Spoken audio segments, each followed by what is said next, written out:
say with Solomon, that beneath the sun is nothing new of whatsoever is, thou mayst say with truth it was. Hence is the vision of the prophet, which seemeth to pierce the veil between what is and what is yet to come. In truth, a recollection of that which seemeth to belong to the past.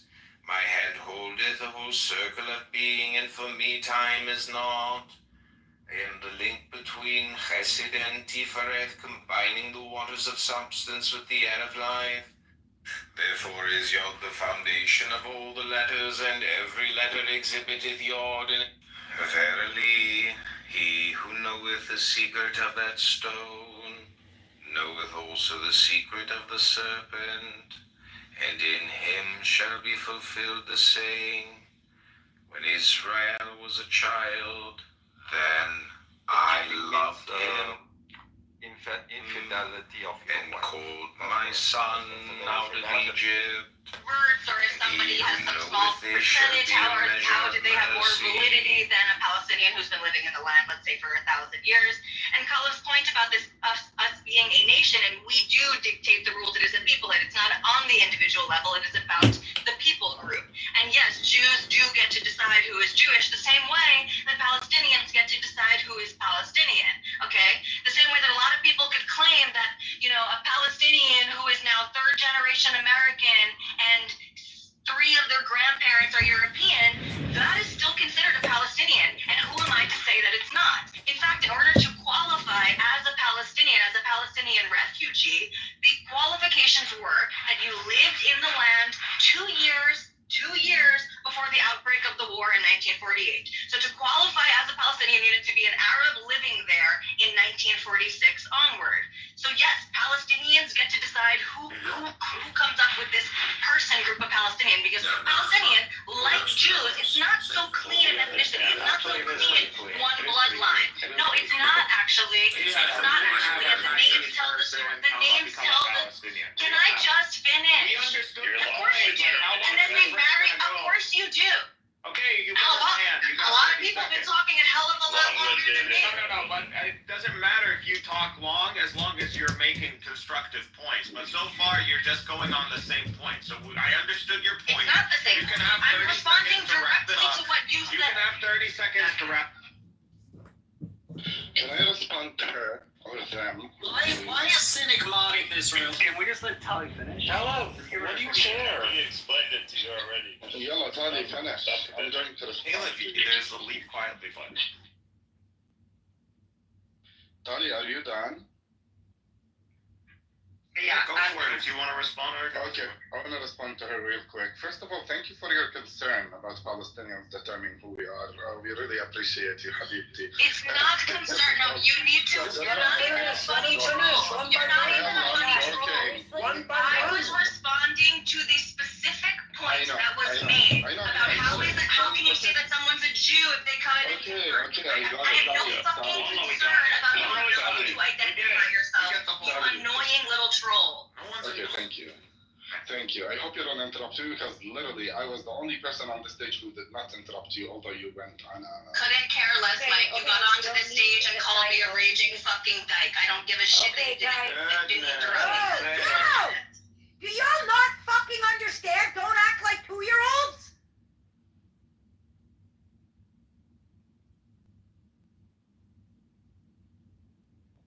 Damn, they kicked me right there, right after she screamed. Oh, that was so fucking awesome. Standpoint or an atheistic perspective, there's always going to be a variance, and not the same explanation is applicable in all cases. That makes sense. But I asked you about the thing where people aren't planning, like they aren't checking to see whether the different variants are true, or like not putting much effort into making sure that their priest interprets the Bible correctly, that they're actually following God's law. Like, almost no one seems to think like, oh, this is like the most important thing ever, and I need to do it. Like, eternity of suffering is like on the table, and me getting tortured for a day. If you let the light me on fire for a day, I'd probably spend like tens of thousands of dollars to avoid that. And then we're talking about an eternity. Okay, like So You mean- like, people you aren't know, people are freaking out about it. They're not like, oh, I need to find this out. This is the most important thing to do in my life. Like, fuck having a job, fuck having a family. How do I make sure that I don't go to hell? I listen a lot. I listen to what they want. I say, I- what do you want to do with the Jewish people in Israel? I They say, disagree "It's with better just go back part of to what you Europe." said in that people don't seem to care about that. I can think of even atheists who worry about this. I, for one, did before I ever came to Christianity. I wondered if there was an afterlife, and on occasion, I felt a sense of concern about it. You know, what's going to happen after that? Everybody experiences that, for the atheist and the non-atheist. For the Christian though, nobody. You're probably at least. speaking in regards to the great number Hopefully of it's that denominations that are out there, and you're wondering if they all have a sincere belief, then why don't they scour through the Bible and do everything in their physical power to ensure that they have the right doctrine so that they make it to heaven? That's one of the other common misconceptions, is that nobody goes to hell by accident. Nobody goes to hell because of ignorance. So just because a person dies without the knowledge of the gospel message doesn't condemn them. It's the willful rejection of it, and the Bible makes that clear. Now, for the Christians who are not aware of that, like I once was, I had another friend who died way before his time, and he was someone who was like a reckless kid and always got involved with crime. I mean, he didn't rob anybody or murder anyone, but he would hang out with the wrong kids, and he would always get into trouble. And so I tended to avoid him. And one day at work, I heard that he had died in an accident. And that hit me hard because he was somebody who I acknowledged wasn't really a bad kid, but he just was under bad influence.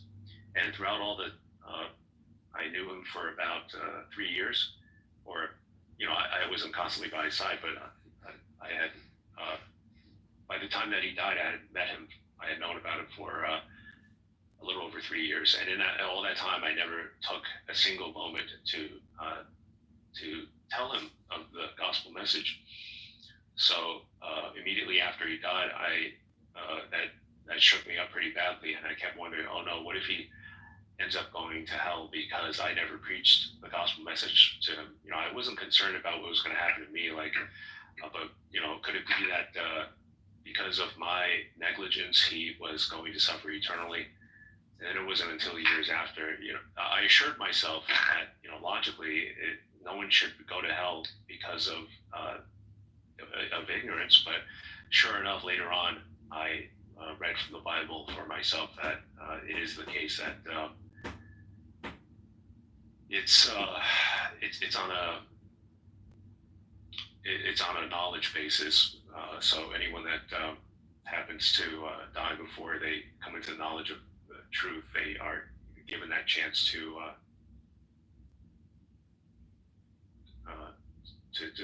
receive the grace of God. But like, Yeah. Oh, go ahead, Sam. Go ahead. if you all of the denominations could be interpreting the text wrong. They could be all getting it wrong, and that God is very unhappy with how y'all are interpreting it, and it really fucking matters if that's true or not. Like, it really fucking matters for in your worldview. Not obviously not for me, but like for you. You think an eternity of torture will happen if you get that answer to that question wrong. So, like, you personally, why aren't you like reading the Bible with a fine-tooth comb to make sure that you have and then reading all the scholarly arguments for the correct ways to interpret acts versus faith versus works, or all the different sort of controversies in interpretation? Why aren't you looking into them with intense detail to find out if they're right, you know? Actually, I have.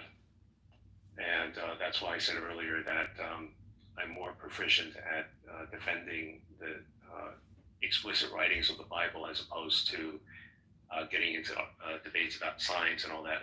It's additional notes that I have to take down and read and memorize. And of course, formulate on my own arguments for and against the positions that I'm dealing with. The question of whether or not salvation can be lost is one that's been debated since the days of the early church. Well, since around the time of Augustine, I would say, so around the 300s. And your question, why do some people just not care? Well, in the general sense, it's because you have two groups of people. The first group is, this is barring the third group who does.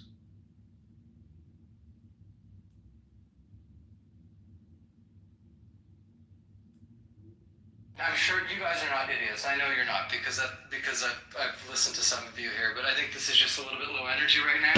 And instead of just all commiserating together just through existence and being bored, like let's ramp it up a little bit and have meaningful conversations instead of like, yeah, I don't know, and this and. That's your best take, buddy? After freshly taking a shit? This is your best? Yeah, pretty much. That's his fucking weak, bro. When people, when they first take a shit, their mind is Yeah, he's like, support? Listen, I think you might be backed up. I think you're full of shit still. I don't think you are. You might have to Business, see yourself. that's a good one, business.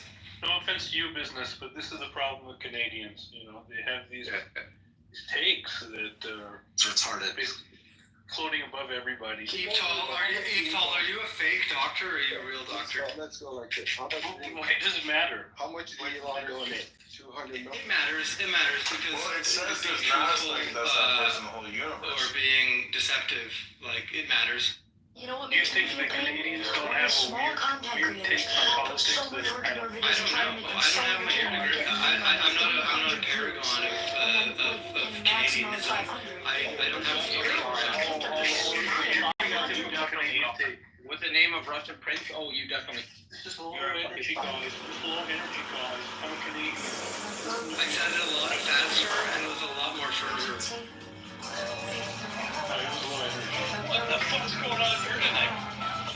I don't know. I'm trying to get them all energized. Okay, hey Ken, there, buddy. Where's your fucking toque? Let's kick it up a fucking notch, eh? Pajeets, I love that. The fucking Pajeets, way to go. You go. The fucking Pajeets. I can't even get a job at Tim Hortons anymore. The fucking Pajeets. There are too many of my guys there. It's the best. It's my Indian friend told me about the derogatory slur against Indian people called Pajeet, and it's fantastic. It's like, what is it? It's like the male equivalent of a white Karen or something, but not quite the same It's like archetype. the N-word with the R on it. It's similar to that. Pajeet, yeah, that's fucking great, man. Yeah. I dare you, Sasha, to go call one of them little guys. Those big Punjabi guys, you hear them all. Those big Punjabi guys. 13 of them, man. What are they gonna do? I'll snap them like a twig. What are they, $1.20?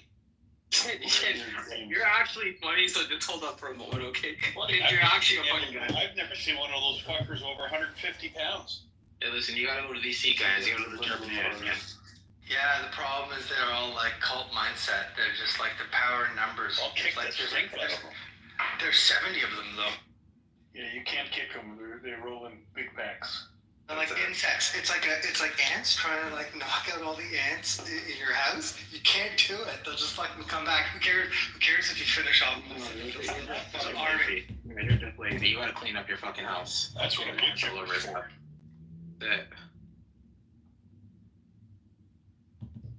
See, this is the problem that you have, right? You have 3 Canadians in the room. You got me, you got Sasha who's a retard, you got Kent. The problem is Sasha thinks he's funny and Kent is actually funny. And that's the difference, right? This is the problem. This is the problem that we have. Sasha, you didn't tell us about Mark Carney, your new leader, and His No, I said. Jillian Maxwell. Sasha voted for him. Sasha voted for him. That's right. Did you vote for his Jillian? He's a Liberal Party voter. It's Ghislaine. Ghislaine. It's Ghislaine. Like I said before, I don't have my ear to the ground, so like I don't fucking care. I'm insulated. What do you mean you're insulated? So wait, you're in public housing, or do you take fucking like what do You you don't mean? pay taxes? I don't know. You guys figure it out. You're not fucking insulated or anything, man. You're just Maybe you're broke or something. I guess he's broke. Yeah. You're broke. What do you mean insulated? The fuck you're insulated? You're not insulated. Imagine a carrot how do you say it? Listen, buddy. Listen, man. The boat to Ukraine is one back. You can go. It's cool. A Faraday cage. Sorry, I just a little bit dyslexic. Yeah, we're not Faggot cage. You live in a faggot cage. That's a nice one.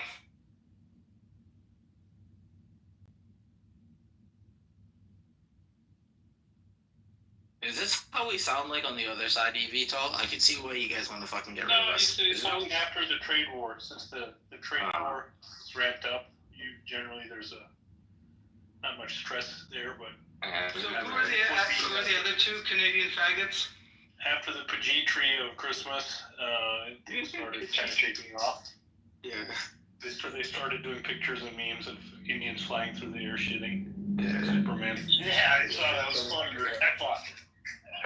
So it started like that, but then it went to they hate America now. They say, "Come on, America, take your best shot." Take your best shot. So there's the anti-Americanism, which is reasonable, I guess. It's prevalent. It's definitely there because Americans shoot their mouths off, but they fucking end up changing their mind 13 times. It's fucking ridiculous. Oh, this Kent is actually Canadian as fuck. Or if not, this guy lives in one of the border states. The way this guy speaks is too good. Yeah, of course I'm fucking Canadian. This guy's funny. Wait, you're not from Ontario. I know you are. You're probably from Manitoba, Saskatchewan. Fucking Alberta there. Go send it, buddy. Is he Alberta? Maybe he's Alberta. You're right. What the fuck's wrong with you guys? Where's your fucking toque, bud? You know what? Don't get me wrong here. I like the Trumpster because he's getting rid of all the fucking criminals and all the illegals. But to actually think we'd become a 51st state, the guy's fucking mentally challenged. Hey, listen, man. What is it? You guys watch Boondocks? It can be done the easy way or the hard way, right? Problem is that you two white guys have left this country weak, and you've destroyed this nation with your gay policies. Who's the white? I'm not a white guy. Your name is Sasha, bro. Yeah, man. I'm so fucking black and purple. I have mixed heritage. I'm a chameleon. What mixed? What are you? What, you're stupid and gay? That's your mixed heritage? I assume that's a yes. Probably a Russian. Okay. Thanks, Vivek. This is the problem, eVTOL, man, is that when you have Indians coming into the West, is that these guys are now going to shit pronounce you on the fucking Indian name. But it's actually, they're going to bring in these old Vedic pronunciations of names. You know how these fucking incels operate? Buddy, don't fucking tell me about anything Vedic, okay? Press on his profile. You goddamn Shivalinga is looking at us all. Don't you fucking talk. You fucking chopra. I already know. The Russian prince. He calls himself Russian. Oh, I already know. That's why I call him Russian princess. Other Ukrainian Yeah, but don't you fucking nobody. Nobody fucking nobody. I fucking kill you. There's I'm killing you 2.3 all. million. 2.3 million educational permits that are being that actually terminate at the end of 2025, and they have to be out of the country. Yeah, but the problem is you white Canadians have no balls to actually go do action on it and actually kick them out physically, Ken. Man up, tell your son to go do something. Man up and tell him to save the country. My fucking son does all the fucking thing that you would not do. Listen, Sasha, you know you're not going to have kids, man. We know the state's going to... Kent actually has a thing. I like Ken Clark. The guy is actually funny. Let me tell you, Your grandma is painting. You want some fucking too? You want some bindi? Sasha, listen, let the actual funny guy Ken speak. Your jokes aren't sticking. That was a good one with Bindi. They called it Bindu. Yeah, it was. This was the one out of like the last 10 minutes. Listen, man, when you keep throwing fucking darts, something's gonna hit, right? But Kent is calculated. He'll take a couple shots. Throwing the darts at the motherfucking bindi. Okay? Do you really like Lady's Finger, Sasha? What? Nothing is coming. Speaking ear, nothing is coming. It's so You don't like paining. okra? It's so paining. What do you think about okra, Sasha? You like okra? I'm moving my head side. Have you ever had gumbo? Acha. No gumbo? Acha. No gumbo. Dude, why do you guys deal with these faggot ass twinks, okay? Only because we want to eat the papadam. And if we do not want to... Why do you deal with these faggot ass twinks, okay? I met Vitalik in real life. I met Vitalik in real life, okay? Sasha, you sound like a faggot ass twink, okay? Shivalinga You sound like a faggot ass twink, okay? Please. Man, Incoming, please. man, why are you talking, man? You're a faggot ass twink, you know, Indian men fuck your Russian women. You fucking fuck. Indian men fuck your Russian prostitutes. I don't know why you're opening your fucking mouth, man. Be calming now. Suck a dick, man. When's the last dick you sucked? How was the dick you sucked last night? If you think about dick, How was the penis you sucked last night? Sasha, you cannot beat I me. will tell you.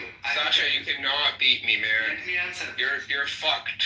Your ass is I'll be fucked. quiet. Your ass is fucked. If you try to talk to me, Sasha, your ass is fucked. Okay?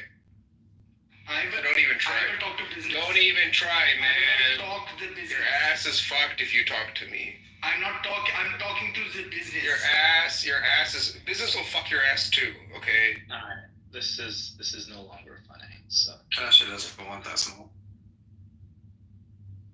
yeah. But then there has to be a point where you repeatedly say you're gonna fuck another man's ass, and you turn gay. He's Canadian, of course he's gay, dude. But he was taught by his parents to be like that. This is Canada, dude. Rahul does not like papadam. He likes chapati. It's papadam, not papadam. It's papadam. So it's one. So you gotta say. But in my village they call it pupudam. This is. Don't you know, brother? Dude, why are we dealing with this faggot ass shit? 4,000. He's getting good with the pupudam. Evitol, yeah, pupudam is pretty good. Yo, Evitol. What's your take on this pupudam? It's not bad. That's not a bad one. I think he likes Indian food and he researches all the different food names. Dude, I'll tell you what it is. He probably has a lot of Indian friends, very good friends. Probably the only people that have probably accepted him for his quirks and him being a general loser. He's probably been with the Indian girl a couple times, so he's probably his one with currently, and he has to. So the only girls that are gonna touch him. Maybe like a fat one. Yeah, definitely a fat one. I mean, his silence is enough, right? As not saying it, right? So he's probably having a self-realization. Not usually very talkative, but his silence is enough, right? Those are probably one of the two. You usually see this with kind of the older Caucasian type of Canadians. They're the loser ones, right? Not to say that all loser Caucasians go Indian. I was giving space because Rahul needed. You know, there's a really hot French girl in the audience. Her name is Anna. You should spend your time talking to her rather than fucking around with the Indians, you know? He can't. He has nothing else. He's a loser. You don't understand. This is the state of these white Canadians. They're losers, dude. A lot of them are losers. So Kent is a good dude. He's old school, right? He's probably in his 50s. Sasha, he's a loser, dude. Like I said, we're gonna be fun playing, guys. He left. Sasha, we were just getting fun. We were just getting fun while the light. Bro, the dude left. The Canadian left. No. Well, listen, man. The problem is when I break these guys down for who they are, that's when the silence starts to start getting crazy. This is how life is. He has a lot of Indian friends. Probably never had real Canadian friends. They're the only ones that accept them. Indians tend to be open. When the guys come to this country, they tend to befriend the Caucasian guys that are like the real losers of the crowd. But they don't know. They don't know, right? They befriend the real losers, or they go out with one of the the Indian girls, the fat ones, because the Canadian girls won't touch them. I mean, it's an unfortunate, it's an inconvenient truth. It's an unfortunate truth, right? It's the reality of the Caucasian Canadians, right? See it all the time, right? You'll see a lot of the Indian guys going out. Like I said, the world's changing, man. Once I seen a guy, a Punjabi guy, a Sikh guy going out with a black girl with a turban on, that's a wrap. I knew this world's changed. This is a real. I've seen this live. Live. Holding hands, public. This is Brampton. Live. The world's done. Even I'm shocked that a Punjabi would ever be with a black woman. Hey, listen, man, it can't be racism and Sikhism, but I'll tell you this right now. Everywhere we went, black, white, Asian, everyone was staring at them, including myself. I felt fucking ignorant. It was hard not to. It was hard not to. It was really hard not to, and I'm usually great with it, like the not staring. I never do that weird Indian shit. I never do. But this one was very hard. Like, my old instincts were coming back. I could not. The thing is, too, she wasn't bad either. She looked good. Like, she wasn't the greatest, but she wasn't ugly. Like, she looked like proper. Like, our young bucks are hitting it in, man. It is what it is, right? And I think guys like Sasha they use this online platform as an expression, as a form of rebellion, instead of actually doing something about it, right?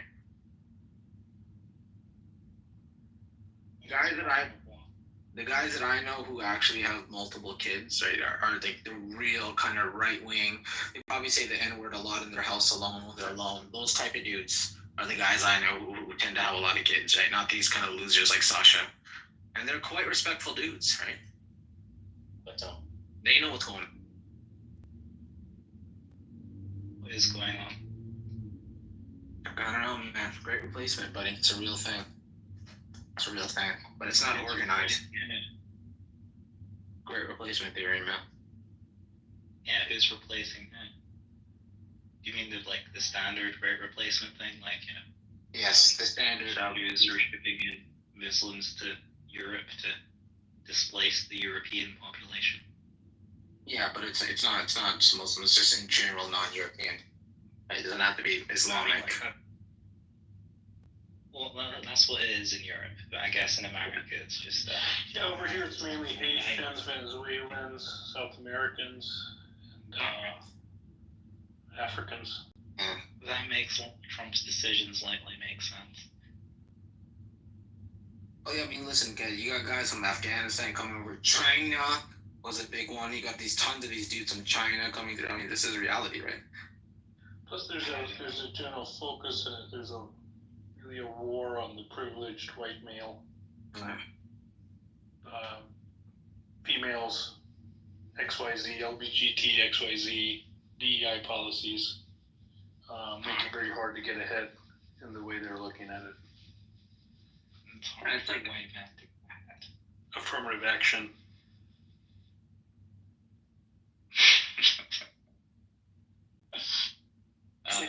We're laughing at this. Every TV show, every movie, every Snow White, every show, the Little Mermaid, every time they do a remake, they're changing the color of the characters. Ariel from thing is supposed to be about Greek gods, right? Listen, man, it's just simple question. It's this, man. It's they're fantasies, but they're based on real thing. I mean, they even wanted to make. I don't know if you guys are famous with the show, the book Witcher. You heard of The Witcher? Have you heard of that? Mm-hmm. They wanted to make the main character Idris Elba. This is based on Polish and Norse and Russian paganism. I love Idris Elba. I think he's a Chad. I think he's a gangster. He's just not fit for the role. It's out of pocket. It's supposed to be fitting with some themes of fantasy, something is reality, right? That's the setting, right? The thematic.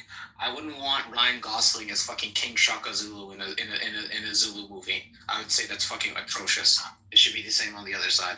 I wouldn't want fucking fucking Daniel fucking being King fucking Rama or something like that in a remake of the Rama. It's just out of place. Doesn't make sense. Even though it's some fantasy mythology, there has to be some connecting factor, right? And the thing is, these guys, they have their own heroes. There's black heroes in Marvel and all this. They have these guys in DC, and they're fucking gangster guys. Guys like Spawn, Black Panther. These are serious guys. They have their characters. Luke Cage. You know, people share videos of the mall in the 90s. When we were growing up, you go to the mall in the 90s. It's big, a lot different than it is now. Yeah, right. People reflect on that, and it may be a cope dealing with a changing world, but it's definitely there. There's an issue there. And so people are responding to it as quote unquote white replacement or great replacement, and being the victim and saying, why can't we have our white culture? Everyone else can have their culture. Now this, you could say just go develop your own culture, do more, but again, that's just how these people see it. I think there's some truth to a lot of it. The culture has changed a lot. Yeah, I agree. The culture, like I said, relatively. I don't know if you told you didn't. I don't know if you traveled, been to Europe. I'm assuming you have. I lived there for a minute as well. This is back then. Like this is when, dude, I was like 19, man, 2021, dude. Yeah. So they were talking about having issues then about those issues. This was Ben. I don't know how old you were, John. You seem like you're a lad, 23, 24. This is before your days. But they were having issues before that. They were talking about these replacement issues, and I'm wondering it now. And I mean, I didn't see that much that was 10 years ago. I don't remember. But now it must be fucking crazy. These were talked about 10 years ago by fringe politicians, of course. Now these politicians who were fringe 10 years ago are now becoming populists. I fucking knew about all these things, like Gert Wilders. Why not? Used to be people used to laugh at them. Last time I was in mainland Europe, I was in Austria, this kind of topic did come to mind because I saw an advertisement billboard for like some fashion thing with like a very diverse crowd, and every like billboard I'd see, it'd have like diverse people, and then I'd look around and everyone's like, why Austria? Maybe there's the odd tourist, you can spot them because they're taking pictures and everything. That is just very bizarre. But yeah, that's how I knew America had conquered the world.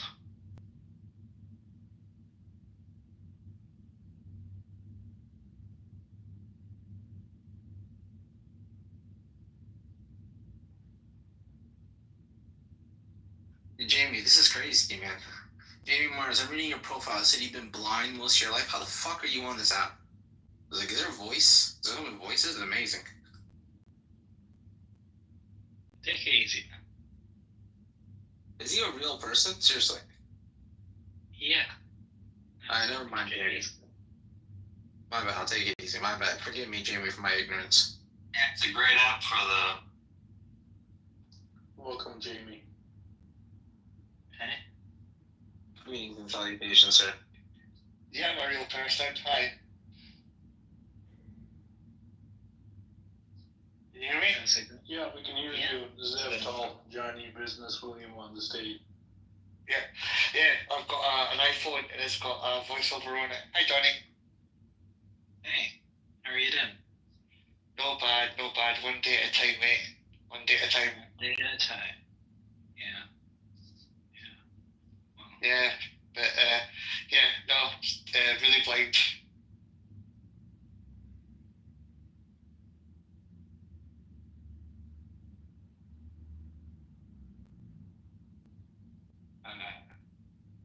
yeah. So how are things in Scotland?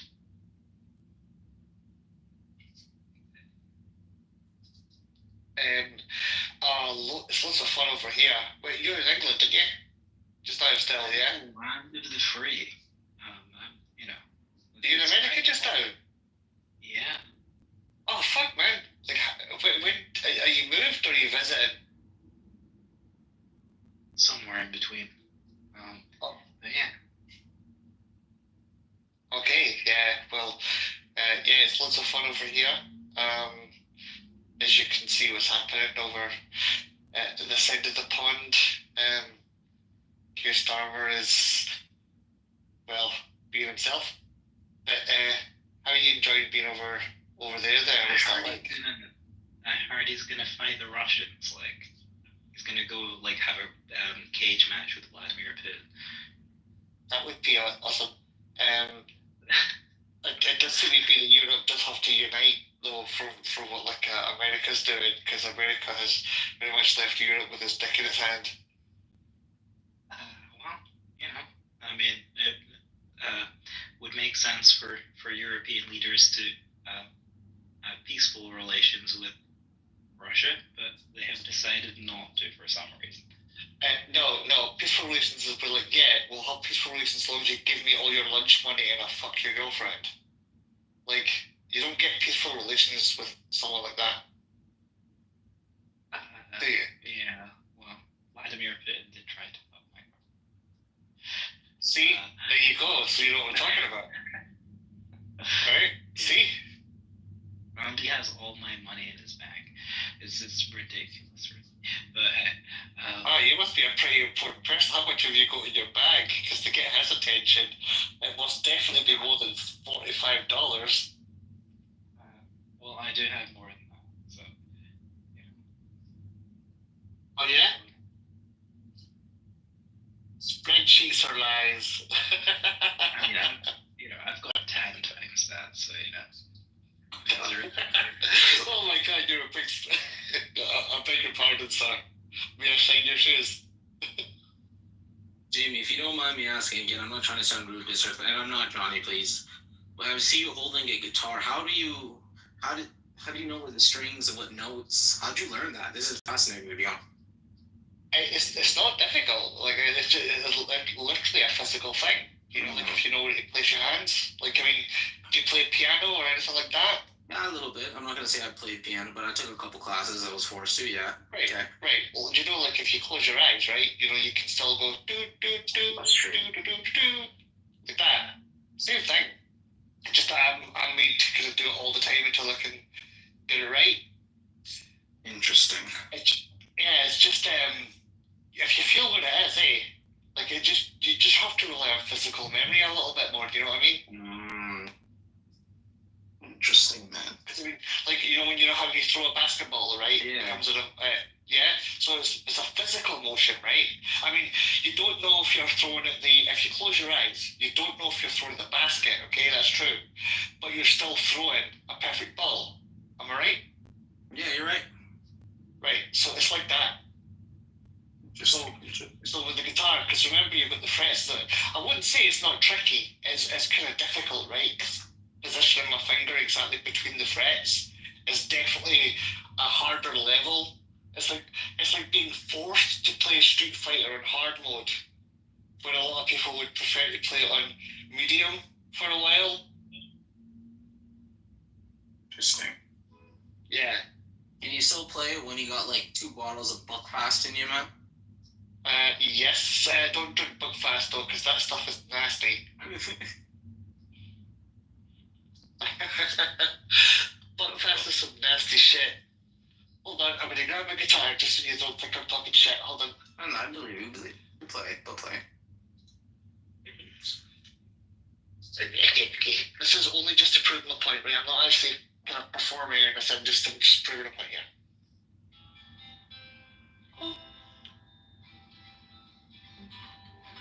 Okay, hold on.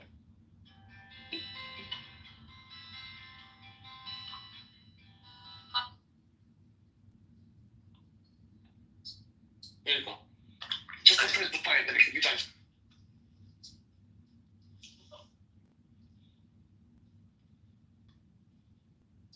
Is that cool? Businessman? I think business, you're not audible. Maybe you dropped out. He's driving.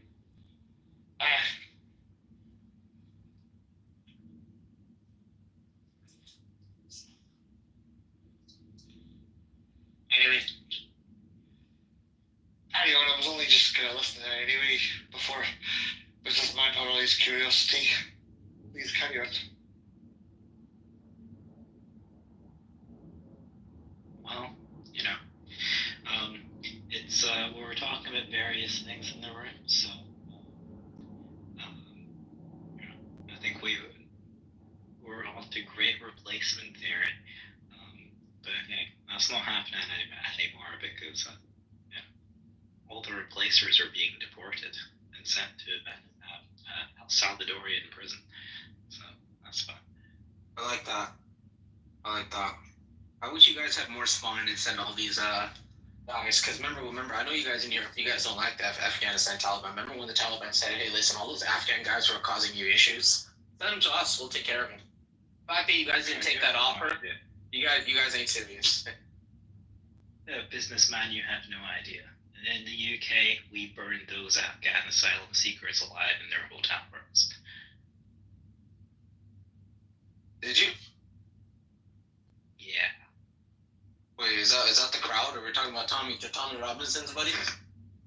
Yeah. There were like riots last summer because there was like this horrific crime where someone killed like 3 young girls, and word got out that he was a Muslim, and everyone started rioting, and like there was also been a big kind of political debate or whatever about like what to do with asylum seekers and how the government's putting them in temporary accommodation while they process their claims, etc., etc.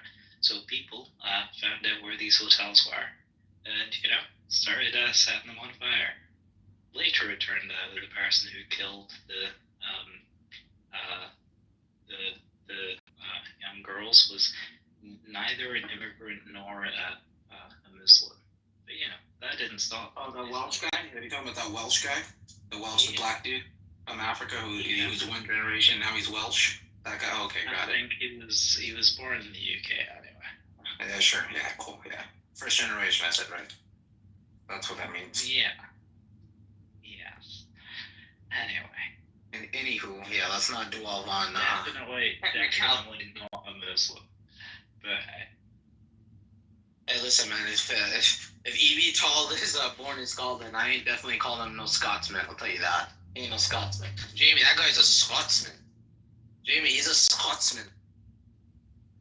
Well, I guess Jamie is a true Scotsman. A true Scotsman. A protector. The difference between old world and new world is that old world can be an ethnostate, but this is the new world, is the Wild West. Everyone came here and we came for a peace. Latin America, United States, Canada, we came here for a peace to stamp our home ground. Old world, you guys fucked it up already. That's why you stayed there. Well, hey, that's why I came to America. Are you in America now, Johnny? I am temporarily. Unfortunately, the big man won't let me stay, but find some American chick or guy or whatever you're into, man. I don't know what you weirdos in the UK are into, man. There isn't an American chick, but I think we might be. Things are on ice. All cold on the condom, buddy. All you need to do. I'm not going to do that. And you're not serious about being an American, then. So goodbye. You are the weakest link. Goodbye. I don't know. I fancy my chances,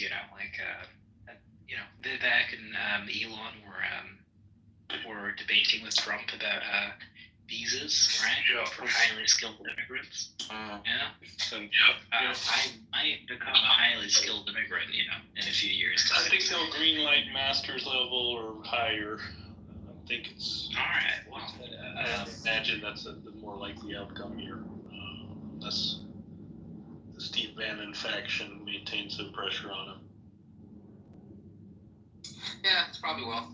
Yeah, probably will. It depends what though. It should be. What I would do is anyone who has STEM, real STEM, you're in. You're in. Your master's, PhD, you're in STEM, you're in. You're in the door. You're in maybe second, third year university. You want to transfer to your university, you're in. You're good. It has to be real STEM. It has to be real STEM. None of this dramatic art, interpretive dance. It can't be none of this. Oh, I'm in criminology, and I'm trying to go figure out crime, blood spatter like you're Dexter. No, we're talking about science, you're a physics guy, engineer. From anywhere in the world, though? There has to be a concise list, not from anywhere, from most places, I would have to say. Most places. And we can think of the companies in our and countries that won't be allowed in our head. Like, I think we can figure out which countries are not. Bringing a bunch of Russians in, Andre, Alexei. Yeah, that would work. Open the doors. Yeah, I think that would work, Roberto. I don't know. Why we get in though? If you hire 1,000, I'd say at least 1%, 10%. All of them are spies until proven otherwise. Look at all the spies from China. I mean, you didn't hear about that one guy that fucking gave up secrets to the Chinese. He was in American military for how much? 10 years? 8 years? He gave it for a measly $80,000. Yeah, man. These guys, when you come from a poor country, unfortunately, 10,000, 20,000, 30,000 bucks goes a long way. You'll become a spy for that. I don't know, Roberto. Holy shit. The guy was in America for 10 years, and 80,000 is a lot of money for him. And he was in the American Army for 10 years. He was like a first-generation born Chinese guy. He was in the American Army, Navy, and the dude was spilling state secrets, and then they fucking offered 80,000. He wasn't even getting good money. It's probably a great time for that kind of. Think about it. If they're gonna reduce budget from military, are these guys gonna? Yeah, sure. That'd be a cool life to live. So, staying awake every night. Maybe it sounds cool, but I don't think it would be fun. James Bond, yeah, it sounded cool because he slept like a baby, but when did he ever sleep? James Bond was up for 3-4 days at the time. He was never. Yeah. Like you waking up, you hear a knock on your door. You're recognizing other spies in your town, and you're like, oh shit. Maybe. Yeah, maybe, right? It's like we have all the other operatives. I don't know, man. This whole spy thing, man. I gotta go to another operator. Like, no, sit tight, but. You didn't hear about the China cleansing? Was it 4 years ago? Sorry, not even. It was 6 years ago, 2018. You didn't hear about this report? All these Americans got like max executed. It was a CIA leak. And then there was someone in the CIA who basically leaked all this info. This is open stuff. They talked about this on Fox, and they had to shut it down quick. But like 30 Americans or like 20 Americans got executed in China, all spies. They're coming in from university, American spies, and a lot of them were Chinese Americans. Yeah, man, that's not fun. In China, they'll shoot you, they'll hang you. Yeah, they'll do nasty things in China. They're not gonna inject you and wait for you to lowly fall asleep like we do here, and put a little pillow. Like the U.S. sent like Chinese Americans to go spy on China. There was a spy ring. I mean, they're already operating, right? I mean, there's a spy ring that got exposed in China, and a bunch of people got executed on mass. Did anything come out of the JFK? Was there anything interesting? Yeah, there's some tidbits. Nothing. Like what?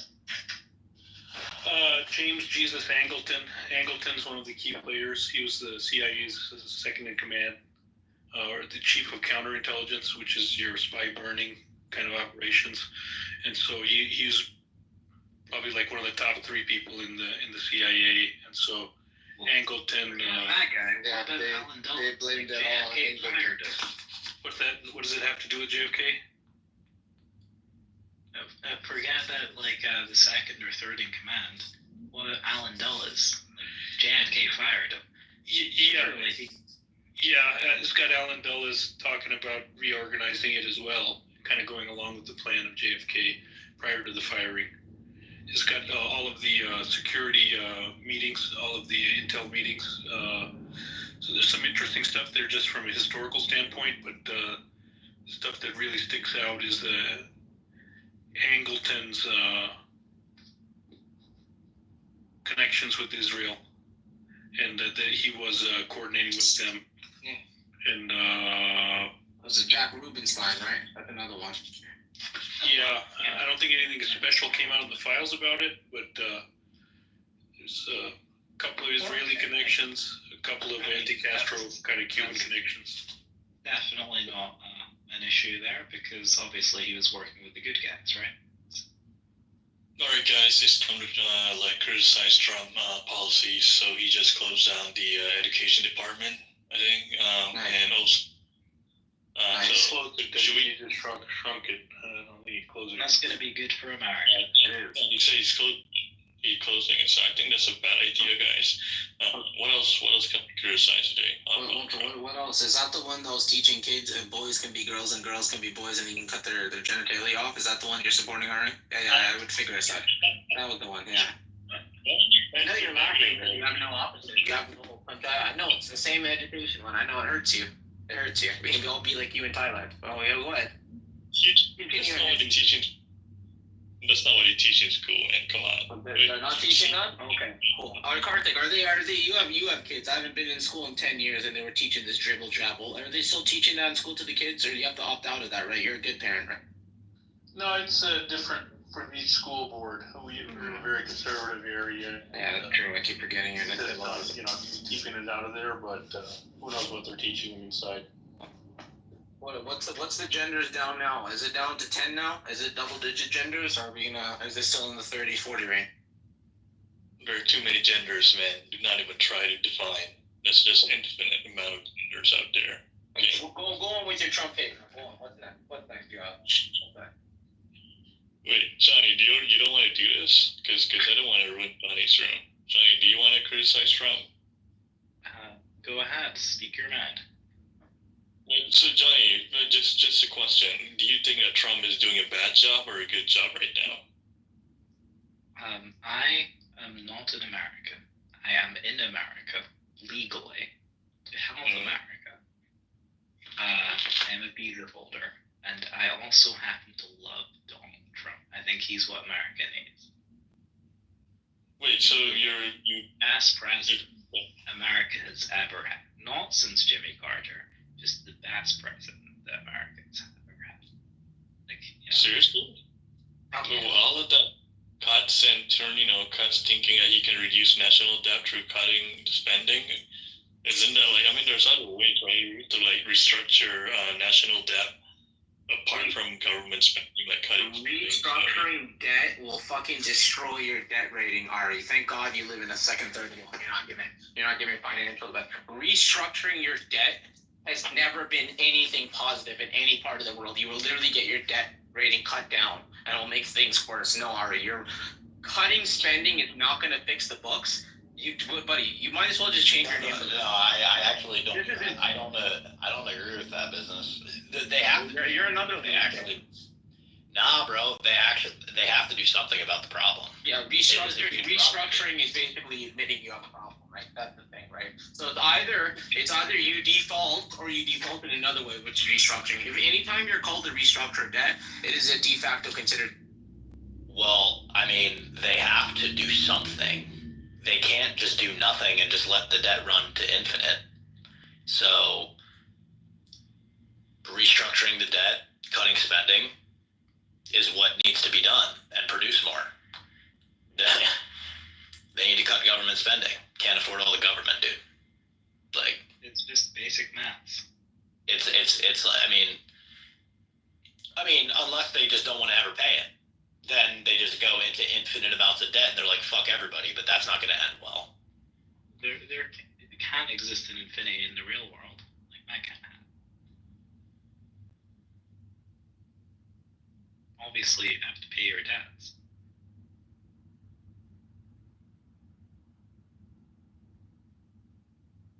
I am an American bondholder, so I may have a little bit of bias. Wait, what? You said that you businessman, I heard some shit the other day, man. You bitched out of a fight with Christian, apparently. Is that true or what?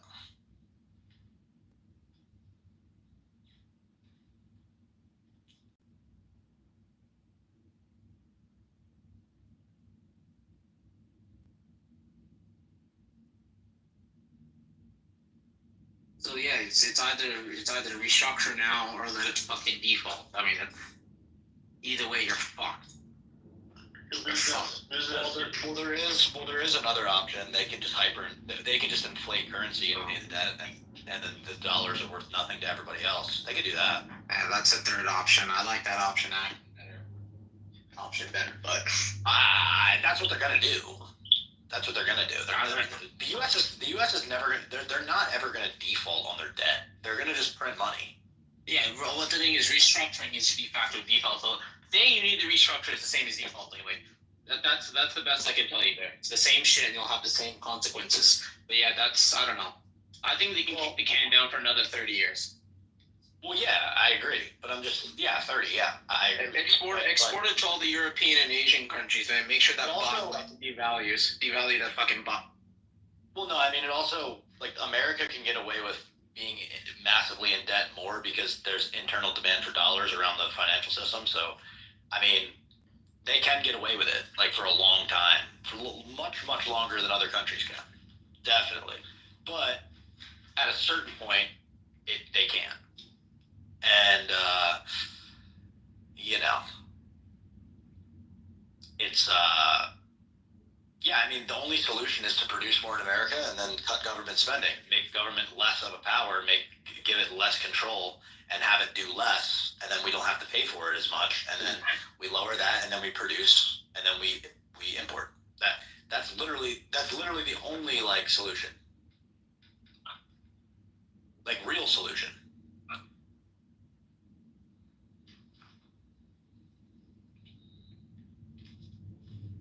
That's why I've been telling people that we don't need all this government for so long.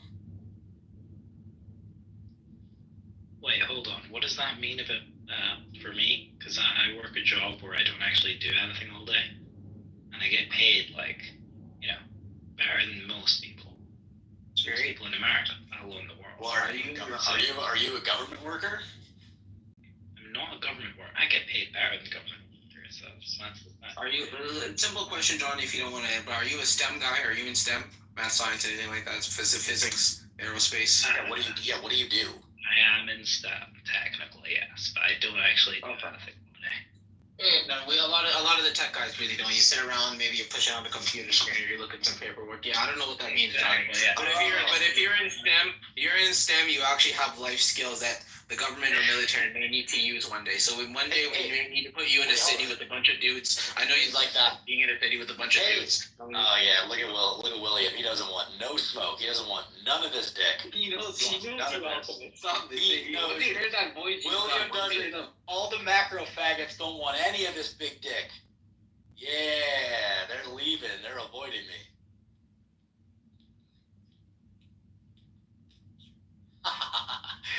He doesn't say shit anymore around me because he knows I was right.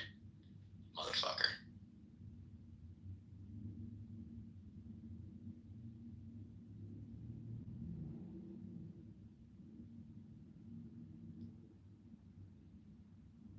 But yeah, what does that mean for people like me? And you know, everyone else that goes into work every day, they stare at their computer monitor for 8 hours and they go home and they, you know. Well, dude, I mean, like you're gonna have to do something productive with your time. You're gonna have to do something like real.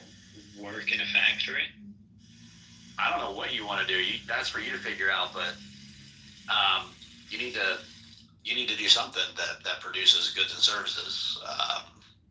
Otherwise, you should be fired. Like if I was your boss, I would fire you. I should go to college because if I go to college, I'd get a good job and make good money, and that's why I did. And well, I mean, that I have to do. Well, I don't care if you have a college degree, bro. I mean, if you, I don't give a fuck. If I was your boss, I would fire you. If you were doing nothing and I was paying you. I mean, any reasonable person would. Well, I guess my boss just doesn't understand what I do. Exactly. That's the number one in consulting. Having your client not knowing what you're doing. It's the true job of being a consultant. And speaking from one himself. Speaking from one fucking self, yeah. You gotta get this Doge shit going, man. Like I said, man, cutting government employees, like, cause DMV, that shit can be all fucking automated. Anyone's ever been to the DMV? I know Ari and Johnny, you guys don't drive, you guys ride tuk-tuks and scooters over there in Asia. So it's driving is not relevant to you, Ari, but DMV can be automated. You can just go there, go to a fucking kiosk. If you need to speak to someone if something's happened or like fraud or some shit, you can go speak to a person that's doing that. But that can be automated. You heard me earlier. Did you bitch out of a fight with Christian or something? Me? Yeah, that's what from 3 years ago, man. Oh, I know, but I'm just saying, like, I heard that. I didn't know if it was true. He did something for me. He did something for me and called the feds, which is even worse. Okay. All right, for sure. That's why I was asking you. I didn't know. It's the gayest thing ever. You were there, Alchemist, man. Alchemist, you're changing up the comedy. You were there, Alki. In the room that day. I definitely was not there. You definitely were there, man. You used to be running this. And if I was, I forgot. Like, dude, you gotta stop smoking weed, man. I know they made that Which Christian? The guy who was into XRP or a different guy? No, not the Canadian one. Oh, yeah, the Canadian one. Yeah, the Canadian one, not the American. He said he met up with you to fight, and then like you ran away or something. I don't know. It's quite the opposite. I went to this area where he was at. He was near a fucking homeless shelter. And I searched around this guy for about an hour. He told me to meet him at 10:30. I said, okay. I was there from 10. 11:30 out there, waiting like a fucking jackass near a homeless shelter. Fucking drive off. I told everyone at Clubhouse, I'm driving off. This shit's gay. I'm not waiting here. And then after that, 20 minutes later, I'm on the fucking highway. It's like, yo, where are you, pussy?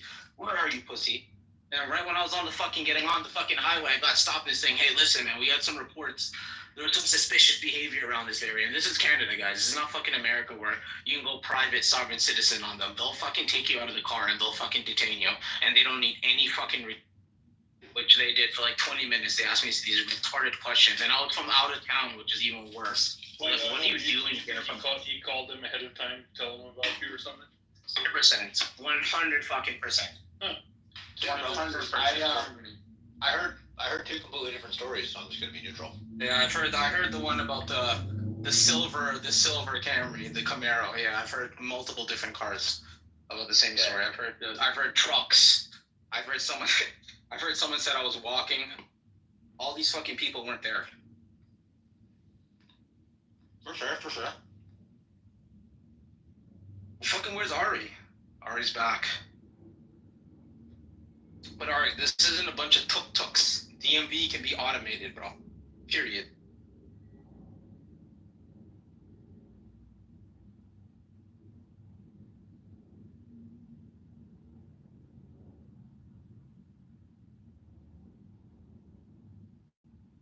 Yeah, man. DMV list.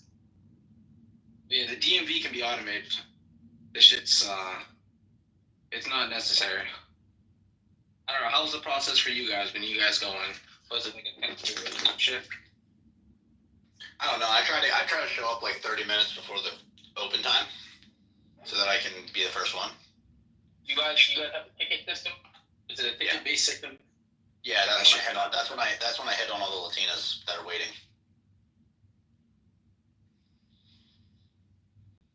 So I'm not in the U.S. Never been to the U.S. But the DMV is like a place where you get driving license, right? Yeah. All right. Did you sub to my YouTube, by the way, bud? I watched one video, but I just watched like one or two on chance and risk, and then I'll probably watch it later today or maybe tomorrow. You should subscribe to the channel. You should subscribe. Yeah, sure. I'll do that. Looks great. I'll try to watch more videos soon. So, yeah, really appreciate that. Yeah, man. Sorry, just one. Face your base. Face your base, buddy. Face your race. Yeah. That's what I'm calling it. Chase your race, buddy. Yeah, go out with your own people, buddy. Listen, Chase, if this whole crypto thing doesn't work out, I think you should become like a real right-wing racist. Just change it to chase your race. Oh, dude. No, I already got that. I already got it. I'm just going to be a fat hillbilly. Asshole. You don't want to get fat later in life, man. That's the fucking one way to fucking have a shitty life. Dude, when I'm 45, I'm probably going on TRT and I'm just gonna be a beast motherfucker my entire life. Man, you should have popped out some kids before then, buddy. Maybe. 45, you ain't got it anymore. I'll get back to you on that. I'll get back to you on that. Appreciate that, buddy. Yeah, hey, I'm gonna fuck with you. I'll get back to you on that. For real. Is that Big Worm? No.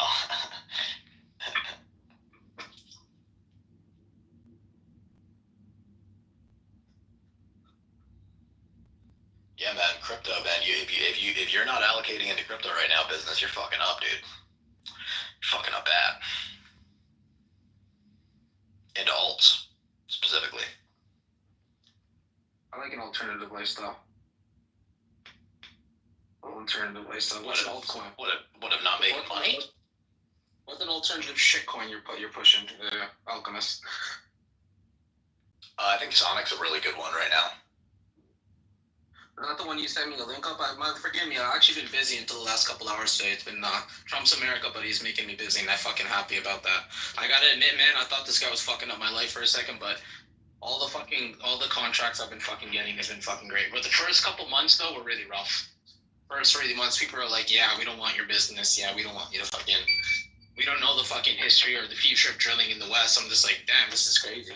But now I got this fucking sick contract, and I'm with the Don again, Chase. I'm with the Don again. Fucking Doge. Yeah, what is it? Sonic? I'll buy a couple. What's the price of it now? How many zero? It's like 50 cents right now.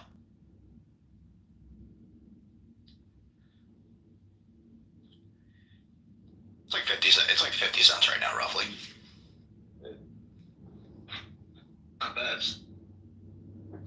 Your crypto room still up? Those crypto rooms still up? Nah, nope. I don't really make them anymore. Yeah, the ones I'm trying to build the YouTube, man. I'm trying to build the YouTube up. I'm trying to get subs. Why don't you just go and fucking pay someone to go? Like, dude, I'll tell you how to do it, man. I know a couple guys who did that. I'm gonna utilize. Go to Zerka, dude. Go do what Zerka did. I know fucking Zerka, dude. No joke. He's a fucking loser, dude. I used to go clubbing with the guy. He's a fucking weirdo, dude. And he's not doing as much drugs as people say he is. That's a whole fucking image that he has. He's not doing half of the shit he's saying he's doing.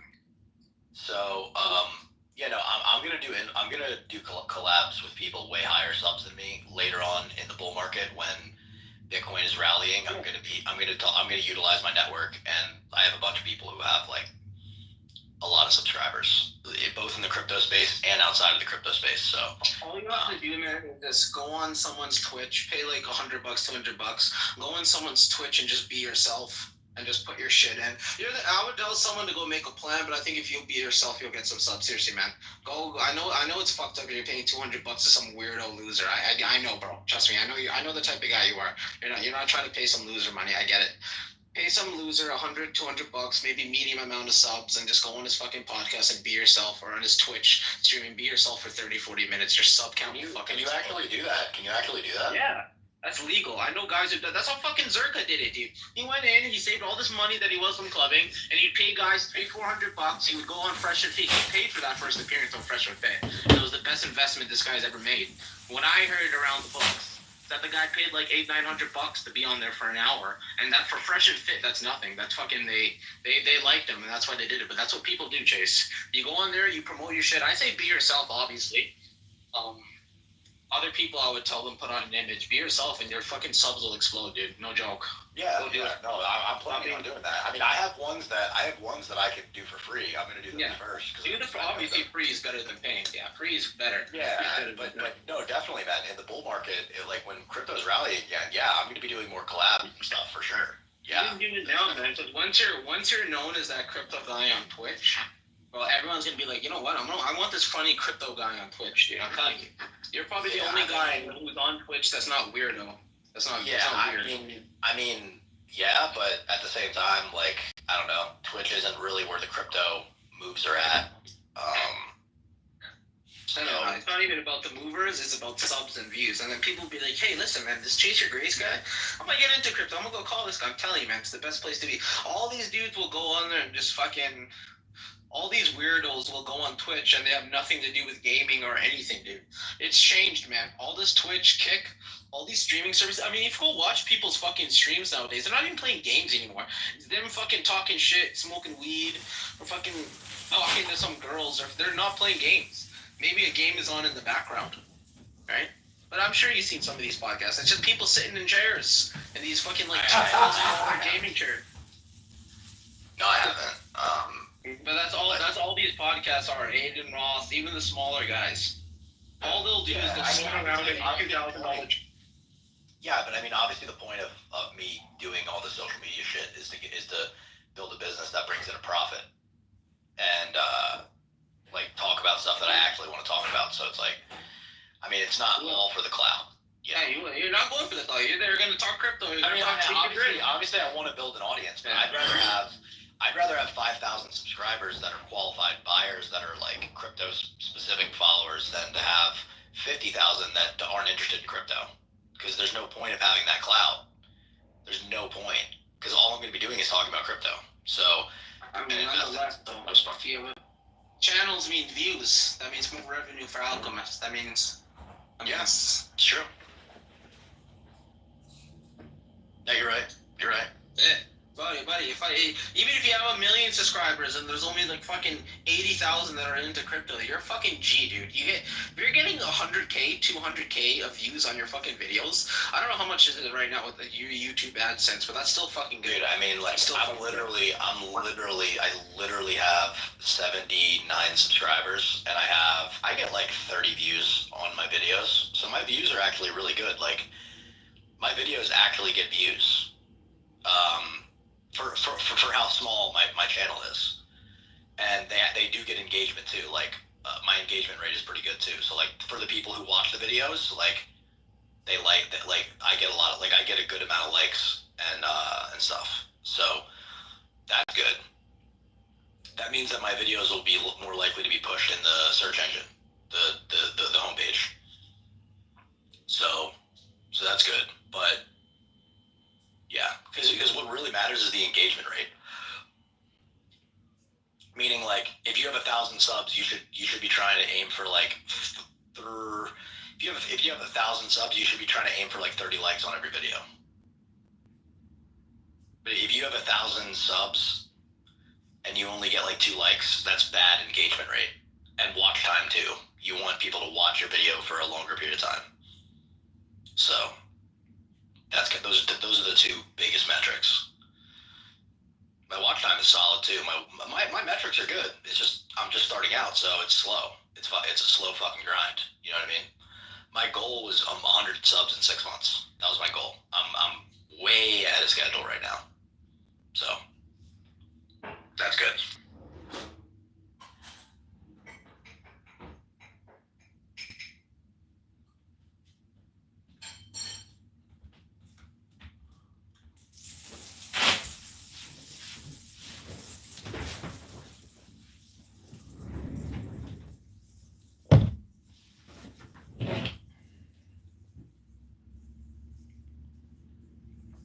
Yeah, what's your YouTube channel? It's Chase Your Grace. It's my clubhouse name on YouTube. Okay, I'll follow you. Because I've spent years creating YouTubes. I mean, I've been doing YouTube for a long time.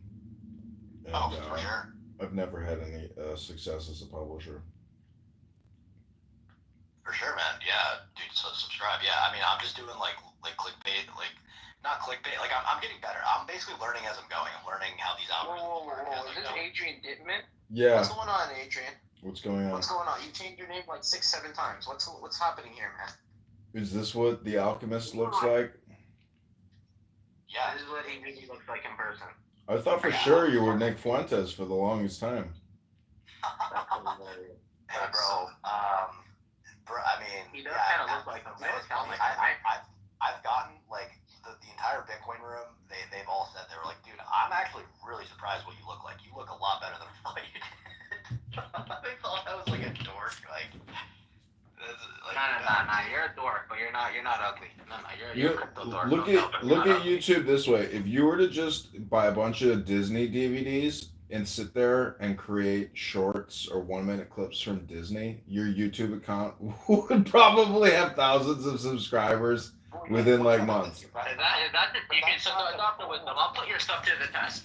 So you're telling me I can get thousands of subscribers and views by making Disney shorts? Is this your challenge? I'm gonna fucking. Yeah, I wouldn't be surprised. I'm not trying to build. I'm trying to build an actual audience for a business, though. It's not like I get it, but see, the thing is, YouTube in itself, if you know how to spam correctly, like I see a lot of what you could consider copyright infringement, and there's no enforcement, and they have 500,000 subscribers. I mean, huge accounts that are monetizing what seems to me to be copyright, infringement. Yeah, I mean, actually, I'm looking at my videos right now. My videos are actually they're starting to get up there, like above 45. Like my most recent videos, they all have like 45 plus views. It's closer to. So like my most viewed video. I only have like 13 long form videos. Like I don't have that many. The best one I have is 89 views. So Well, what I do is I read books and then I record Clubhouse. Those are like my 2 primary sources of content. I learn from the books I read, and I learn nothing from the people I listen to on this app. Oh, wisdom, man. Stop the line, man. When did you learn how to fucking read? I've been reading books a long time now.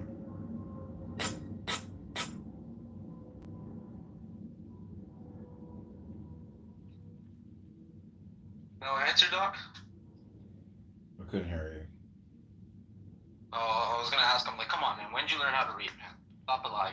I've been reading audiobooks for many years, and some of my top books, I've got like 20, 30,000 views on YouTube. It's I could pull the links for you, but the point is, you benefit personally, and you become more intelligent when you read more books. Says who? Who said that?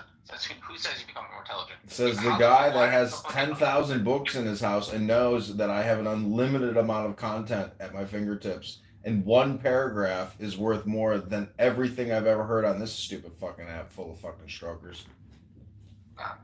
That's not true. That's not true. You don't have a house. Stop this. This is all lies. Reading, houses. Yeah. Come on, man. You're not capable of these things. Yep, I got 1,000 books sitting in my beautiful house.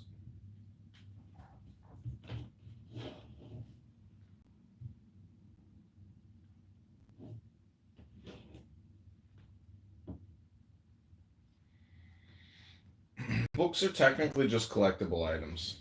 And every book is a hypnosis book, but you know, I could give you my top 10 favorite books and be like, yep, turns out those are pretty fucking smart books. Let me guess what's one of them. Some Aleister Crowley book, I'm assuming. Am I wrong here, Doctor? Aleister Crowley. Yeah, I've got a lot of Those Crowley. other intelligent type of books. Be honest with me, I already can tell you I got one of them right. Mm-hmm. And you're just gonna lie. No, I'm not gonna lie. I'll tell you what my favorite books are. I don't know what to tell you. I mean, you can listen to them on YouTube. You don't even have to read them yourself. But if you read them yourself, it's like eating food versus smelling food. I was gonna say, what was the last one? Was it Phonics for Kids? Was that the last book you got? Mm-hmm. What's your favorite? What's the book that's influenced your life the most? Catcher in the Rye, something weird like that, right? No, I would probably say Marcus Aurelius' Meditations. I think I've read that probably more than any other book. And then Lao Tzu's Salvation. I'll tell you why you look at that. People who look at that are losers. Why? Marcus Aurelius was a guy. He was a crybaby. Oh, he's a complainer. His wife was cheating on him. He didn't do anything. Didn't cry at his dad's funeral. I mean, how fucking of a loser are you? You have your wife cheating on you. You're an emperor of Rome. Your dad dies, and you sit back and you didn't do anything and be silent like a bitch. Yeah, I could tell. You're a loser, bro. Yeah, back in right then and there, I knew it was Meditations. That's a Game Boy book. Really? People who've done nothing in life like that.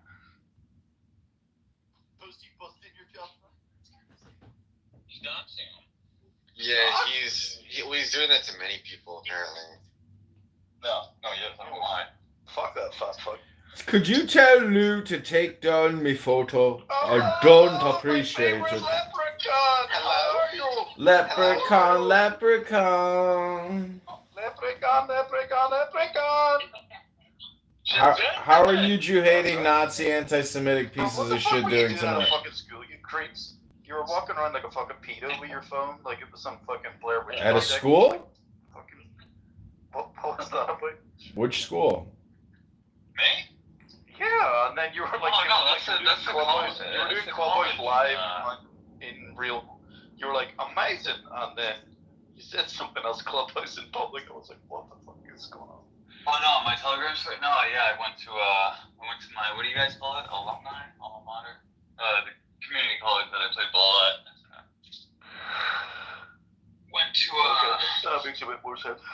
Yeah. I thought you were going to like the library or something. I don't know what it was. Well, I did stop in there. I did stop in their library, and then yeah, they had a home game today, so I walked around the campus a little bit. I haven't really been on the campus like that, in quite some time, and it's like, dude, it's completely different from when I was there. Like, they built a lot of shit. It's way nicer.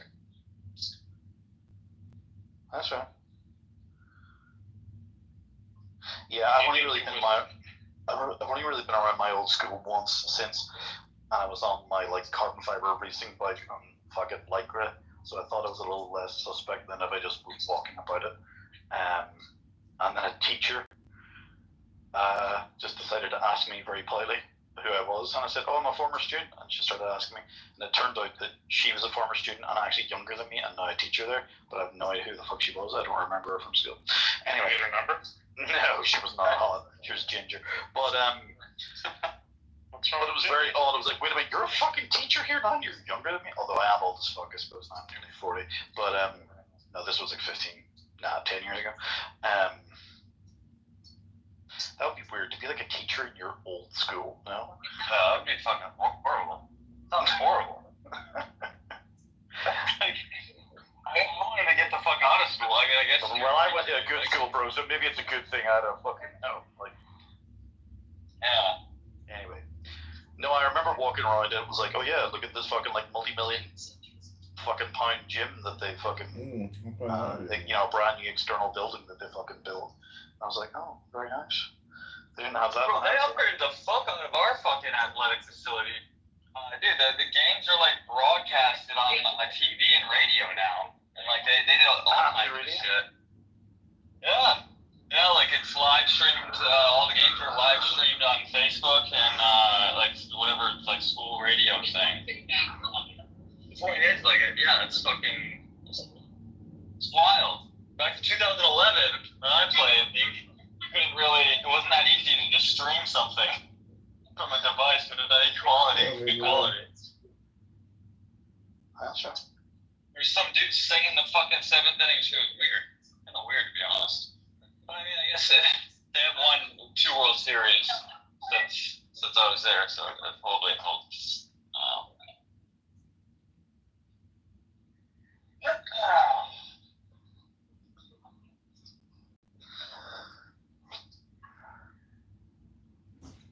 So what are you Nazis doing tonight? Are you guys creating a new Nazi manual on personal living and how to live your best life right now? What are you guys thinking about? Eat my ass. How many times have you mentioned the word Jew in the past 10 minutes? What do you think I should do with JohnKitover.com? I didn't care anymore. Could care less. I'm finished. I'm out the system. You could redirect it to HamptonSpears.com. I could care less. She's dead to me.com. Where's Hampton Spears? She's fucking dead to me. Just goes to Nambla. I haven't changed it. Oh, fuck. How does it feel to know, John, that I own you? You own JohnKitover.com? That's right. Oh my god. You might be the biggest N-word of them all. That's right, nigga. You should make like just a feed of just like extremely anti. I'm just kidding. Tim, I looked up she's dead to me.com. John took it already. Bacon. What about potato fish? That would be quite a good email, actually. She's dead to me. Broke ass nigga ish. It is actually taken. I told you. Do you still have those socks? The broke ass nigga bitch? Not accessible, no. Ish. Ish, yes, ish. Broke ass bitch. Dude, she's dead to me. That's been fucking registered for like 13 years. Wow. I don't understand these domain names. They're so pointless. I don't know how people. Exactly, bro. Oh, they're all expiring. I'm letting them all expire. I'm done. I thank God I'm done with it because it's like it's a hypnosis. It becomes like hoarding, basically. Well, only if you fucking don't do anything with them. No, he does things with them. Bro, he just redirects them to other ones in like a fucking infinite loop. This motherfucker. Like this guy just had like venture capital fucking weird domains.com or I told something. you, he's like the and a bad whole guy list in of Doctor like Strange. dude, you're like hasacheeseburger.com or Chicago cheeseburger. Like what the fuck? Every domain name is irrelevant. Scam.com was like the only one which somehow stood out to me as like might have some legs, but Got none of Can you it. tell me something? Can you you run a pitch it script? as like a Grant Cardone or a fucking PPD podcast on. Tim, can you run a script on all those websites? See how long they've been owned, and then tell me, had he just bought Bitcoin, how much he'd have? That could be done. That's right. Oh shit! You don't want to do that calculation, bro.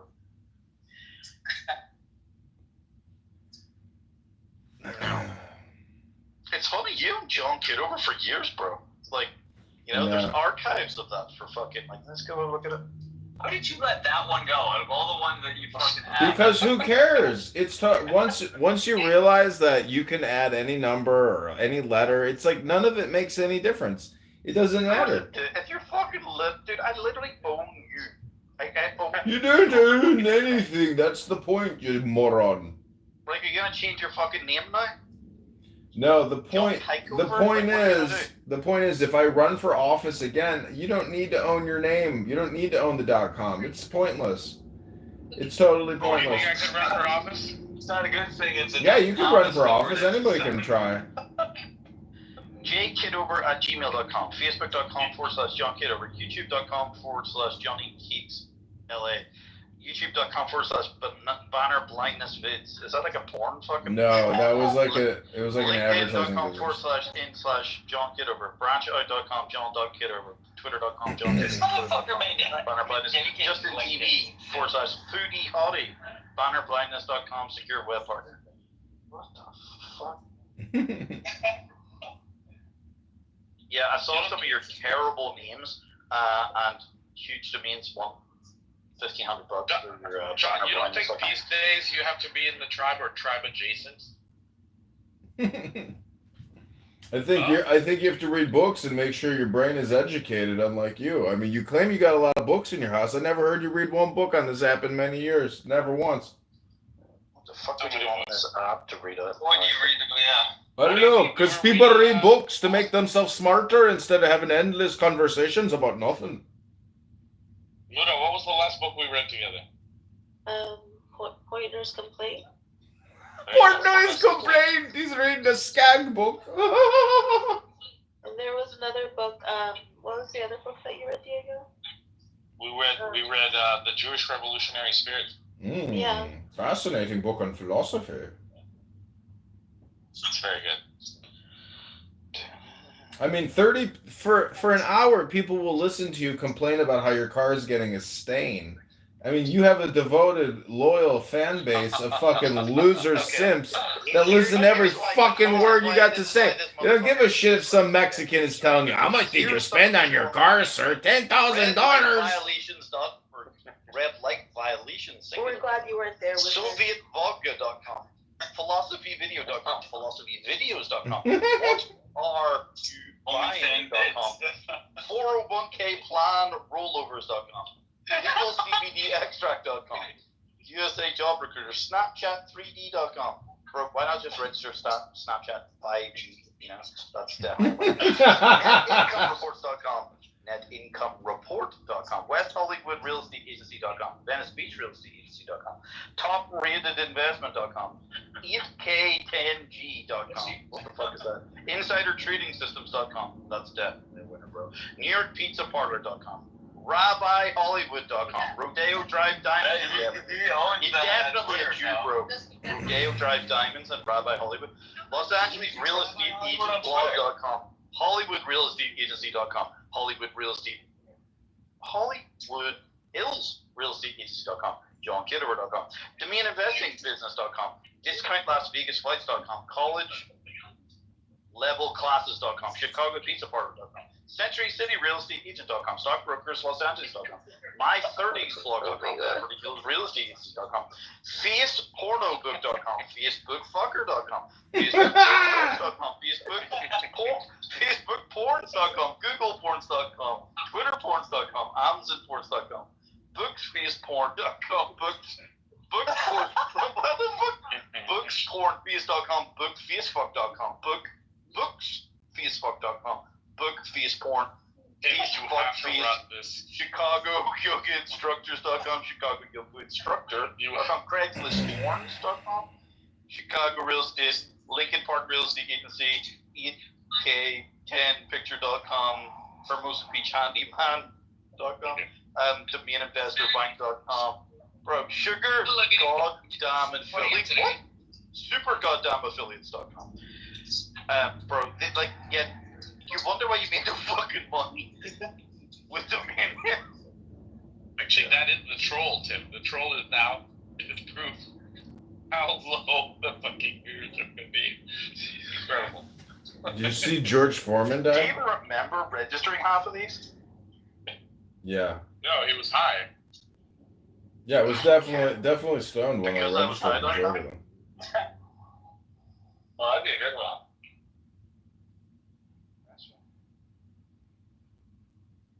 Ooh, Dr. Ann is And here. is it true that I was talking about staying under the car and everybody was listening to it?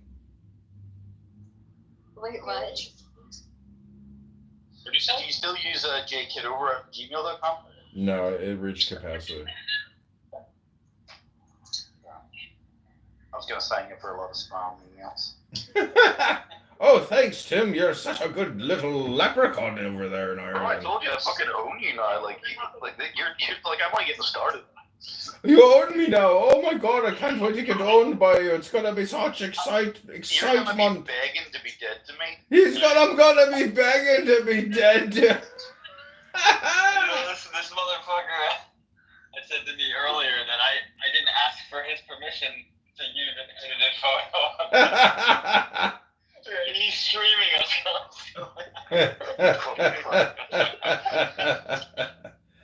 Can't I be annoying? I mean, geez, Louise.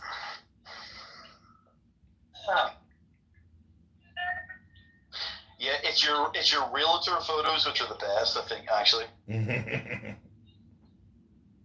Dude, you actually, even though you're younger, you looked older. Like, I don't know how you made that possible.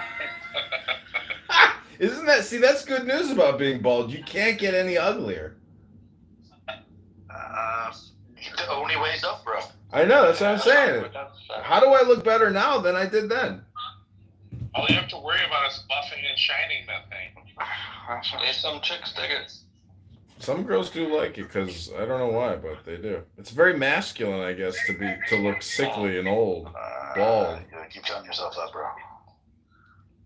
What was the last time you went out on a date? What was that? You're getting to that age, huh, Diego? Yeah. Are you getting close to a little blue pill territory? I mean, people tell me I'm okay, but I definitely like to have more. I don't think you can have too much. Too much blue pill? I fear the day. If I'm guessing what the code for little blue pill is, I fear that day because that's like a threshold. Like if you cross it, you may never come back. I don't ever want to. I don't know. Is that how that works? It's gonna happen. Losing your hair. What do you think, what do you think? What? Hasn't happened yet. What do you think about the hairline of Kitover? Is little blue pill not dick pill? Oh wow. That's Viagra. Right. That's the type of thing. Like once you start, that's fake hair. Exactly. Yeah, I'll be bald in 2 years. That is not you though.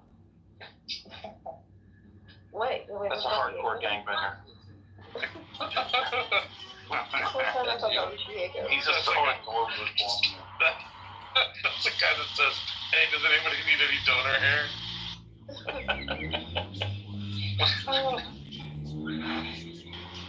He's a guy who drives like a '64 Impala. You know, and you push a button, it jocks up and down. You know. Hydraulics. That's like the fucking gardener. Like the gardener. That can't be real. That can't be fucking real. That hairline.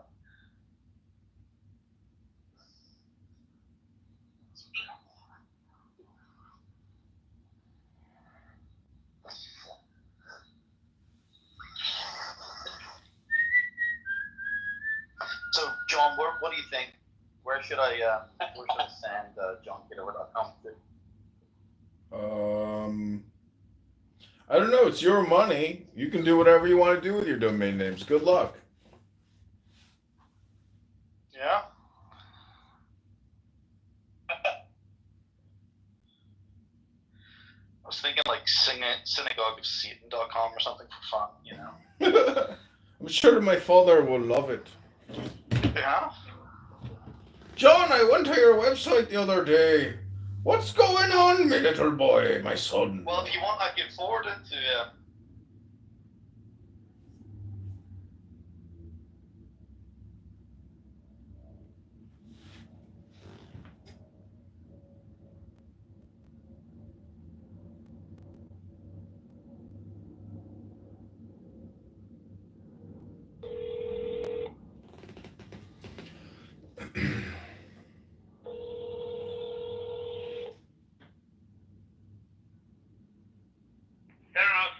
I can place an order for pickup.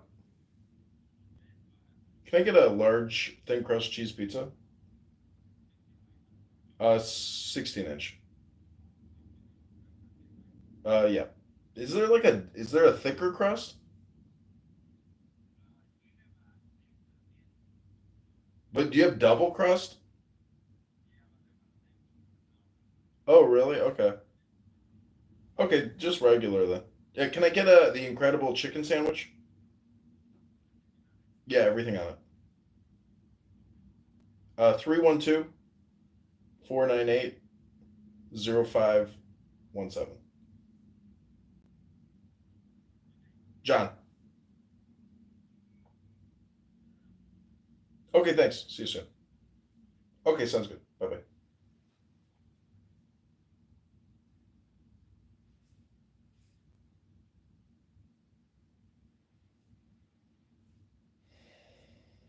That's like the most deflated I've heard of in a while.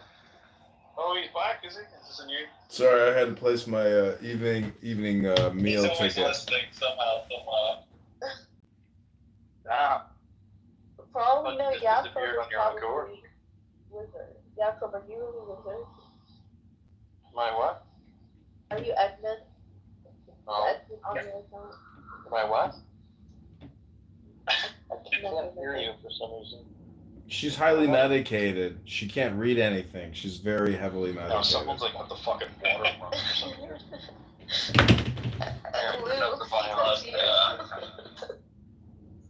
Are you like in a river? Like what the fuck is that noise? There's like a We're underwater. On the highway.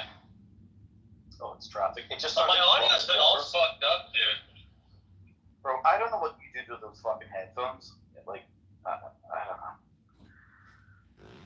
Voice isolation is You know, like those shoes you pick up the beach and that's like fully hear the ocean. That's what it sounds like constantly when you're off mic. Just like the constant fucking like echoing. You mean you didn't know that before? Lou's never sounded good on this app. He's always been an ineffective communicator.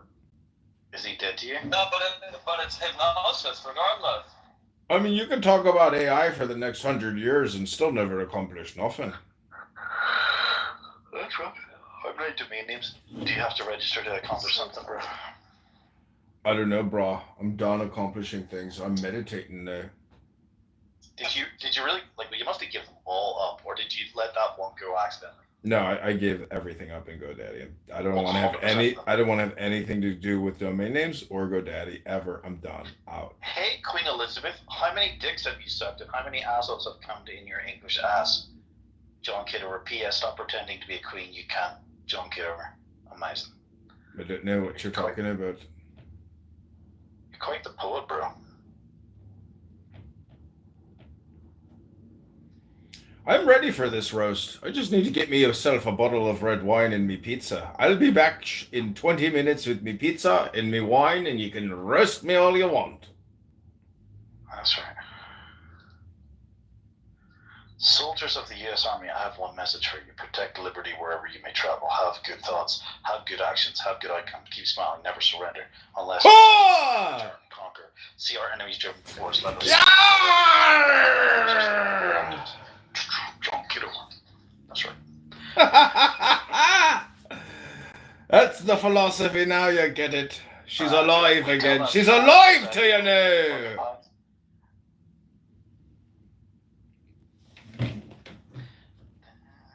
Did you have an ear surgery to have your fucking ears pulled in?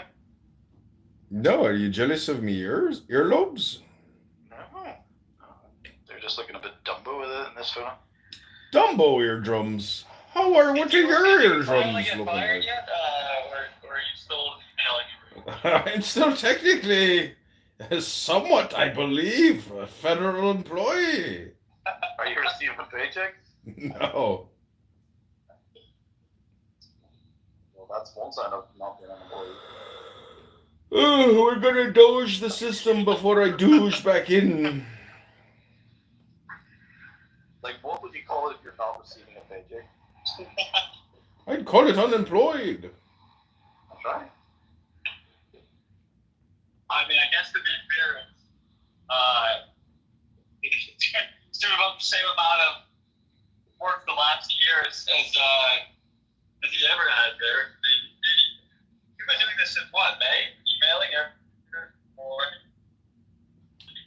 Ever since I got on this app, I was working even then.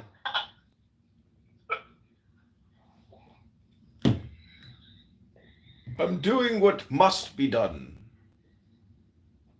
Ask not what your country can do for you, but ask what you can do for your country. That would have been the perfect time for you to like blow the whistle on the contract and all the bullshit that you said. It's like they're not competitive, et cetera, et cetera. Yeah, it's all With bullshit. what it seems like you're doing with Doge. Doge is doing it. Doge has installed directors in every single major pool, you could say, or every major budget allocation. Like, they're doing it. They're going to rip this government apart. A guy that like he's a $300 million whatever software and CEO of something like what startup, but he's in charge of like auditing the infrastructure of the IRS, like what their actual tech stack is, how their system's running.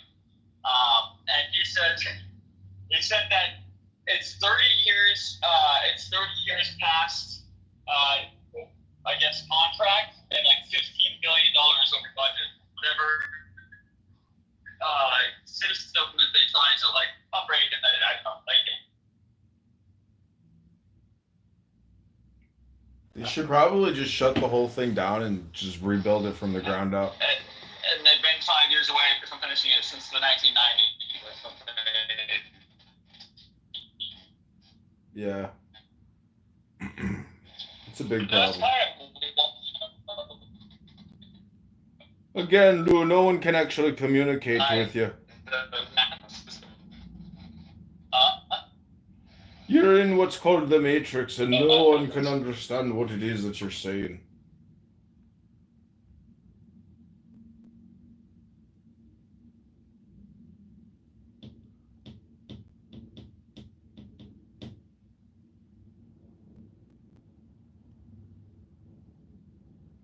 That's right.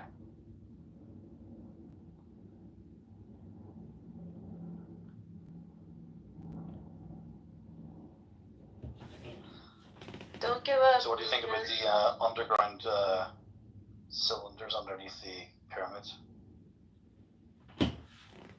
Tell us. I didn't hear about it. I heard something about it, but what? Like, did you see pictures? Where's the link? No idea. Joe Rogan was talking about that. I'll look at that. So what are they saying? Using That synthetic aperture radar technology, scientists say they have discovered massive cylinders going 2,100 feet below the pyramids. The cylinders converge into multiple cube-shaped structures that are 80 by 80 square meters. Some scientists are pushing back on this development, arguing that it's impossible for radar technology to penetrate that. Oh well, another big nothing burger out of the pyramids. Most people don't know the riddle of the Sphinx or the pyramids. Aliens, bro. Did you ever see that movie, the Egyptian Gods movie or whatever it is? And this movie thing where he opens the other locker and it's like a universe within a universe. Oh, get there, who built them? And then and they just sing the very tops of something way bigger. It's kind of, it's one of the biggest, it is the biggest discovery we've ever had. It changes our whole timeline. Drew, Sasha, and Boosie are in a fucking room together. What the fuck? Boosie? That's a weird combo. Sasha and Boosie? Did you see this? Did you see this photo of AOC in a Nazi bikini? I can't believe this. Motherfucker, I'm dying. Do you know this chick Valentina Gomez? Yo, watch the video and the link that I put up there.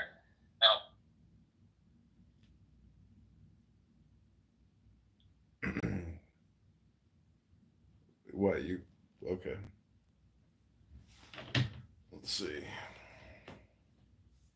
Many all-star engineers are taking major pay cuts, suffering from harassment, including death threats. It's true. It's true. These people are like to the federal employees that are like being told what to do. They're getting destroyed. Tim went to the room. Tim went to Goon's room.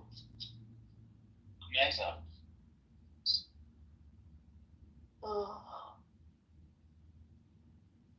Are you actually drinking, or is it just code word for Me? Yeah, I'm drunk. Oh, oh my God. That's amazing. You're drinking and driving too, right?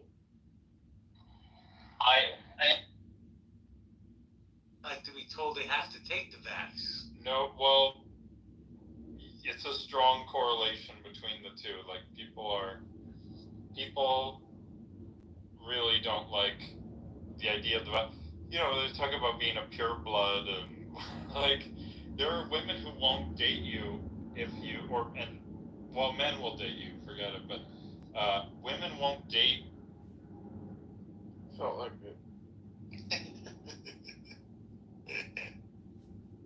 Hello, pussy. How you know me?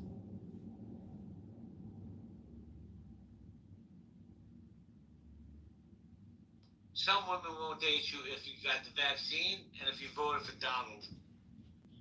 Yeah, right, exactly.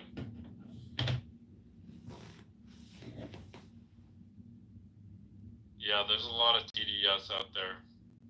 And women, they are just captured by leftist idea. Like it's a big problem, and it makes them infertile.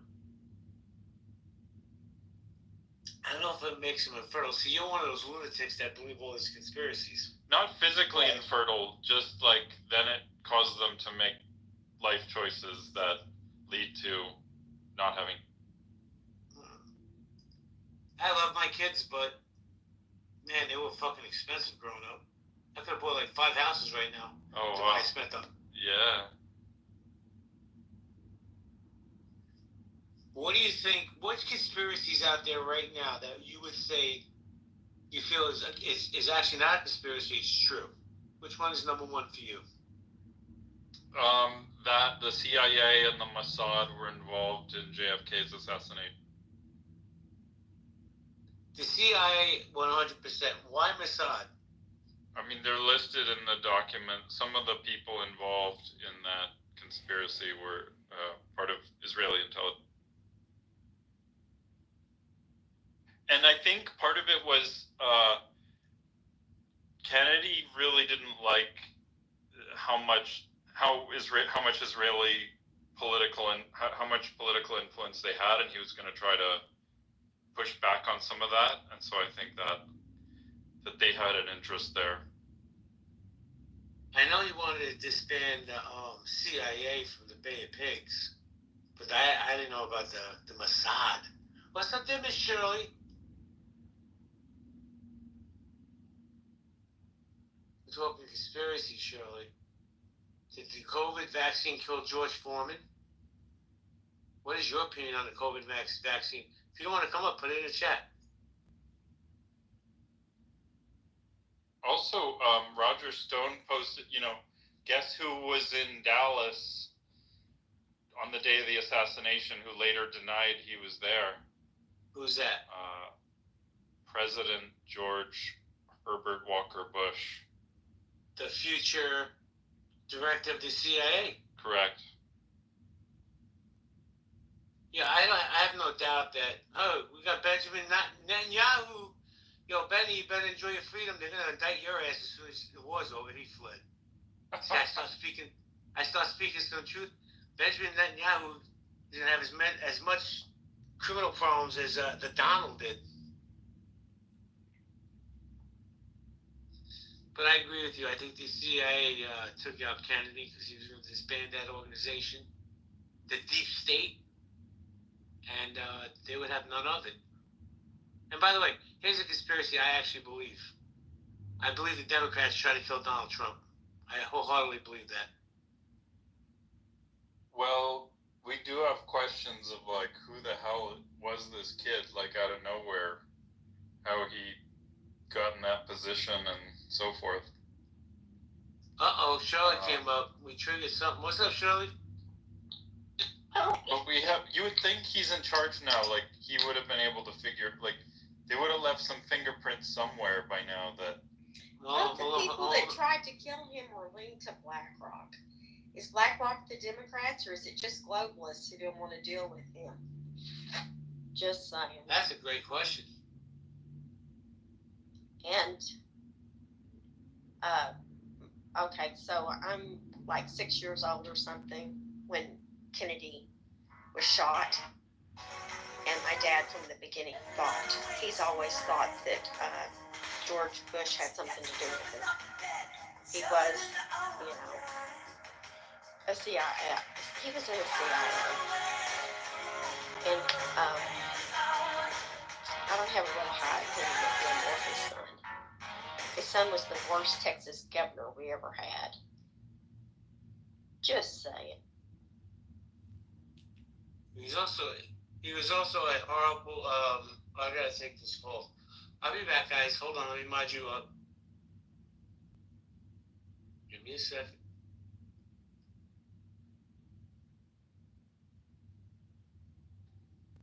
Double, tell me who you are. What do you mean? Agent Malone. Have we spoken before? You've spoken to me, we haven't talked that much, but we've been in many rooms together. Okay. So what are your thoughts about it? Wait, sorry, about which one? Just anything. What are you thinking today? Thinking a little bit about the CIA killing Kennedy and what the implications are and what the, I don't know what we should do about it, but I don't know. What is there to do about it? I don't know. They're kind of bad dudes. They go around and cause a lot of trouble, don't they? They've caused quite a lot of trouble. Like all over the world. Yeah. I'm not sure I want shadow organizations, unaccountable shadow organizations, having that much meddling and control over our lives. And it's such a sham. The whole democracy thing is such a sham. It's like we can well up enough thing to tip the balance on a few issues now and then, but usually they're just very manufactured and presented to us, and it's sort of like the people in power don't really care, which we get so distracted on these few issues that don't really matter. They don't really change anything. It's just oh great, we got rid of the trans bathrooms. Oh, we won. Does anybody care? The thing is okay. I've got a friend who used to cook on a ranch where the elites would come and decide our fate. So he doesn't really think that we have any control. But I have seen moments, glimpses of control. In the 80s, 90s, they were arguing over homeschool, and they were trying to pass a bill. It was just, how they have these bills that have little tiny things that they slip through? Well, the homeschool people were really watching, and we caught them. And I wasn't homeschooling, but all my friends were. And we lit up the phone lines. And you cannot believe how fast they backed off of that. And in the state of Texas, they tried to, they were going to try to shut down homeschooling. And there was a black mother in the Houston area that was the NASA Houston area that was homeschooling. And they thought, oh, we got a black woman. Turns out she was a NASA engineer. She toasts their buns. It was great. Oh, yeah. So there's those moments when you have justice. But I'm like you, Double. We're not getting a lot of justice. So, anyway. Yeah. So what do you think about George Foreman? Did the vaccine hurt him? Or was he just old? I think he was, well, Okay, I don't know. I didn't open this room, so I haven't looked into it at all. But I'm guessing. I think it's just. I don't think it really contributed that much to his death. He was an old man, and he was a boxer. I mean, yeah, that's gonna shorten your life. He was a bit overweight, you know. Well, 76 is almost a full lifetime for an adult male. Yeah. So it's not out of the ordinary that a person would die at 76. Yeah. I say that, my husband's 76, I'm banking on 10 more. So, I hope he doesn't see it in the news. It'll make him sad. He'll be thinking, oh my God, he's 76. This is not a talkative group, Agent. Yeah, let's see. No one's raised their hand, so. I don't even know if they have. I think they could just come on up. Come on up. Everyone can raise their hand, so come on up, yeah. And Jay will be back momentarily. Okay. Oh, so wait, we got a hand up. We've got a hand up. Let's see. Dot, we invited you up. Well. So what's up, man? What do you think about anything? Hey, Double Joe. Just a quick question. I know JFK files were released. I didn't read them. But to say CIA did it, is that like that? Is that like that obvious? They did it? Is it out there? I think there's a lot of circumstantial evidence around it. I'm not sure that. I don't think the documents say it so explicitly, but there you. Okay. Yeah. What were we talking about, gentlemen? JFK. Oh, JFK. The CIA took out JFK. I don't know about, and the mafia was involved as well. So does it mean Trump's gonna dismantle CIA? He should, right?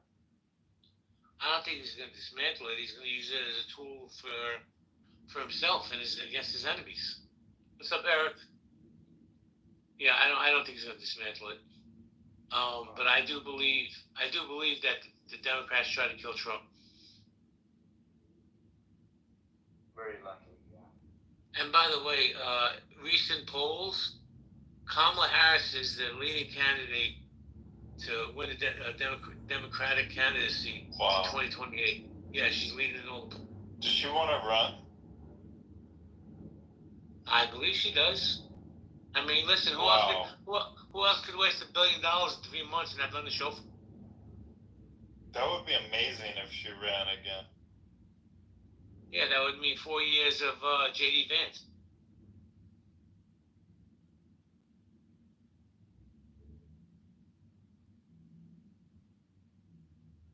Yo, stop. Where are you based out of? Nashville, Tennessee. I didn't hear a word you said. What did you say? I said Nashville, Tennessee. Oh, never been to Nashville. I heard a lot of good things about Nashville. I heard there's a lot of pretty girls there. I'm surprised. It's a good place. A lot of music. Well, if the girls are 16 and younger, double.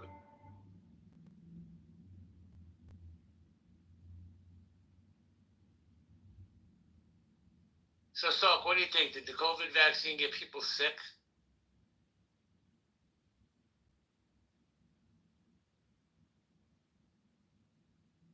He ran. He got too close to the truth. Yeah. I never heard a German accent in Nashville, Tennessee, but what do I know? JB, are you vaccinated? I am. I gotta be honest. Wow. I am. I wish I wasn't. Yeah, your blood has been poisoned.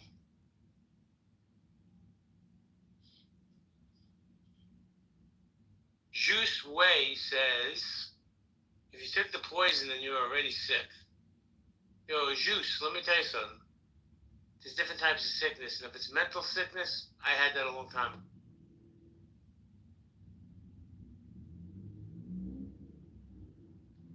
Yo, Malone, how long you been on this app?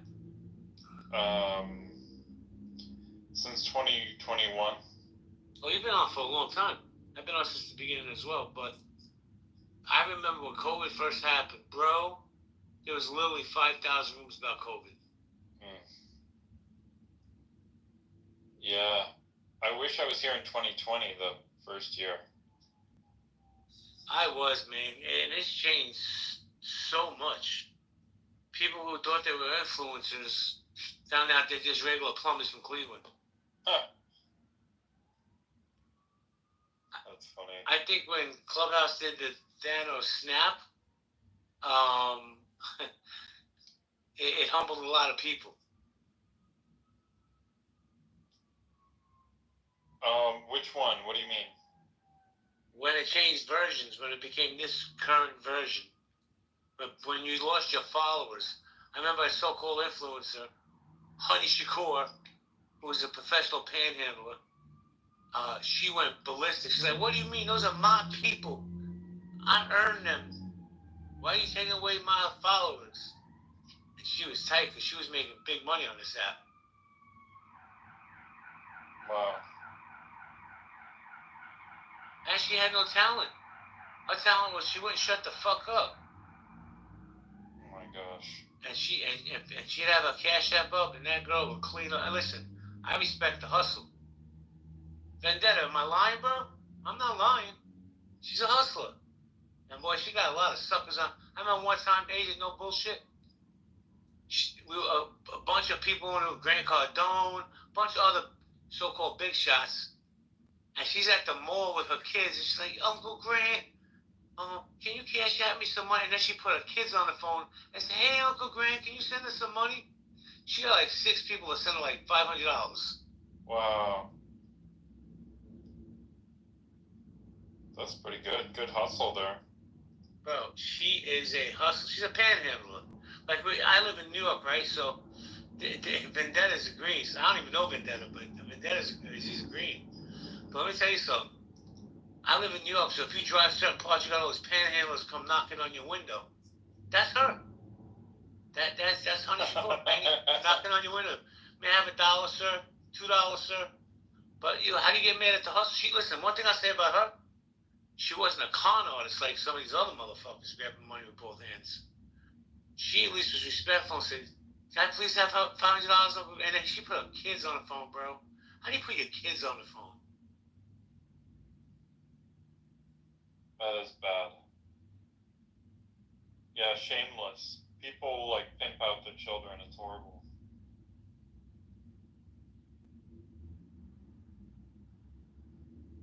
So I wonder if she got that job at Burger King.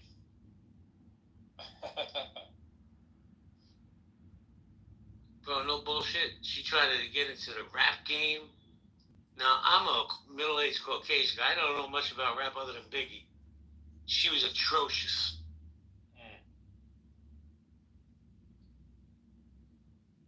Yeah, some people just should not share their talents with the world.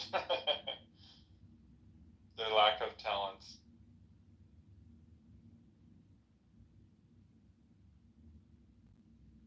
So where you at now? You in America? You in Canada? You in Bali? Where you at? Yeah, I'm in DC now. Oh, word? You should come up to New York.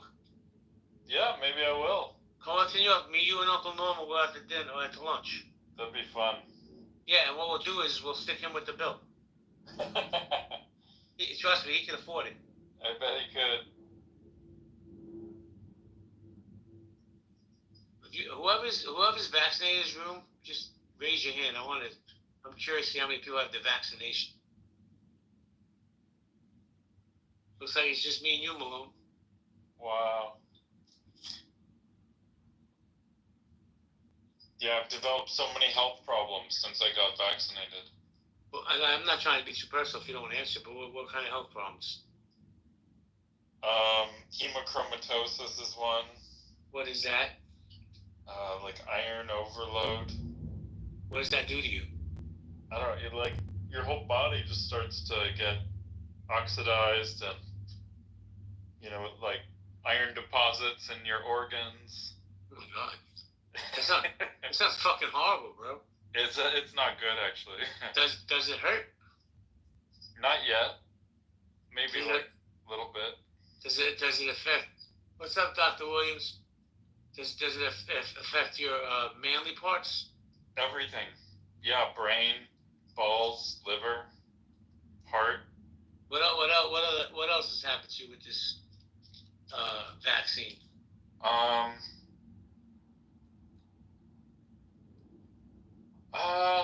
don't know. Well, it slowed down a little. That could just be aging, but yeah.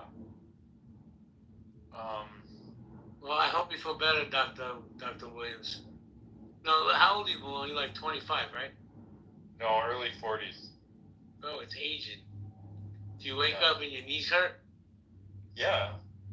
Well, welcome to the welcome to the 40s. Yeah. They hurt a little bit. Just walking, just going up, Sorry, I'm just taking people in. So what else do you think is effective? Matt Cool, I got a question for you. Come to the stage, bro.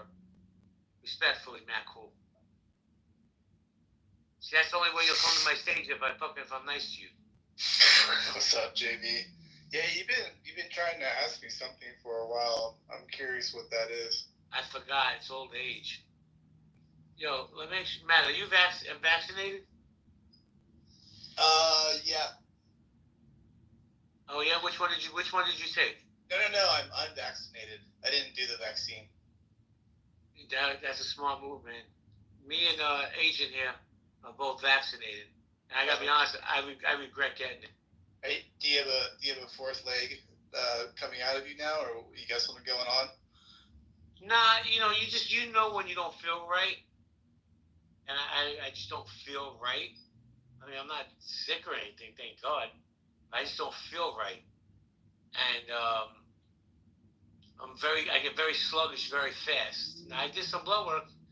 I'm not diabetic or any of that other stuff, but dude, I'm telling you, in my entire life, I've never gotten as sick as since I took that vaccine. I'm talking about just colds and shit. I had the flu like 2 weeks ago. That put me on my ass. I hear you. Actually, you're not the only person that's told me that. By the way, have you noticed that people that you know who kind of been like on the older side maybe have become a lot more sicker since they took the vaccine too? Like, and other things have sped up too. Like if maybe they had some issues with other health issues, that those things have kind of like come to a head. I don't know if you've noticed that too. And you think it's Matt? Yeah. Hold on. You think it's because of the vaccine, or just Americans are getting older and sicker? I mean, I don't think the vaccine helped. That's my point. I think it sped things up. I think it's like this is my conspiracy theory. I'm not a huge big person of that, but I think it sped on things like depopulation or something. Like it's supposed to take out people that are sick. That's where I'm going with that. Well, we're talking all conspiracies tonight. What do you think about the what's up, Adams?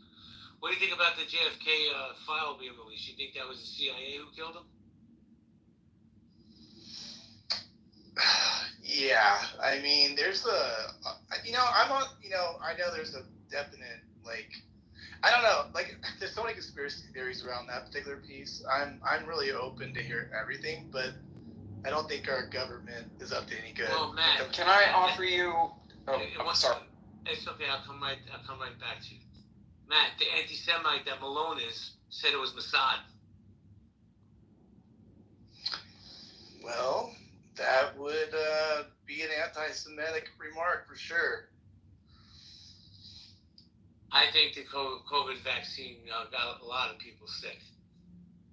Let me say, Adam, just hold on 1 second. Let me say hello to my man David up in the Pacific Northwest where they have clean air.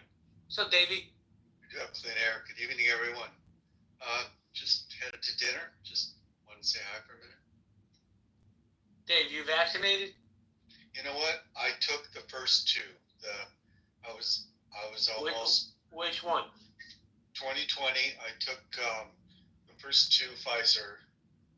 that I got at UW Medicine. And then after that, I saw people getting like the cytokine storm, more reactions to more inoculations. So I just decided, I'm healthy. I don't need it. I didn't get it for 4 years. I worked every day. I went to the grocery store. I went to the casino as long as they were open. I lived my life, and I didn't get COVID. I mean, I know people who died from it. I have employees that died from it, but I was lucky. I had COVID twice. Didn't do shit to me. I was sicker with the flu 2 weeks ago. What's up, Dr. Adams? How you doing? How you doing? Good to see you, my friend. Good to see you as well. I'm trying to limit my time on this app these days. Yeah, strange crowd. But here's what I will say.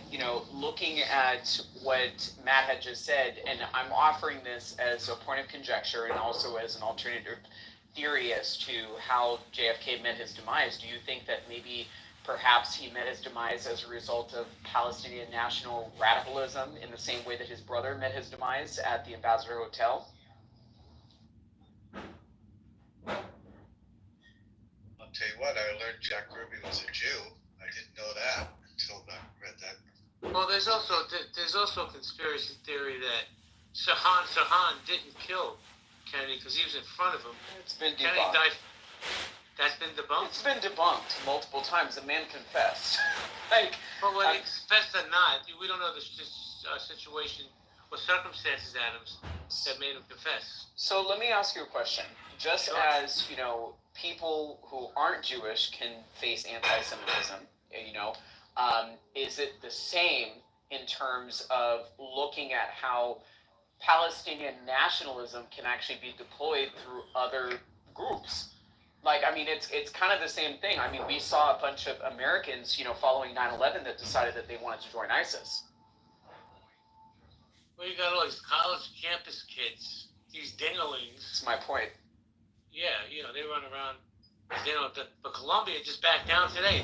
They're putting a mandate where you can't wear a mask on campus anymore, which I think is a good thing. They should do that throughout the state. Oh, Raj, what's up? Jay, how are you? I'm doing fantastic. And yourself? Good. Caught up in March Madness. Great tournament. St. John's going to win the whole thing. Put your money on it. Yeah, they got a tough one tomorrow. They're going to beat Arkansas. That's not even a problem. So let me ask you a question, Raj. Are you vaccinated? To the max. Have you felt a difference in the way you feel in the last couple of years, or are you still the... My arm was swollen when I took the COVID shots, but no, I'm fine. Oh, Raj, who killed JFK? Lee Harvey Oswald, Dallas, Texas. By himself? Yep. I have to tell you respectfully, there is no way anybody ever convinced me there was just one shooter on that day. Yeah, but no definitive proof. Sir, the path of a bullet is proof enough that bullet could do loop-de-loops to two people, but from which... Okay, who was in on it? The CIA. Did you ever see the Zapruder tapes? Yes. Or radical pro-Palestinian nationals, because let's not forget his brother was shot and killed by a pro-Palestinian national. So I mean, I'm just looking at a pattern. You know what I mean? I'm looking at a pattern and looking at what was going on at that time that set a lot of stages for, further geopolitical conflict that we, experience today. And that, ultimately through his brother in an outright candid confession, explained his reasons for the crime. It was due to Palestinian nationalism. So, I mean, I've gotten a lot of heat over the last couple of weeks for saying the quiet part out loud. You do not have to be Jewish to experience anti-Semitism, and you certainly do not have to be Palestinian to exude a certain level of radical extremism towards a Palestinian cause on U.S. soil. Well, let me just say this real quick. David, let me just say this real quick. My man Harry Balzac, down in the VIP section, he felt some extremism today. Yo, Harry, I tried to stick up for you, my man. I love Harry. They were having none of it in that room. But I tried Who's fucking around with Harry? I'm gonna have to fix this. Oh, you ain't fixing this one. That was Jazzy. Yeah, don't even try.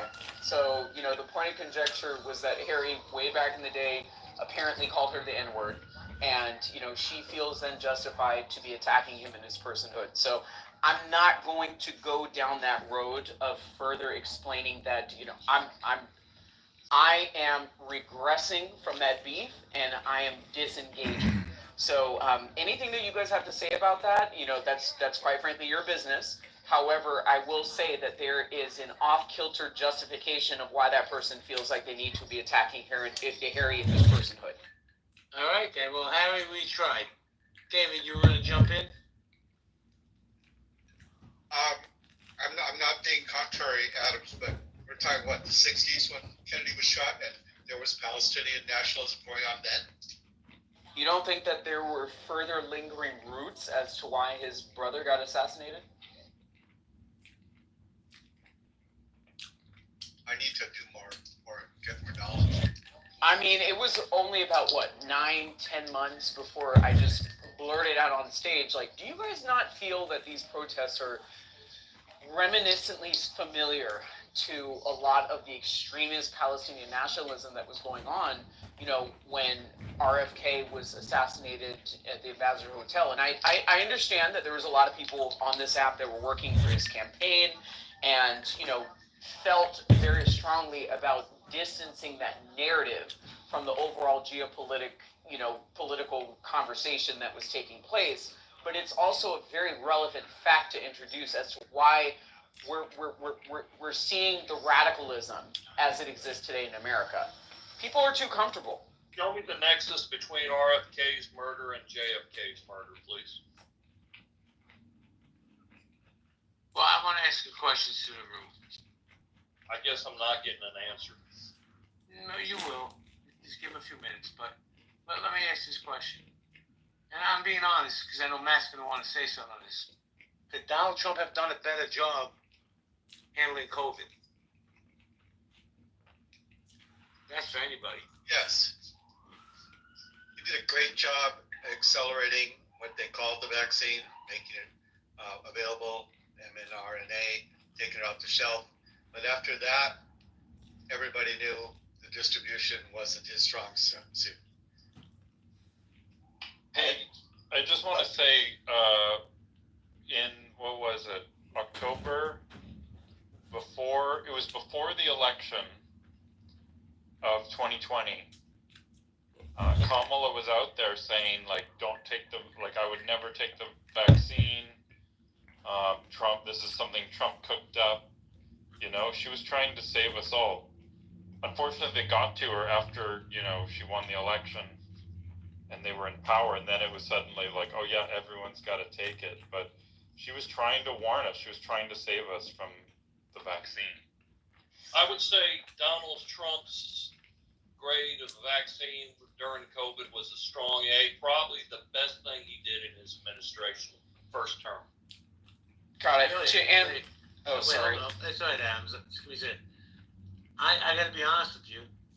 I'm shocked, and it takes a lot to shock me, that Override said what he just said. Adams? So just to kind of answer your question as far as RFK's 1962's policies, and you're going to have to go through the congressional archives as far as them approving said funding, but he was actually the first American president to approve an armed forces deal with said Israel. So, I mean, he was a groundbreaking president as far as introducing certain tools and of engagement in terms of what people feel today set a precedence towards grievances towards Israel.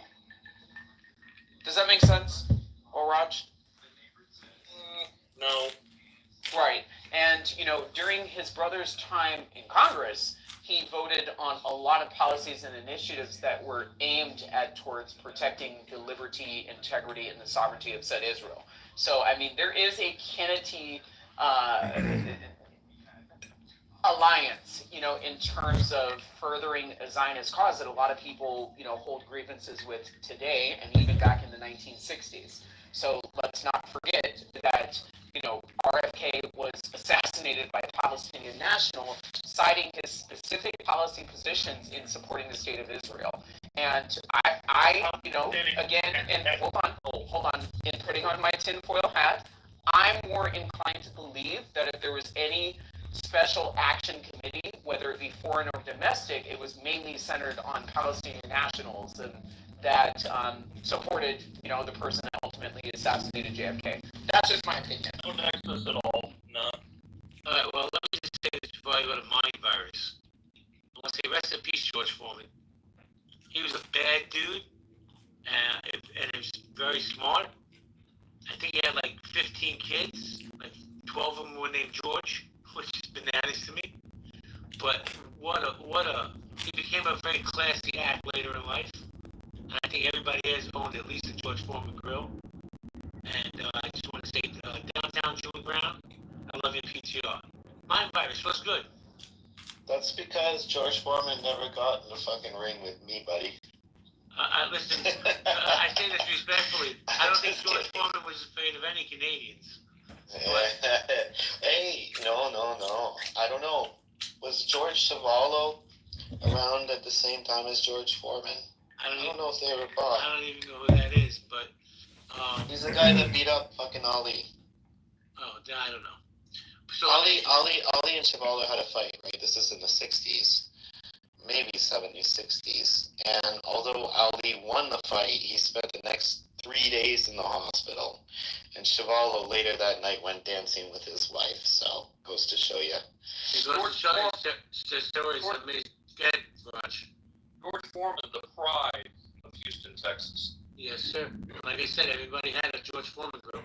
Yo, mind virus, let me ask you a question. Hey, buddy. Did the COVID vaccine get people sick?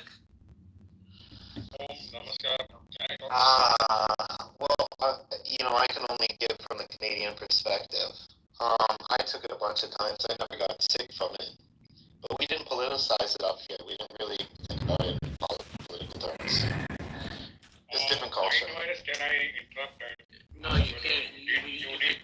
You can go sit in the audience because I don't like it. Yo, mind virus, was it mandatory to take it in Canada?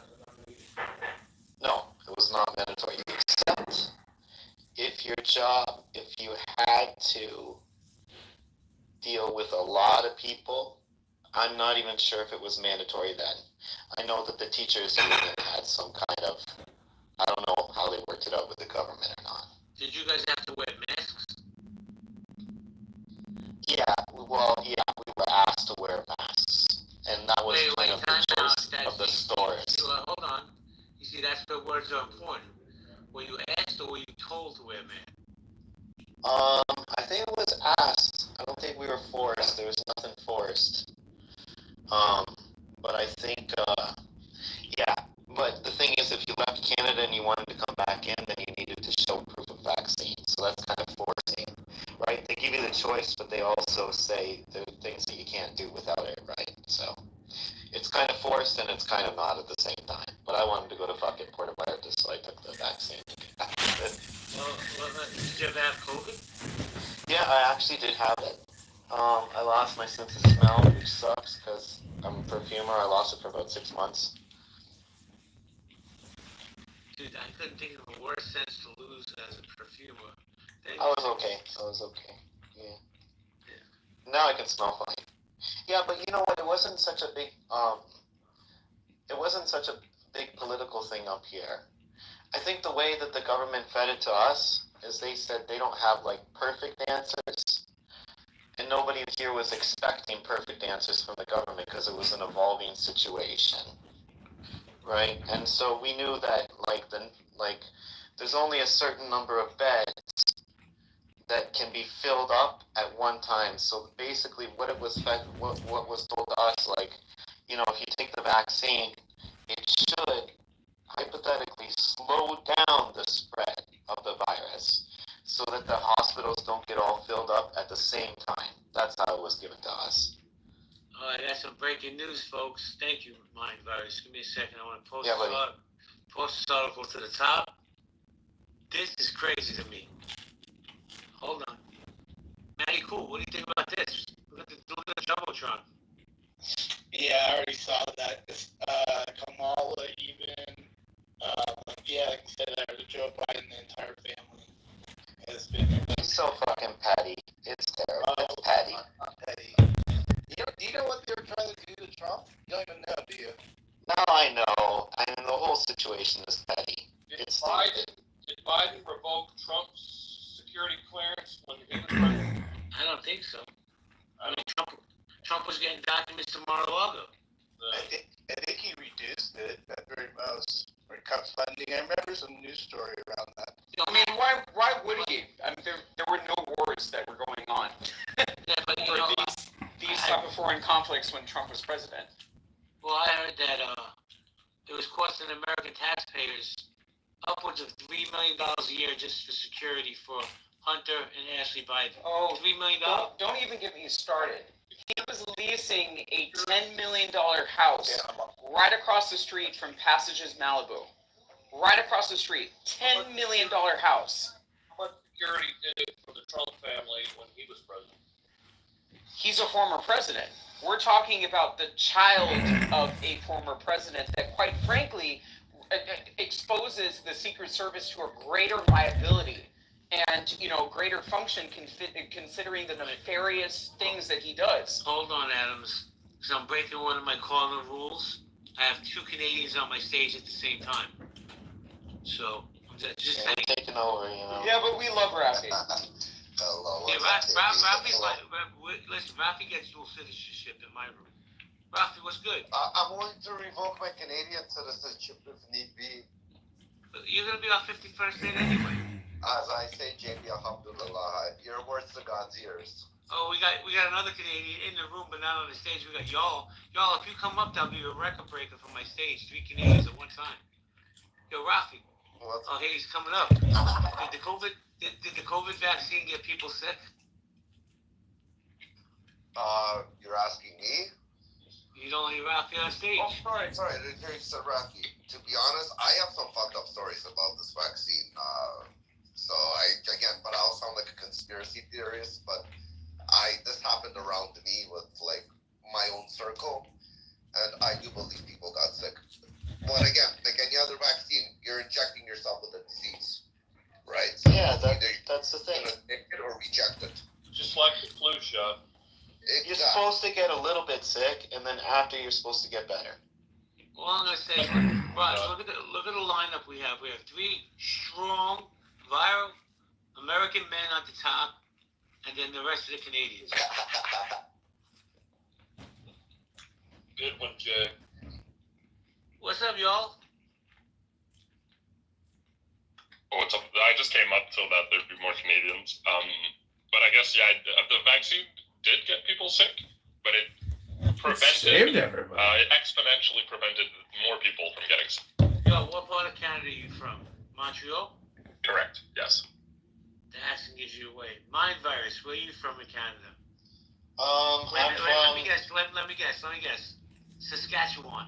No, I'm from Windsor area, Detroit, Windsor. Oh, Toronto. No, south of that, near Detroit.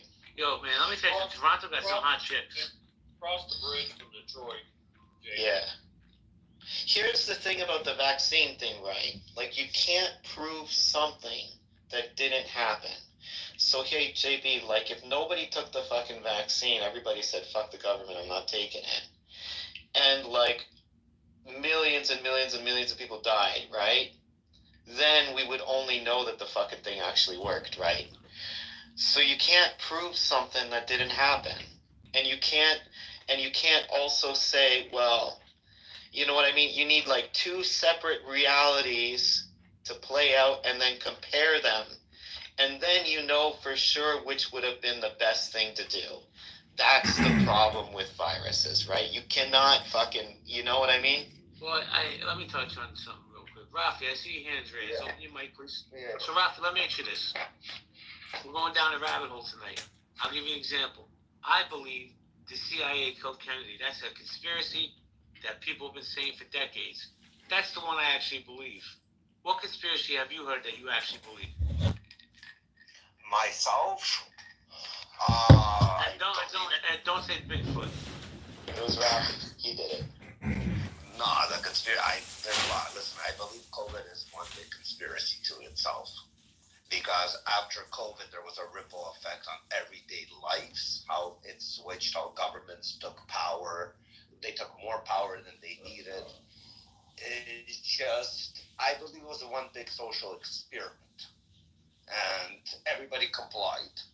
And going back to the case with the COVID, I myself personally watched one of my good friends get escorted out of a hospital because when his father passed away from a heart attack, they found him in the house on the floor, called the ambulance, they brought him to the hospital, and this guy had issues with the heart, he had a pacemaker, you name it, like this guy went through every process, and even after every process, he continued to smoke and drink. We know he died from a heart attack.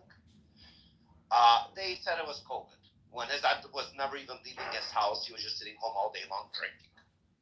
And he was fighting at the hospital. Like, what did you mean my father died from COVID? My father doesn't have COVID. They had to escort him out of the hospital. And they marked his death as COVID just to get the numbers up. So, meaning somebody, it was in their interest to get those numbers up. Well, I'll tell you what, Canadian medicine sounds like it sucks. Raj? Oh, Raj, you want to say something? I heard a story about COVID where people got the virus and they didn't get sick and they lived long and fruitful lives. Just kind of an interesting story that I heard. Well, we're all still here. Yo, Rafi, where are you from in Canada? You're from, Toronto. I know this. Toronto. No, that's not true. You're from Edmonton. No, Toronto, brother. Yo, there's a lot of hot chicks in Toronto. I'm in Calgary. I'm from the 6th. You're in Calgary? No, I said from the 6th. I'm from Toronto. No, mind virus. Yeah. Yo, they got, aren't there like a lot of steers and queers out there? No, man, it's all rednecks out here. Canadian rednecks? Northern Montana. That's you would actually, JB, you would be impressed with Calgary. Oh, I hear it's a beautiful city. I hear they also have a bad drug problem out there. No, it's that's fucking Vancouver, man. Vancouver's fucked. Right, Rafi? Jesus Christ. You can't buy anything there. Vancouver's fucked. Toronto, any major metropolitan city is fucked. Well, let me ask this question to my Canadian neighbors. Not you, Rafi, because I know the answer. My virus, what do you think about Donald Trump? You know, I got an interest in history, and I got an interest in why people like strong leaders. It's a truism that many people that join rising revolutionary movements, they're really attracted by this prospect of a sudden and a spectacular change for the better in their lives. And I think, this widespread enthusiasm for rapid change, I've seen it before in history many times. Wait, hold on. I think Trump hold on. is kind of doing that thing. Yeah. You think people that follow Trump, and I don't want any smoke from my Republican friends. I'm just asking the question because I'm curious and I'm nosy. That's right, Matt. Give me the rolly eyes. Do you think people that follow Trump is more like a cult? No, I think it's human nature. Look, where it's difficult to advance yourself alone, right? Where you can't advance yourself alone, where it's not allowed, or where the economy's changed, right? You need to find a different fucking source of enthusiasm. And people find this enthusiasm in a leader. That's just human nature. Thank you, my virus. He's definitely a better leader than Joe Biden ever was. Yo, what do you Matt, give me 1 second. Yeah, sure, good. Yo, what do you think about the Donald? I'm not a fan. I think it's like 10 times worse than I think anybody could have predicted, and it's not even comparable to his first term. This is a train wreck. How is it a train wreck? I'm curious. Well, I mean, there's like so many things, but I guess his meeting with Ukraine is one of the things that I think is crazy, starting a trade war, hurting the economy, and hurting the relationship with allies. I'll just leave it at that. Thank you. Maddie, Mike is yours. No, I was going to ask Mind Virus if he felt that Biden was a strong leader. That's my question. A strong leader? No, man. Like the way his presentation of himself, his way he spoke. But Matt, you have to understand, like, we're completely independent. I'm not. If I say something rude about Trump, it's not because I'm a Democrat or something. I'm not like that. I'm not. No, I'm not for anybody. Wait, hold on. Do you consider Trudeau a strong leader? He was a Fuck power no. 10 years. No. So why did you guys keep him for 10 years then? We have people. I don't know, man. I can tell you why. We have people like Gerald here that voted him in. What are you talking about, y'all? Oh, that's his name, y'all. Yes. Yeah. Yes. Y'all, are you a Trudeau fan? I voted for him the first time around. I didn't vote for him the second time around. Thank God. I don't. Like, no one's a fan of him anymore. By that point. After the first time, it became communism here, so we can't really get rid of him. When we warned him about Rafi, what do you think about the new guy coming in? He seems to be an anti-Trumper.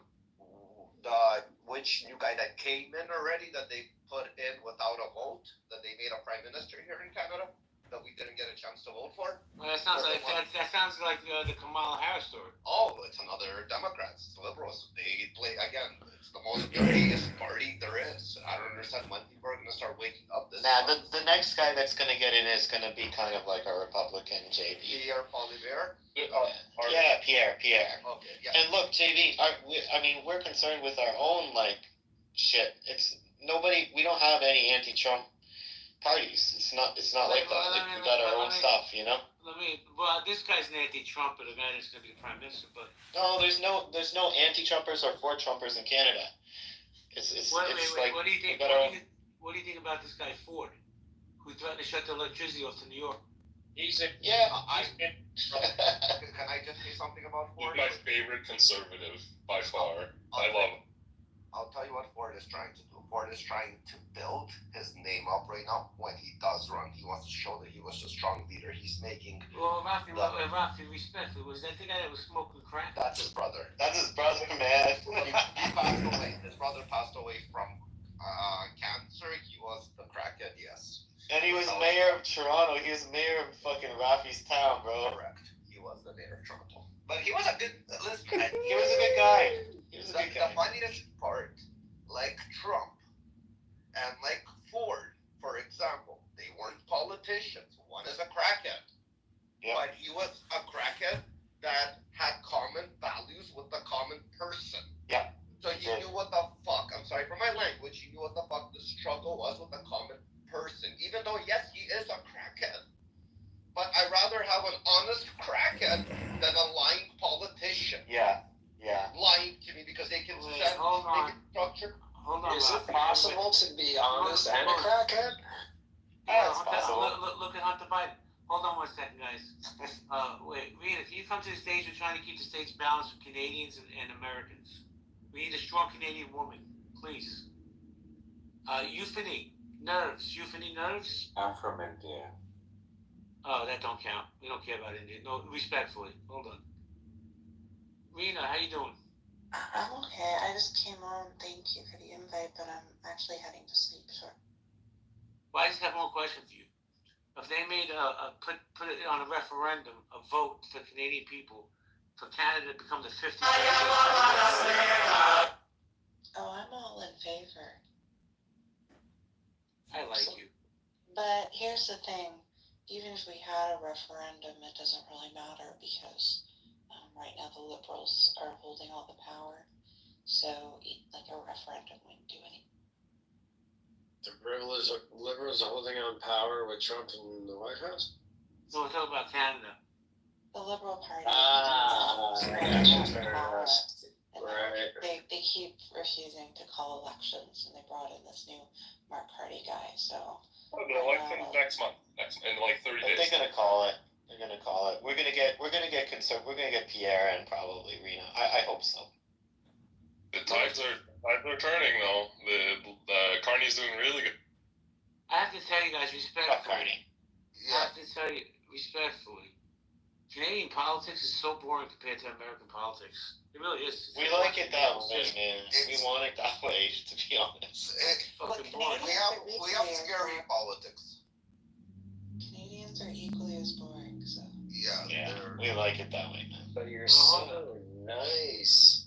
No, we're not. Just passive. I tell you the thing with my experience with Canadians, not the Canadians on my stage, don't internalize what I say, but my lived experience with Canadians is they have perfected the art of passive aggressive. 100%. Moosey, how you doing, Moose? What's going on, JB? Hello, eh? I mean, sorry, Canada would be a good room, eh?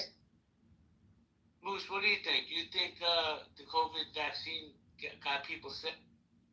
Wow. Thinking up season 1 of Clubhouse. OG. Well, I am an OG. No, I can't say yes or no to such an. Our bodies react. I mean, of course, like the flu shot, they're going to put a little bit of flu strand in it to build your immune system. So obviously, if they're putting in COVID in the vaccine, you're going to build your immune system. Of course, they're putting it at controlled levels. People are going to get sick. Some will have. I mean, we're not robots yet, right? So I'm saying Moose, my experience, from my understanding, is I was fine. The majority of the population, from my understanding, was overall fine, herd immunity and all that. But yes, some people did get sick and some people did not. So I don't have it yet. There's no yes. It's not black or white. Two more questions. Two quick questions. Who killed JFK? I said the CIA. Wait. Oh, he left. Malone said it was the Mossad. I say it's fucking just Lee Harvey Oswald alone. Hey, look, JB, how World War I started, right? It was like one crazy little dude. Sometimes, that's the crazy thing about history, right? Sometimes some nobody kills somebody important and completely changes the world. It happens sometimes, Moose, what do you think, Moose? I'm going to go with the person that fired the gun, put the bullet that ended the human's life was the shooter. So that was Oswald. Was he a patsy? I mean, he definitely was a patsy. Here's a two-part question real quick. First part is, as an American taxpayer, should we allow Canada to join America as the 51st state? And the second part is, how do you feel about Greenland becoming the 56th? I'm not going to dignify that question with an answer. Neither is going to happen. Exactly. Neither. It's like Disney, let's just call it Disneyland. We have a little hard for a president. Neither is going to happen. You just gave him an A for his response to COVID. Yep, I did. I will stand by that was the best thing he did in his first term. Name me any passing legislation that he supported or backed in his first term, JB. Go. Oh, I can't, but Matt can. But what grade would you give Biden for the response for COVID? Fine, too. He did good. I give them both an A. Saved a lot of lives. Very impressed. Both sides. In the first time in the history of this planet, we had a shot that saves people's life on that was something that was beyond the flu. It was a pandemic. First time in the history of our living on this planet, we had a vaccination that saved lives. Give them both phenomenal credit. I'll tell you something I won't give either one credit for, and I don't know if they could have any control over it. I believe because of COVID, whatever people believe of it, whether it's a hoax or all of the other bullshit, it really set back maybe this entire generation of kids in school and learning. I believe that wholeheartedly. They're dumber and more lazy than ever before. They were dumb and lazy before it. Well, another thing. Do you believe the stimulus checks or the COVID checks they were getting? They were kind of trying to see, I forgot that word that Elon Musk, universal income, that's the word. It was an experiment for a universal income, how people are going to react to when you start controlling populations, when the government takes control over people. A lot of people might have not got affected by the actual vaccine itself, but the vaccine did have a ripple effect on people's everyday life, from losing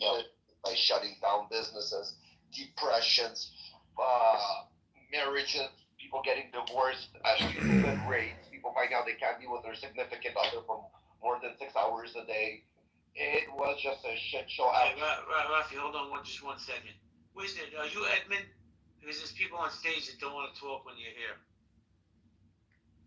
Excuse me, no, this is Wizard. Okay, Wizard. It's I'm gonna make you disappear. It's him. It's him. There's some shit to talk. Sorry, Magic. You know, it's fine. We love your voice, and that's fine. I love mine, so I'm gonna let you. I'm done for. No, I just wanted to know, Pearl, you seemed so confident about your claim of the billions for the Hamas leaders. Ernie, Do you have any sources? 4 billion. It's common Yeah. knowledge. Where's your sources? Common knowledge? Thousands of sources. Just Google it. 1 million sources will pop up. Where? If you don't trust them, it's up to you. Didn't find anything. Okay, you're right. They were all poor. All Palestinians are so poor. I can't believe it.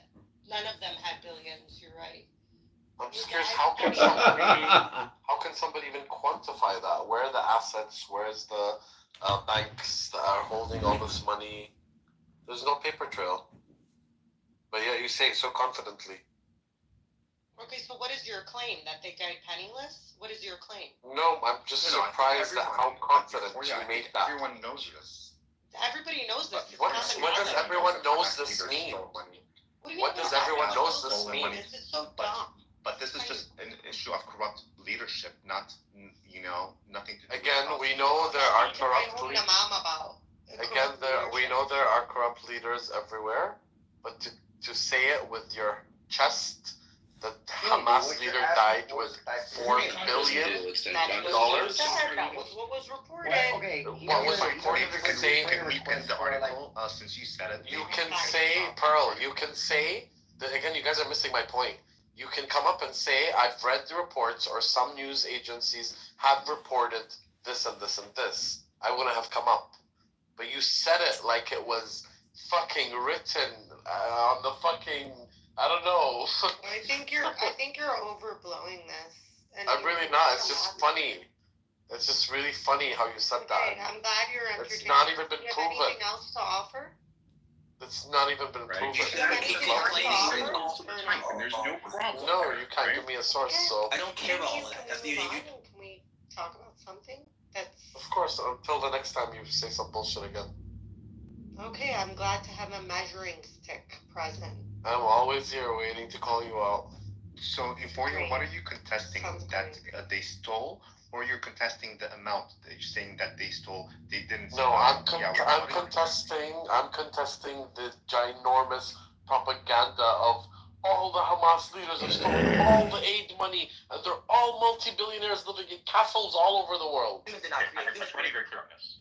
Right, I got that. Allow me to be clear again, right? When we're talking about the natural occurrence of what Assalamu alaikum! and under apple in a basket, no, of course humans didn't create that. Dude, all right, just stop right there. Stop right there. Stop. Scientists. Stop right there. Please don't make me have to mute you. Stop right there. Great. That's all I needed. All the extra I didn't need. So humans did not create.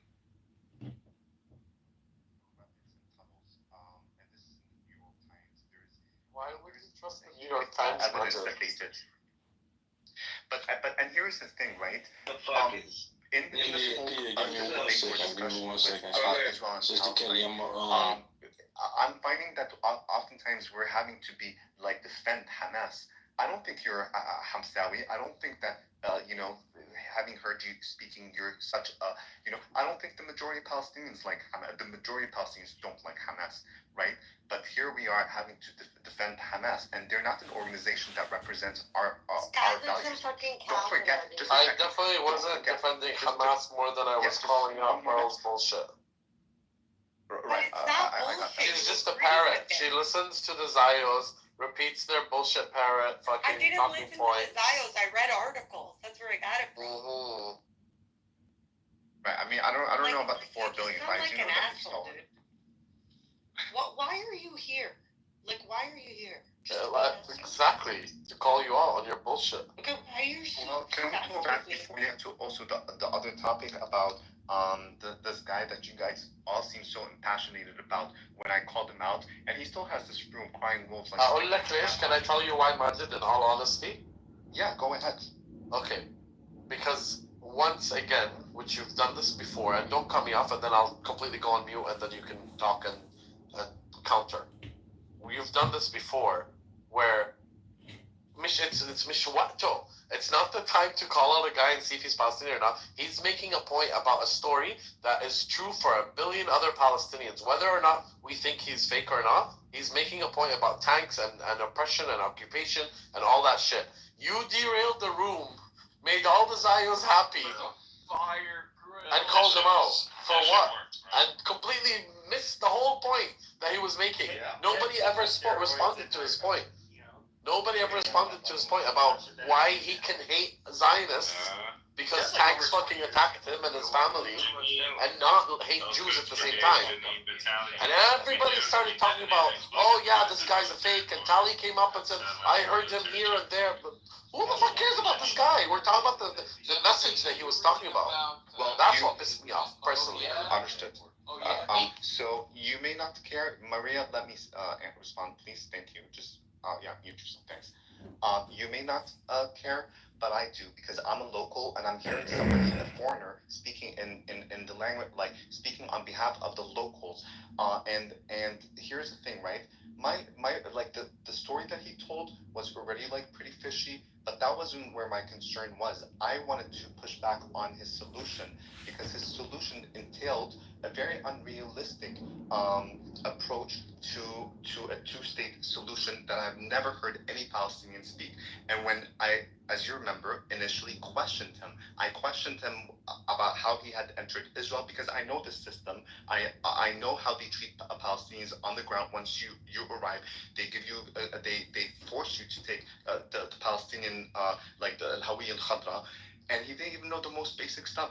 Every single Palestinian that's been to Palestine knows this, and if they don't, they know it from their families. There was a lot of things that he was saying, and yeah, it did perk my ear. I don't like people speaking on our behalf and coming. It was doing a great injustice to the to Palestinians on the ground to be talking the way that he was, when he was very specifically also underscoring Israel's role in why the Palestinian state was not established, including Jerusalem being in part of the capital of Palestine. There is no Palestine without a form of solution where Jerusalem could be at its capital. That's one of the 4 stumbling blocks.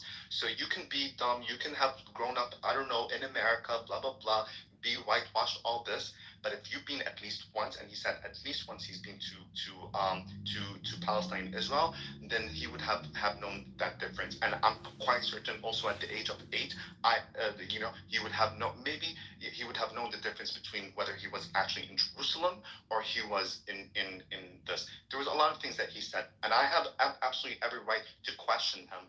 Instead, he went and ran off and didn't want to confront the questions. So yeah, I do believe till now, I'm very convinced that this guy is not Palestinian. And there are reasons why people have an obsession with pretending that they are either Jewish or being Palestinian. And I think you know this. I mean, so... Well, agree to disagree. I would have just messaged him or spoken to him privately or contested his Palestinianism, right, but not in his IO room. But here's the thing. His view on the solution itself, in my view, was detrimental to the Palestinian cause as a whole, because he was absolutely undermining the severity of it. Like, he was, first of all, how do you say it? He was dumbing down the Palestinians so much so that they have to prove themselves, to be able to create a state. They don't have to do shit.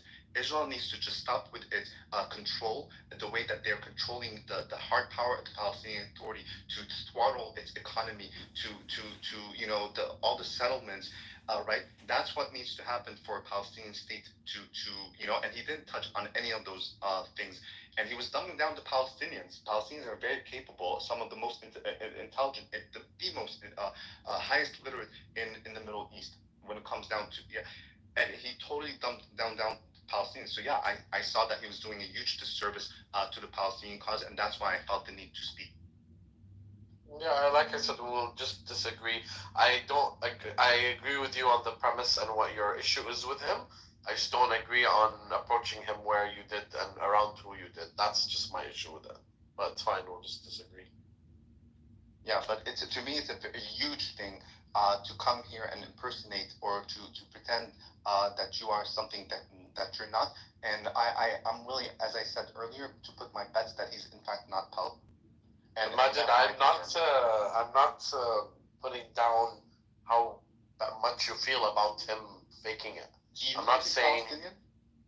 I like as much as I can tell from somebody on social media, just because we've been talking to him for so long. But you did I'm not saying you didn't raise good points, and I'm not saying to you this is important. To me, it's not important. I don't care. I'm not saying I don't care if a Palestinian fakes if a non-Palestinian fakes it and speaks on my behalf. I would be outraged just as much as you are. The only difference is I wouldn't fucking call him out in front of Zayos. That was my point. That's my only issue.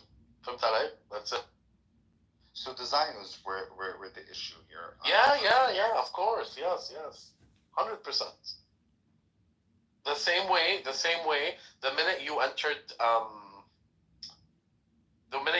that room, I messaged Jack and I said, I don't know if you heard me or if you had left by then, I said, remove all the Zayos. I don't like this thing between us.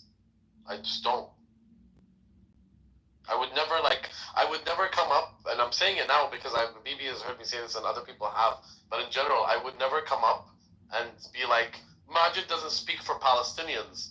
I would either message you personally, or I would say, oh, by the way, I think this as well, and add to your comment, or try to contest, but I would never call you out, me personally, Ana Kami.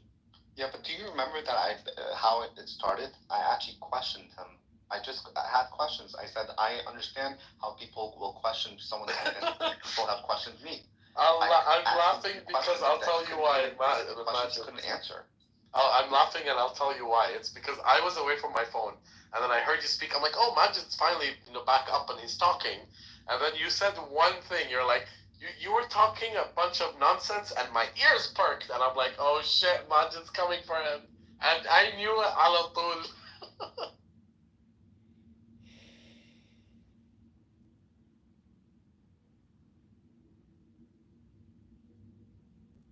Anyways, Pearl, I forgot the bullshit, and I'm not attacking you. I'm done with attacking you. But if you go to every single one of the if you go to every single one of your, my friend or an enemy, because I know you're. I'm so surprised you don't know me. We were lovers at one point. Listen to me. Listen to me. Shut up and listen, Pearl. Every single one of these articles, I opened them one by one just to show you that I gave you the time of day. None of them show any kind of proof. They literally just say, a spokesperson said this, someone reported that, someone saw him in a luxury hotel. Where is the proof that he has four? You gave us a number, not you. The article said a specific number. How did they quantify $4 billion? How? It's impossible to know. Okay, so that by that rationale, then you have to question everything, right? Question everything. Of course. Question the Palestinians, question everything. Sure, but I'm not sitting around here giving you a specific number. I'm not telling you. Respect about the Palestinians, everything on display. They hide nothing. That's what I love. They love it. I love it. They show us who they are. Sorry, Majid. Not you. That. But yeah, we see. It's very off-putting to the Americans. I gotta tell you. Like, you make every white. What prompts you to continue having discussions with Zayos? Like what's the fire behind these conversations that you're having with them? Because I've been seeing you, I've been seeing Mike, I've been seeing Palestine joining these rooms and just talking. Have you seen a positive result? No, zero fucking results, man. So just zero for the sake of normalizing? No, it's just I talk to, like, for example, with BB, I'm curious to know what's his line. What is he trying to get at? As BB, for example, what does he want out of this whole thing? It's just very intriguing. It's very intriguing to the lengths that they're willing to go. Like, I'll never speak with El Normal. I'll never see a room with El Normo on there, I'd be like, oh, let me go and speak, because I know him in and out. I know exactly what he thinks. I know exactly what he says. But BB's a little bit of a gray area for me. BB's fun. BB's great. See, this is my issue with you, bro. You're friends with a genocidal maniac. But okay. It's so, like, cool, man. He's not what he says he is. He has a lot of Chaldean friends. You'll forgive him. They have a negative impact. You know, you can be. There are nice Israelis and nice Zionists, but their Zionism trumps it. Their Zionism trumps all of it. There are nice pedophiles. I don't think There are nice pedophiles, and there are nice rapists, and there are nice psychopaths, and there are nice murderers. There are nice Muslim extremists. There are nice ISIS members. I'm sure you can have a nice time as an ISIS bride, maybe. But there's still fucking ISIS. Right away. There's still fucking ISIS. It should trump it all. Dude, make me an ISIS bride. I'll make mad money, Of course dude. you'd want to be an ISIS bride. Euphoria, are all Israelis Zionists to you? Well, what? Again, you cut out. Let me just follow my thing. Are all Israelis Zionist? No, some are anti-Zionist. Israeli Jews. Some are anti-Zionist. Like this punk rock group I discovered recently. Like punk leftist rock. Jews. Huh? Like leftist Jews. No, punk rock Israelis are fucking far right anti-Zionists. Like they're like the Trump anti-Zionists. That's funny. Google it. Punk rock group anti-Zionists. Hey, they're can crazy you link motherfuckers. Can you link it for me? I'll try to find it once. That's fun. Wait, Majid, you lived there. Do you remember the punk rock groups or no? Have you heard of them, or is this something new? No, I don't think I've ever heard of these guys. Oh my god, they kind of sound interesting. So you don't think that all Israelis are? They're called the Shondes, Shondes, a New York-based Jewish group who became known for anti-Zionist views. Founded their first. They're not. Yeah, wait. Israelis. They moved to Israel. Yeah, but they're still not Israelis. They're fucking American. No, they became Israelis. Yeah, they're Wait, hold leftist on. Jews, as I said. Okay, wait, never mind. Forget the Shondes. Hold on. That doesn't sound like if you're going to Israel and going through reaping the rewards of. No, sorry, that's the wrong group. Hold on. One second. No, they were born there. Born in Israel? Yeah. And then they moved to New York. No. Forget New York. I read you know when you read an article without opening it? Right. I do that all the time, and then I sound so educated too. But here's the thing. I think they're called Holocaust. If they're Israeli. Work on that in my life, but go on. It must be a dyslexic Arab thing, because I'm not Arab, you know? But go on. I mean, I don't know how Israelis could be anti-Zion, I know anti-occupation, that those principles, because if you're anti-Zionist, you're essentially saying that you don't believe in Israel's establishment as at least my understanding. The dumbest thing ever. And so it's what are they going to do with their identity? If you're Zionism is the ideological base. I can see myself being if I was Israeli, and I didn't like what my government did, I could still see myself as an anti-Zionist. I don't want my country. You've never been there. It's fucking paradise over there. There's no way you're gonna hate it. There's just no way. I didn't say I'm gonna hate the land. I'm saying but that's what anti-Zionist means. No, it's not. Anti-Zionist means you want the destruction of the current state of governing body of Israel. Yeah, but that usually means. No, that's not what it is, because Zionism is about the right of Jews' return. But it's not. Zionism this is where we differ. Zionism to Palestinians is what the actions that came after. Zionism is what is the Nakba to us. Zionism is the displacement. Zionism is what allows Pearl to go visit Israel and Palestine and doesn't allow me to go and visit that land. That's Zionism. Aren't you Canadian? Right, but that sounds like a very nice, emotional, description of Zionism. But let's be realistic about the very foundation. What is Zionism? Zionism is about the idea that Jews want to have a homeland in a place that they had some kind of history, right? And so, who founded Zionism?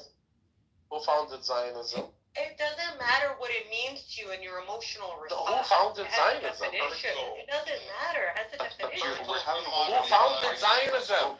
Herzl. And what did he define it as? It's Jews to the right to the homeland. That's it. No, it was a colonial project, and they initially wanted to displace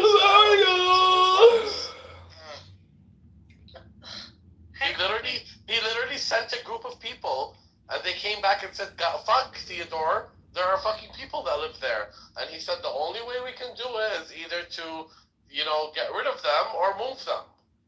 That's fucking Zionism.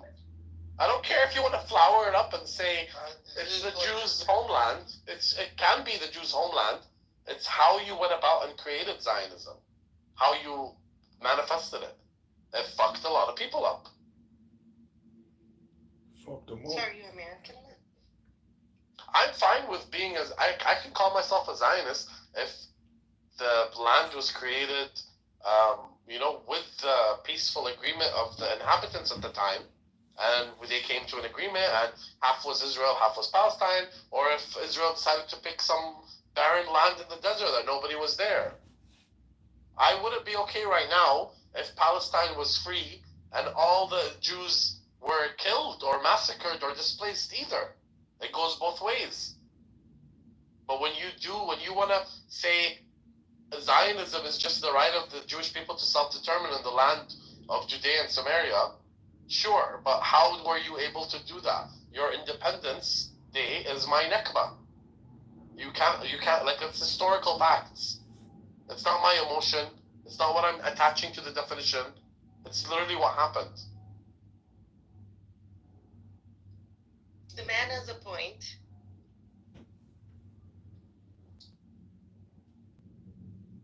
You guys, the anti-Zionist Israeli group is called the Holocaust. Diana Giraffe and Diana. They played in Jerusalem's Pergamon Club. Listen, Diane. The Holocaust? Yeah, I swear to you, I'll link it now. The worst name possible, dude. Nick, how sick are your people that they call themselves the Holocaust? What's wrong with these fucking people? Same arguments. It's the same fucking thing. We're like decades and decades. It's like not even. It's not even worth the fucking argument. It's not even worth the breath. It's just. What? I never got an answer to this question. What's wrong with the these same shit? It's like. Enough of what? When are you gonna Whatever answer? it may be is out of our control. Whatever's in power and whatever's been in motion will always be in motion forever and ever and ever. There's nothing you can do. You can bitch and moan all you want for the rest of eternity. It is what it is. Here we are today. That's it. You live in probably the best time that you ever have, ever existence. Today. You have TV, you have the cell phone, you have pussy. I mean, it's fucking all there. What else more do you want? It's there. Don't see the P word during What more do you have to argue about? There's nothing else. Who are you Live your asking? life. That's it. What were you yelling at? What is this soap opera? Yeah, are you in I can yell. Do you think you're in another room? Like, are you schizophrenic? I'm retarded. I can yell. Why did you say hello? Like, explain to us. Maybe we'll yell with you. No, that's not appropriate to ask, I think. Yeah. It's just the same argument. Guys, like, I feel like we're like in a slow learning disability class in high school. We're all like hear the same thing, same conversation. 5 years on this fucking. Nick, it was a joke. Shut up. It is. Same thing. Majid, I don't know if you remember me, but It's not Majid. It's Majid. Majid. I enjoyed my conversations with Majid always, so I'm glad that he's back. So nice to see you again. Well, for short time until I start going crazy again, and then I'll stop. Yes.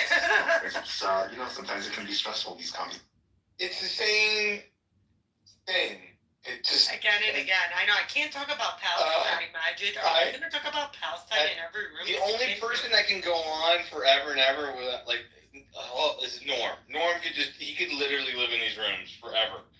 I mean, he is the poster child for these arguments. It's always. He's so weird. The other day he told Prince to bend over and call him daddy. Just like that. He's like, I'm gonna spank you and make you call me daddy. It was totally inappropriate. Majid didn't love it. I swear, He didn't love it, dude. I'll tell you right now. We're all living like in a sane asylum if we just have access to like a cell phone. Like we all do. Like No! we're all like literally. Michael! What?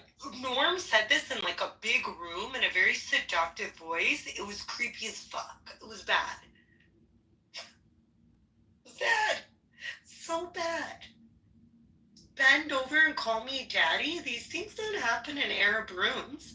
But I appreciate, I guess, the zest. I didn't appreciate it. It was weird. Majid, did you like that? I thought it was quite funny, actually. And he was meeting the people in the room with the same energy, so. Okay, fine. Fine. I guess it was a little funny. It was a bit too visual, so. And erotic. But. And what was it that Mike told Norm yesterday? He said, I want you to fuck me with my nose because it's so big.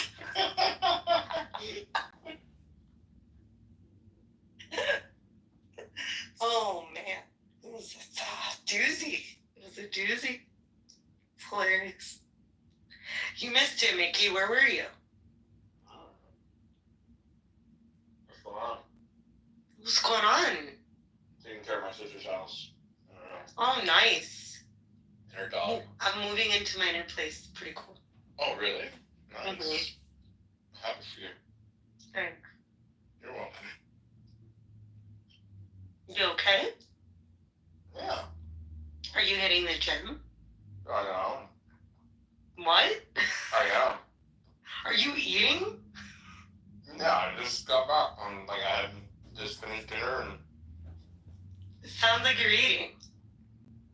Yeah, I had like a what is it called? A little treat right now. Okay, put the fucking treat down, dude. Sis, do you think I don't want a treat right now? I've been eating all day. Majid, I didn't eat all day again. When was the last time that you had a treat, Pro?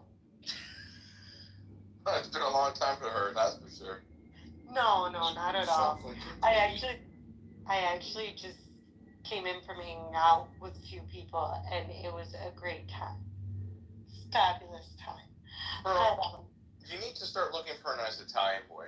Seriously, I don't You know, think it's funny you say that. I'd tell you something, but you're a chatty fucking Kathy. Listen, there's no So I other can't say fucking anything to you. other parent bimbos and stuff anymore, so I don't talk to anybody else. So Why don't you still talk to your BFF? no, she's moved on to Twitter. So Thank God. that bitch fucking tweets literally 100 times. I swear, she tweets 100 times a day. I swear to God, she has posted in her lifetime over 70,000 posts. I swear to God, it's like that many? Yes. She's manic, dude. She's manic. Like mania. Like I follow a handful of people, and one because she brings a whole different types of conversation. Because she's fun to follow. She fucks with everybody. She's smart. I always like her. Holy shit! We're talking about who, Majid. Majid knows. We were talking about her the other day. Majid likes her. Your best friends. Insane how much she posts. I get notifications from Alex Jones and Infowars and Joe Rogan, and that person. Why? I'm not gonna mention her name. No.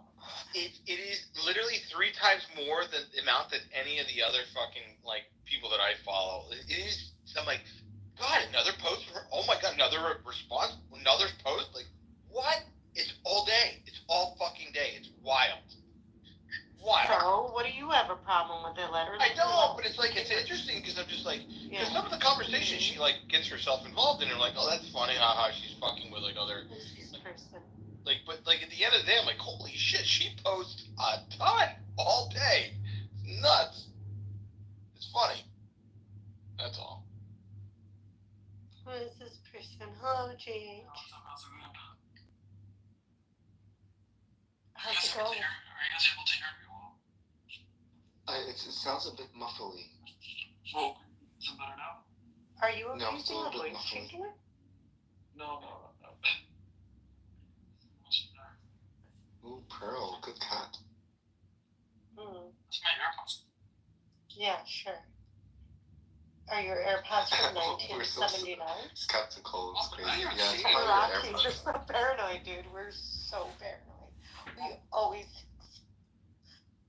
have BB. Where's BB? We need to get BB in here. I'll tell you how paranoid his friend. So, Jayanch, did you figure out your... Go ahead. You know what I'm saying? There's nothing to be paranoid of. I got banned on this app 4 times. Mom, everyone. Well. Oh, well, we're attracting the Muhammads. Hey, Muhammad. Wait, Pearl, you're not... Hey, bitch. Pearl, how are you? Wait, I'm American. Hey, good evening, everybody. Wait, is this So a are you Palestinian Iraqi or are you American? That's a good question, isn't it? Of course, it's a pro-Palestine room. Are you nuts? What else would we be? You think we have no soul? I think Jayanch wanted to say something. Yeah, there's like 50 pro-Israel rooms. I thought this is one of them. I'm pro-Israel. Okay, yeah, we're all pro-Israel, of course. Come on. Yeah, I support genocide. Help me out. You like genocide? Yeah, the Palestinian kids for sure. Yeah, really? Do you? How about the Christians? Don't you love how they're getting genocided in Syria? Armenia? Oh, Syria, it's cool. Bro, keep talking. I'm just fucking stroking my chicken right. Ew, disgusting. Yo, chill, relax, bro. Not right now. Ew. Razul, what is wrong? Wait, what did he say? I didn't hear it. He said, Pearl, keep talking. I'm stroking my chicken. No, I think he's talking to me. I don't think he's talking to you. He definitely said Pearl. Okay, we're still delete your Wow. Gross. Wow, how are you censoring yourself? I do think he was talking to Jay. He was talking about me. Voice, but Muhammad, how are you doing?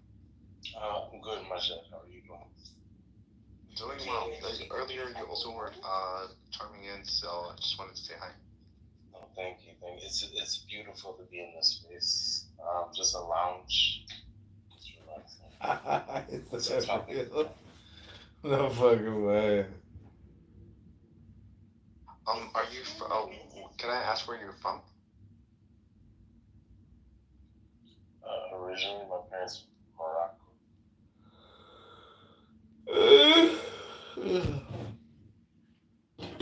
Never been, but I heard it's a beautiful country.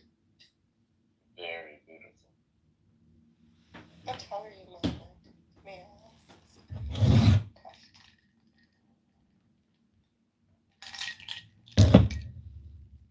Pardon, Pearl? I didn't catch that. I'm sorry. I said, which city in Morocco are you from?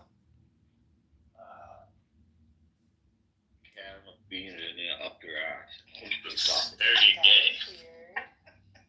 That kind of Right. The moment Doctor, come up. where they're Yes. from, they just disappear. How you like it? What's they so? Why you like it? Welcome back to another episode of Low IQ Dumb People here on Clubhouse, talking about nothing, wasting all their time. Inshallah, Allahu Akbar.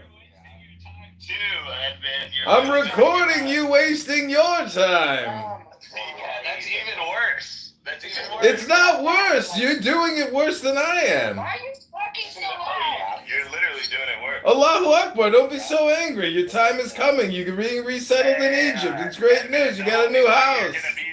You're gonna be successful if you start clipping up the highlights. You gotta clip up the highlights. Clip the highlights. Note to self. Check. No one's watching your 8-hour videos. That's a big Habibi and Abar Shway Arabi. Prince, you can speak to me in English if you want, Habibi. Oh my god, just take the fucking. I got bored of this fucking room.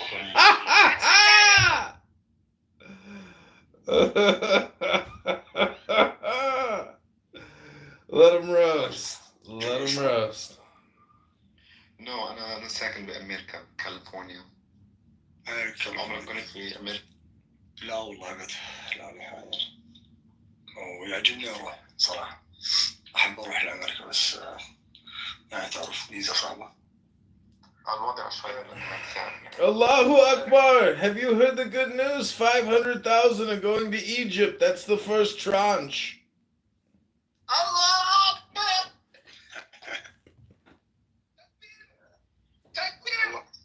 الله أكبر. Oh my days.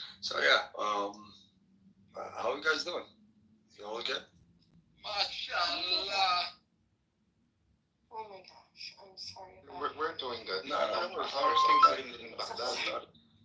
It's thriving. She got excited. 100%.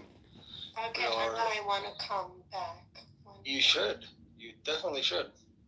Well, my Iraqi friends here in the U.S. tell me that Iraq has been totally ravaged by the Iranians, by Hezbollah, like their proxies, and that they've totally eaten up Iraq. I don't know. They've got 100%. They've got a point. It's not totally. It's not wrong, but it's not right at the same time. There are some proxies that have some control over some stuff, but they are, they're turning into businessmen, oddly enough. And yeah, of course, they're in Iraq.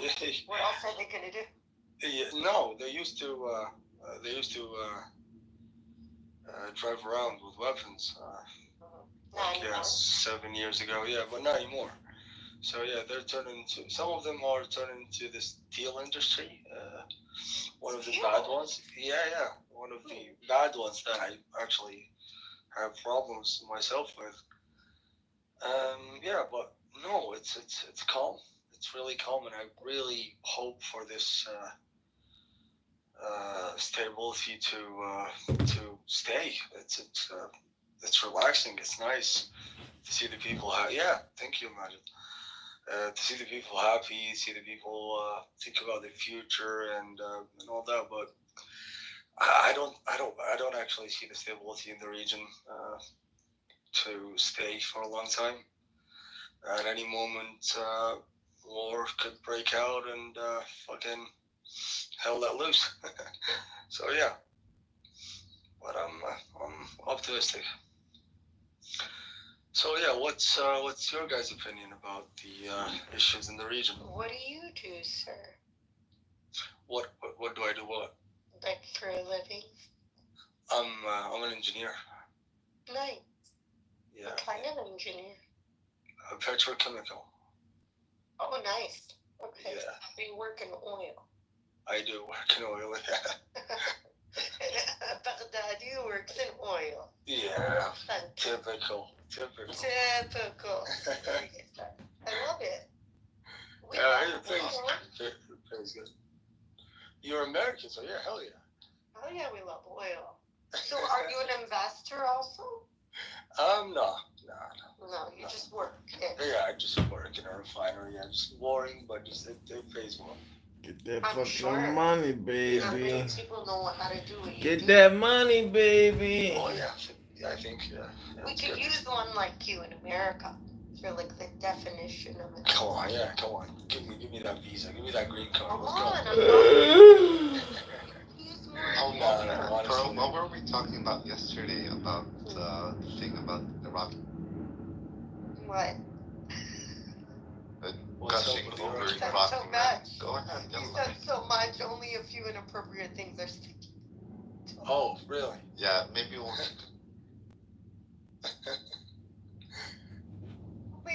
But all positive things. Okay, sure. All positive things. Yeah, of course. Never. No one would ever disrespect an Iraqi in front of me. Oh, okay. Never. Why? Because I'm كمان من Iraq, but I'm born in America. Oh, you're really? Yes. Oh, yeah. أنا كلداني. Sorry, what? I'm Chaldean.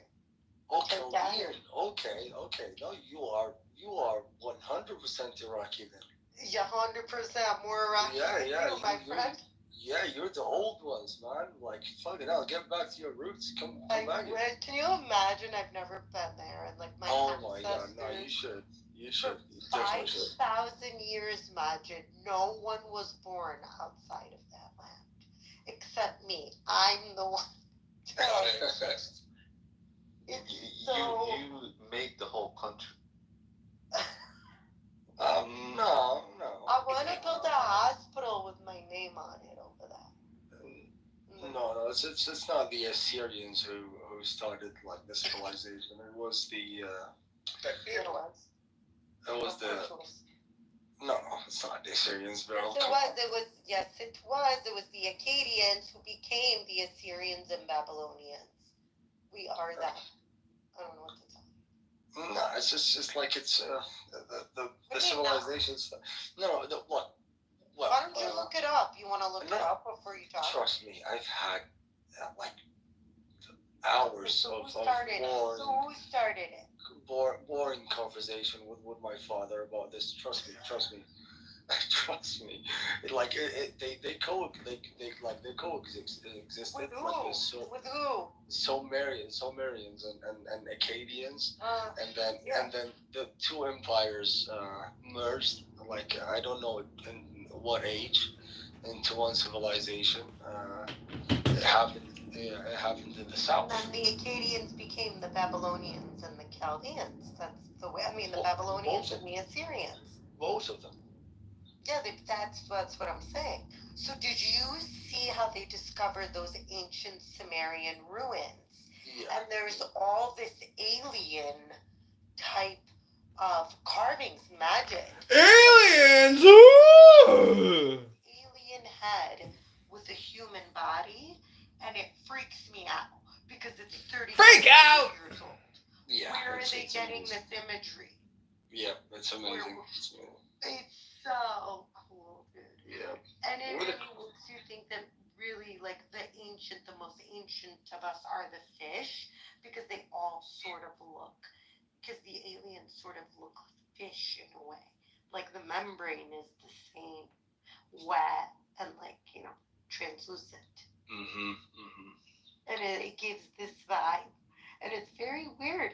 Did they have an alien encounter? Because also, the book of Ezekiel, if you read the book of Ezekiel in the Bible, a very alien type of imagery that Ezekiel experiences, or was the man schizophrenic? We don't know what happened, but the visuals are very detailed.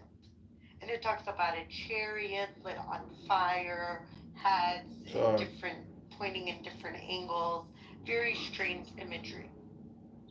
I've never read that. I would like to. Are you Muslim? No, I am of a Muslim family, but I'm not Muslim. Oh, okay. Yeah, Are you an he's atheist? secular or whatever. Yeah, kind of. Iraqis just don't give a shit about religion, I'll be honest. Yeah, true. They don't, but of course, the Chaldeans, like, we've actually become more religious in America, to be honest. Like, my grandma. You guys had the first church ever. First Christians, yeah. First Christian church, yeah. First Christian church ever, yeah. Mhm. Yeah, it's in the. Is it in Mosul or? I'm not quite sure. No, I think it's in the Hook. What? What is? The oldest Christian church. Oh no, I don't think it's standing in Iraq anymore. It is. It is? It is. How? It's a miracle. It's like it's the oldest church ever. Look it up. It's the oldest Christian churches in Syria.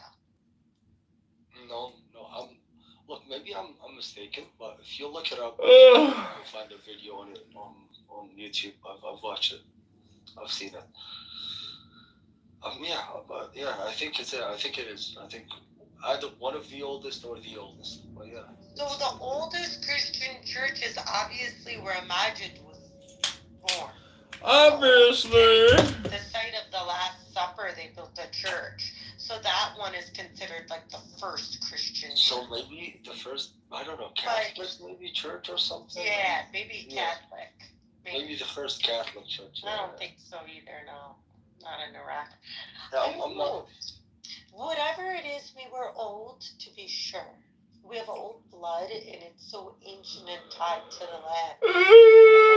It's so rich with oil and resources and water, river running through it. Like, listen, all I want, do you think it would be a big ask to ask my husband to engineer the Hanging Gardens of Babylon, future husband, and then I would accept his proposal? At that point, I'd say okay. Or do you think that's Imagine, do you think that's a big ask? And my next question is, how come no one has recreated the hanging gardens of Babylon, which is widely considered, obviously, one of the wonders of the world, which means it had enough time, like substantial proof from different sources describing the splendor there. And there were vertical gardens, like trees growing on top of the bridge, and like 2-3 floors, just plants hanging from the walls. The world's first vertical garden. They haven't created that in Iraq. It should be, at least in Dubai, even in Dubai they haven't created it. I don't know what's created it. It's like one of ours, like it's from the Middle East. It's wonderful. I mean, why not? Why hasn't it been recreated? And this is, by the way, what I like about Turkey. Until Erdogan got away with this, but they used to spend $1 billion just in Istanbul on flowers. Only on flowers. That's it. And only in the city of Istanbul, $1 billion was their budget annually. So many flowers, vertical gardens everywhere. Not like the hanging gardens, but just like walls of flowers. It's a new thing. It's my favorite thing. I don't like the Turks. I know who likes the Turks, but they have a beautiful country. Stop using ChatGPT like. Unbelievable from a TV. Yeah, I've been to Izmir. Yeah, it's so beautiful. Like, yeah, all Turkish cities are beautiful. So Izmir is actually, I think this city was founded by some emperor. Izmir is the capital, right? No, Izmir is not the capital. Oh, well, which one is it? I forgot. It's not Istanbul. Is it Istanbul? No, it's not Istanbul, but I don't think it's Izmir. It's Ankara. Ankara, right, yeah. Ankara. Izmir is on the Aegean Sea, and it's surrounded by mountains. And if you get close enough within the mountain, there's like houses. So imagine you're on that house in the mountain. Just on a cliff. That's how it is. Yeah. It's kind of scary and amazing. It is. Amazing. It's fucking amazing, man. I'm Iraqi. I'm used to the flat land. I know. It's the same where I am in America. It's all flat land and stuff. Yeah, give me 12 feet high. I'll get scared. Like, imagine this is where there's mountains. Right. Majid is from Palestine, right? Yeah, I'm from Jerusalem, but I moved to the U.S. A few years ago. Alright. In the mountainous region of the U.S. So it's like, yes, cool right, land. in California, San Francisco, and L.A. I really want to go to California, man, just for the weed.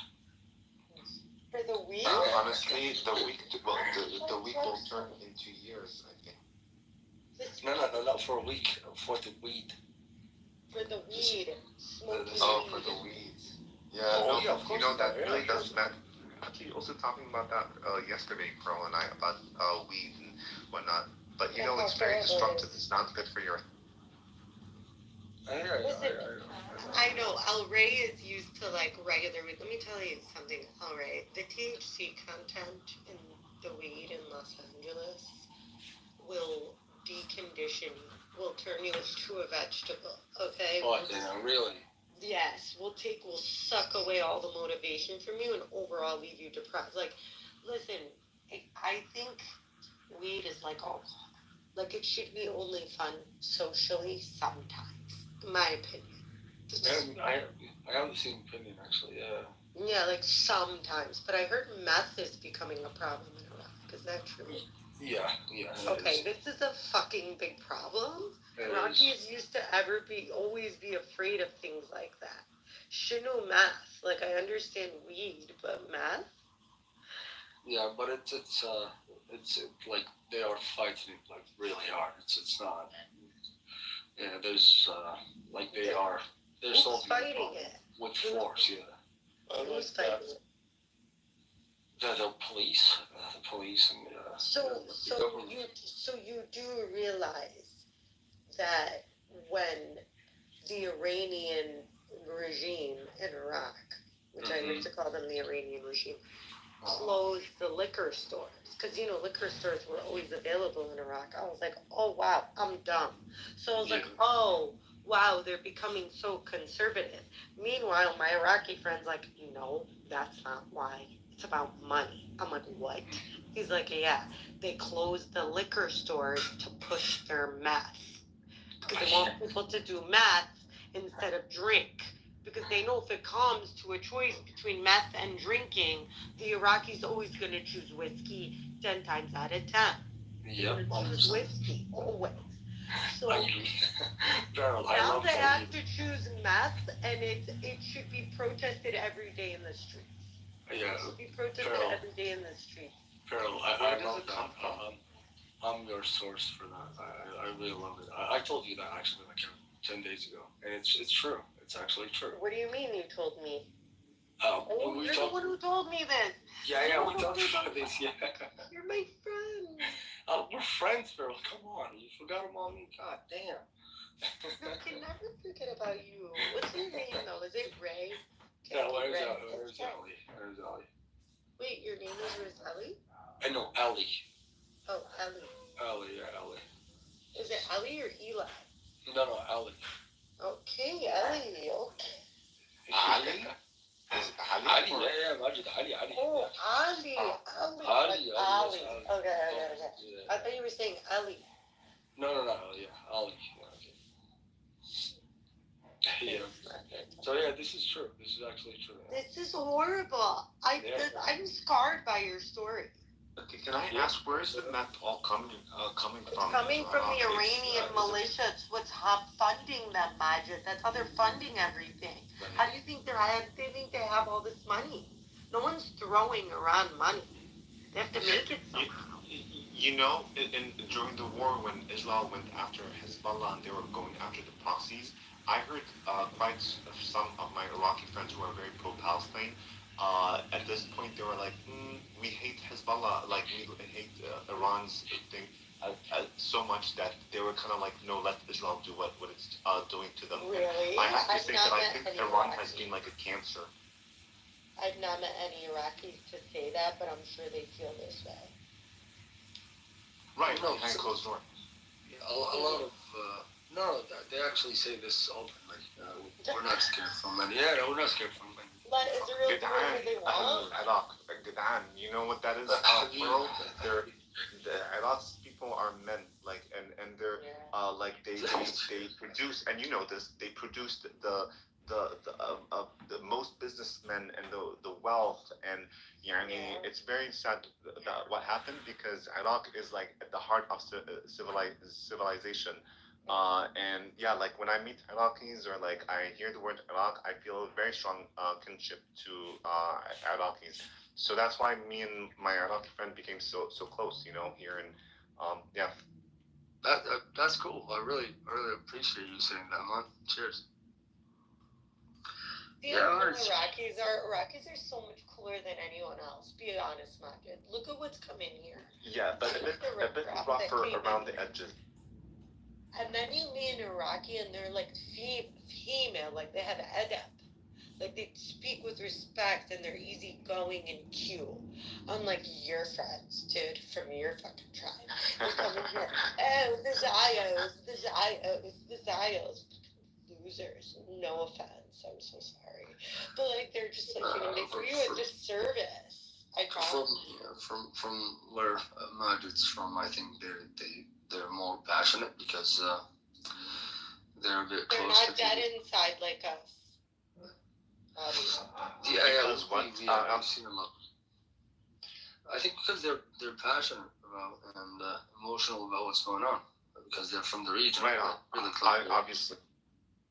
Yeah, but Pearl, I think, is referring to the Palestinians that are on the app that grew up in the U.S. or are a bit disconnected from what's going on the ground, and the way that they talk sometimes is really dumb, to the point where it's like maybe if they just shut up, they wouldn't do such a huge disservice to our cause.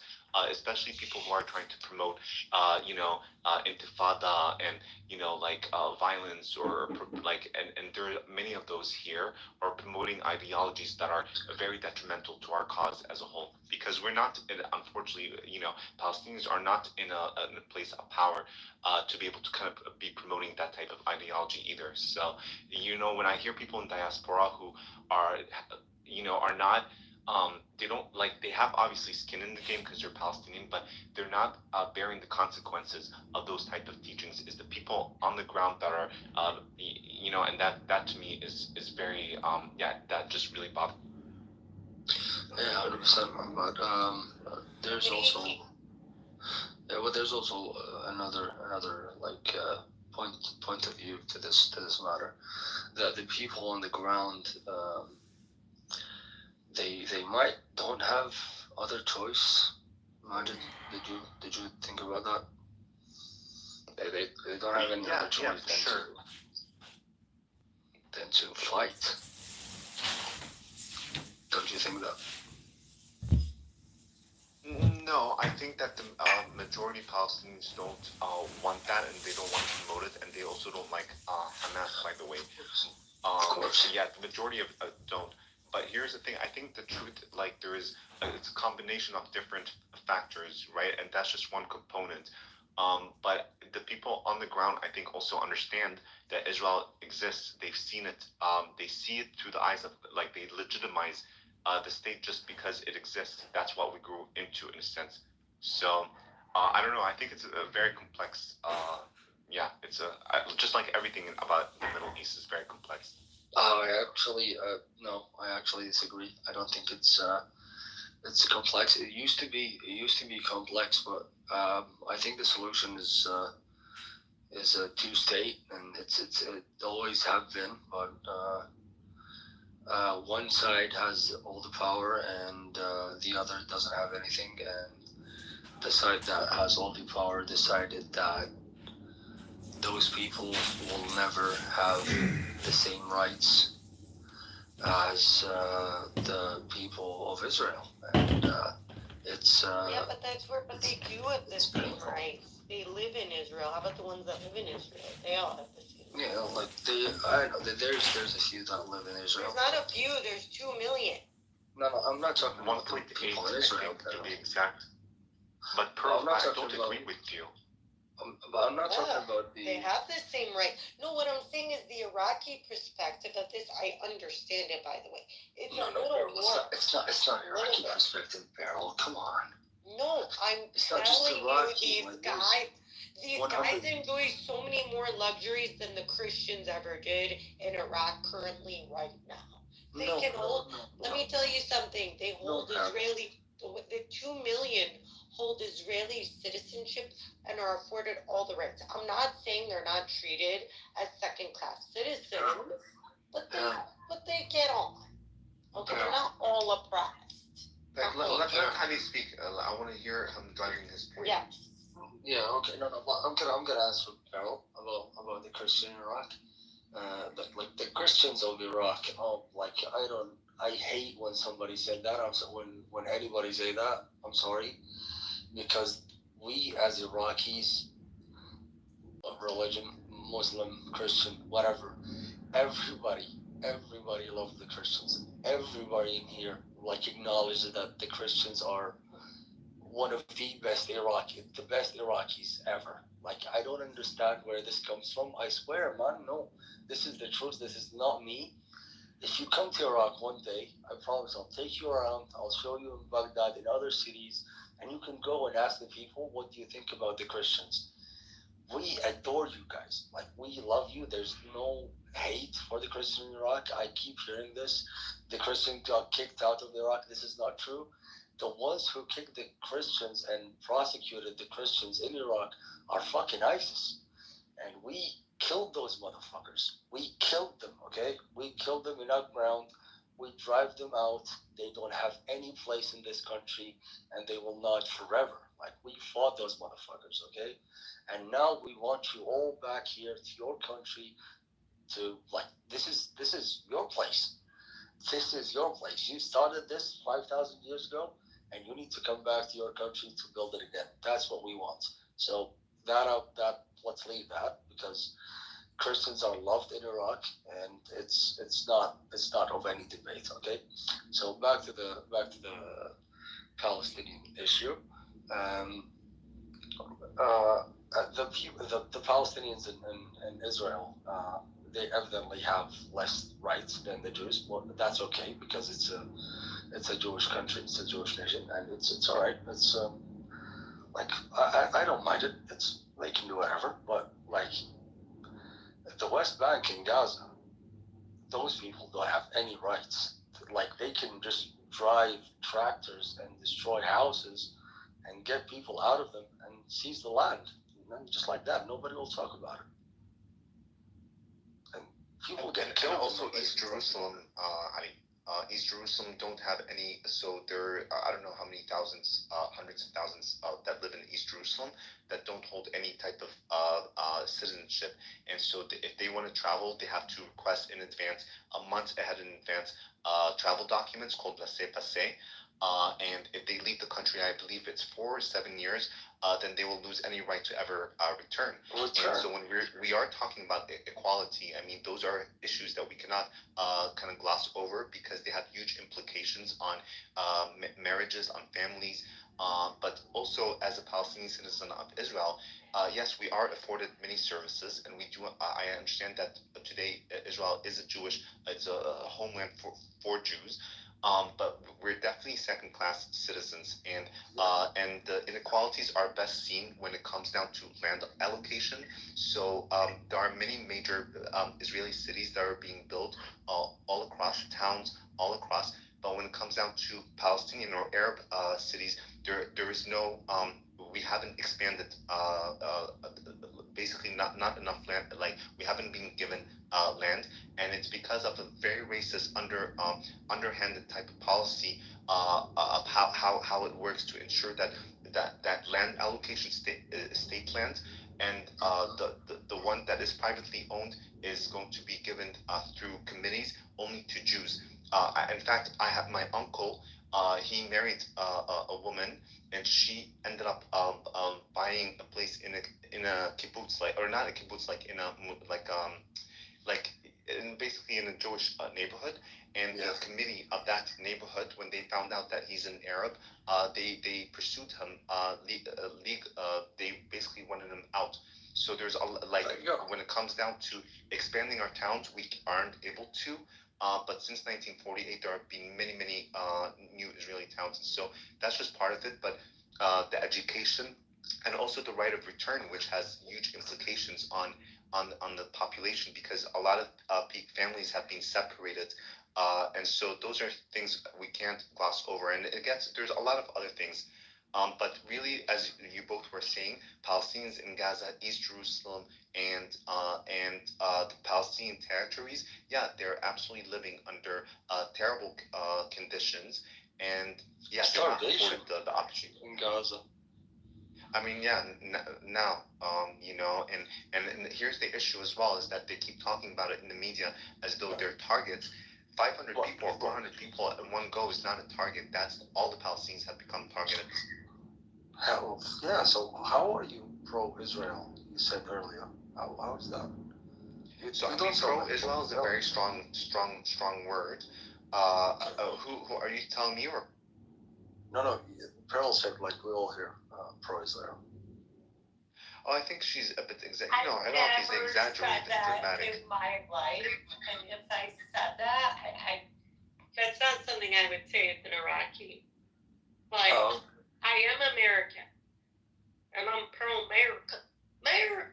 And you know that is to support these guys. You know, they're sort of an extension of the American project, Majid. And I'm sorry to say it, J-Lo, but they are.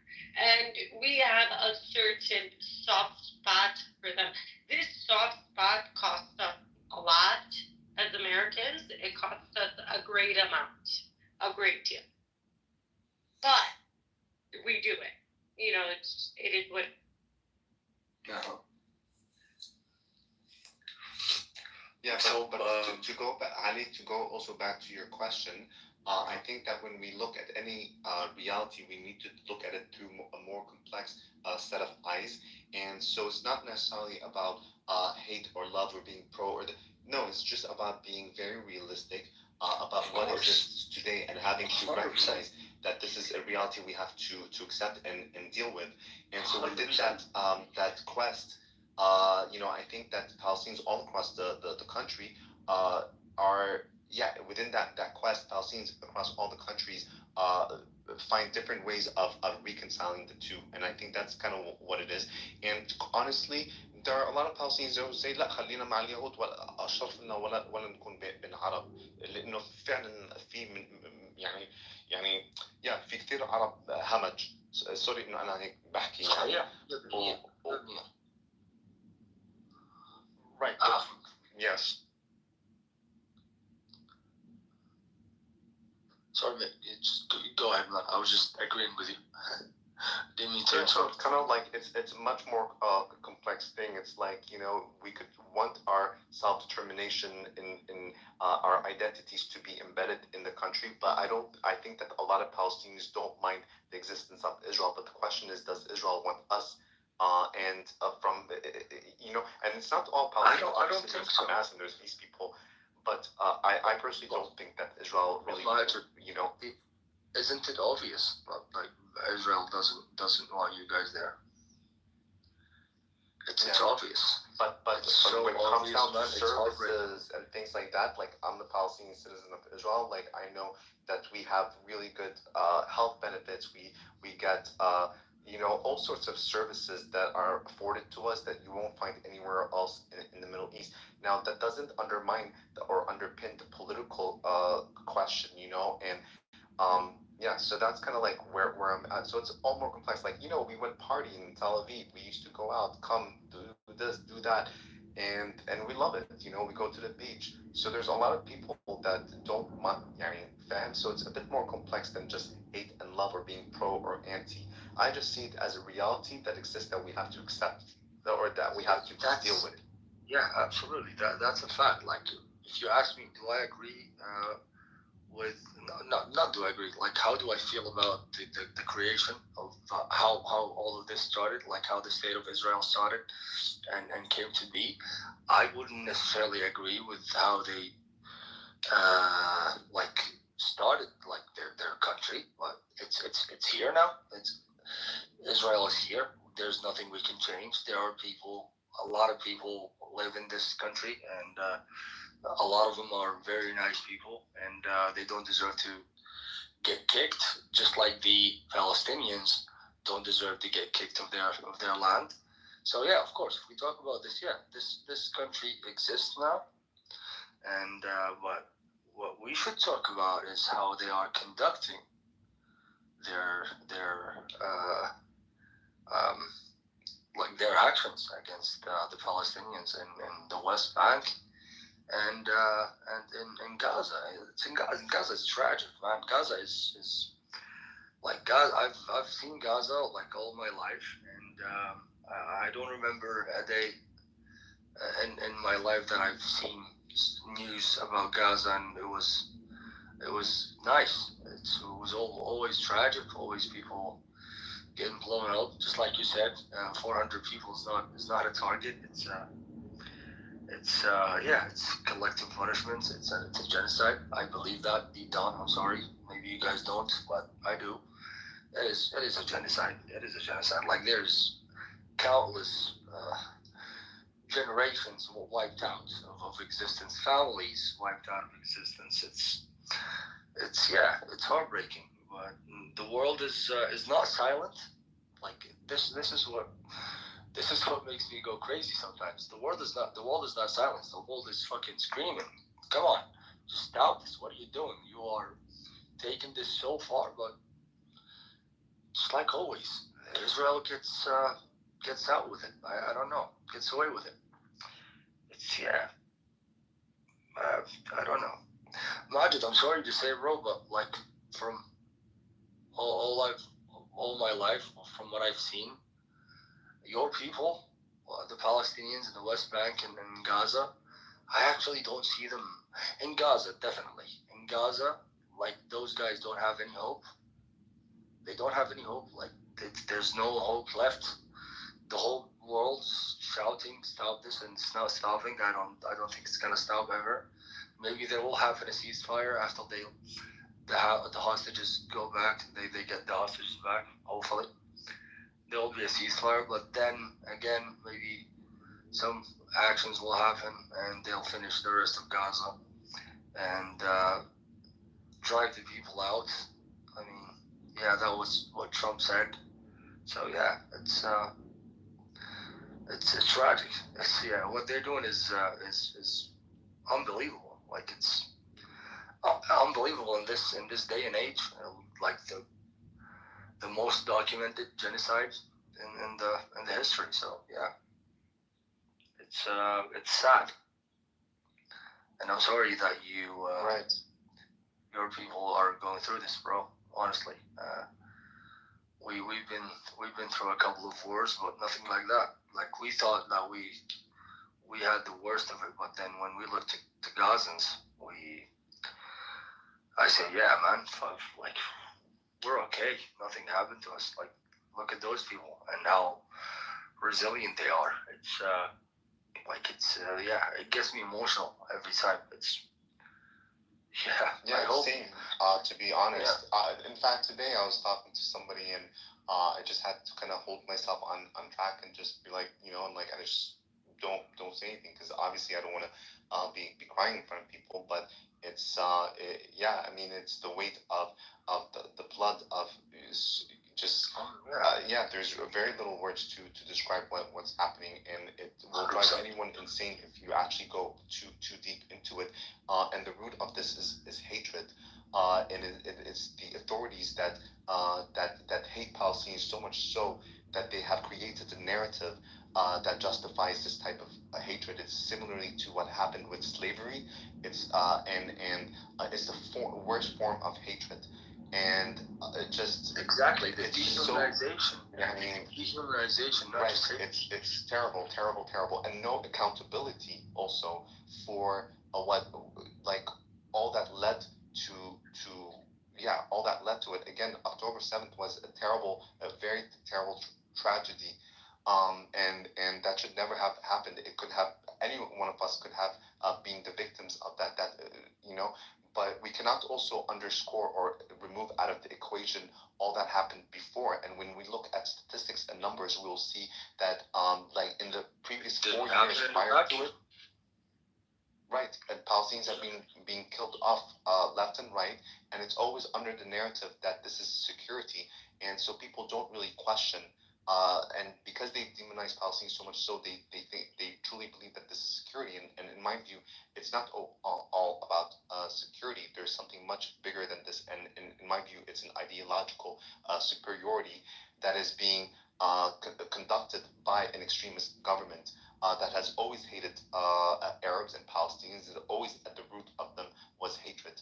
And they're, in my view, they're the equivalent of Hamas. So, what's happening in Gaza is it's more than tragic. There's honestly really no words. And at one point, my brain was not even able to process it. Yep, no words for it. Absolutely, man. No words for it. Is the Palestinians are the most people? I don't know the word in English. You speak Arabic. الفلسطينيين هم أكثر ناس مهجرين برا بلدهم صح بالعالم. No, I think Lebanese might be. So the most immigrants. I wouldn't know actually. Hajarin like kicked out, or actually you may you might believe right. I believe I believe it's the Palestinians. Yeah, and so Hajarin is like people who were forced forced out in one country. Yeah. Yeah.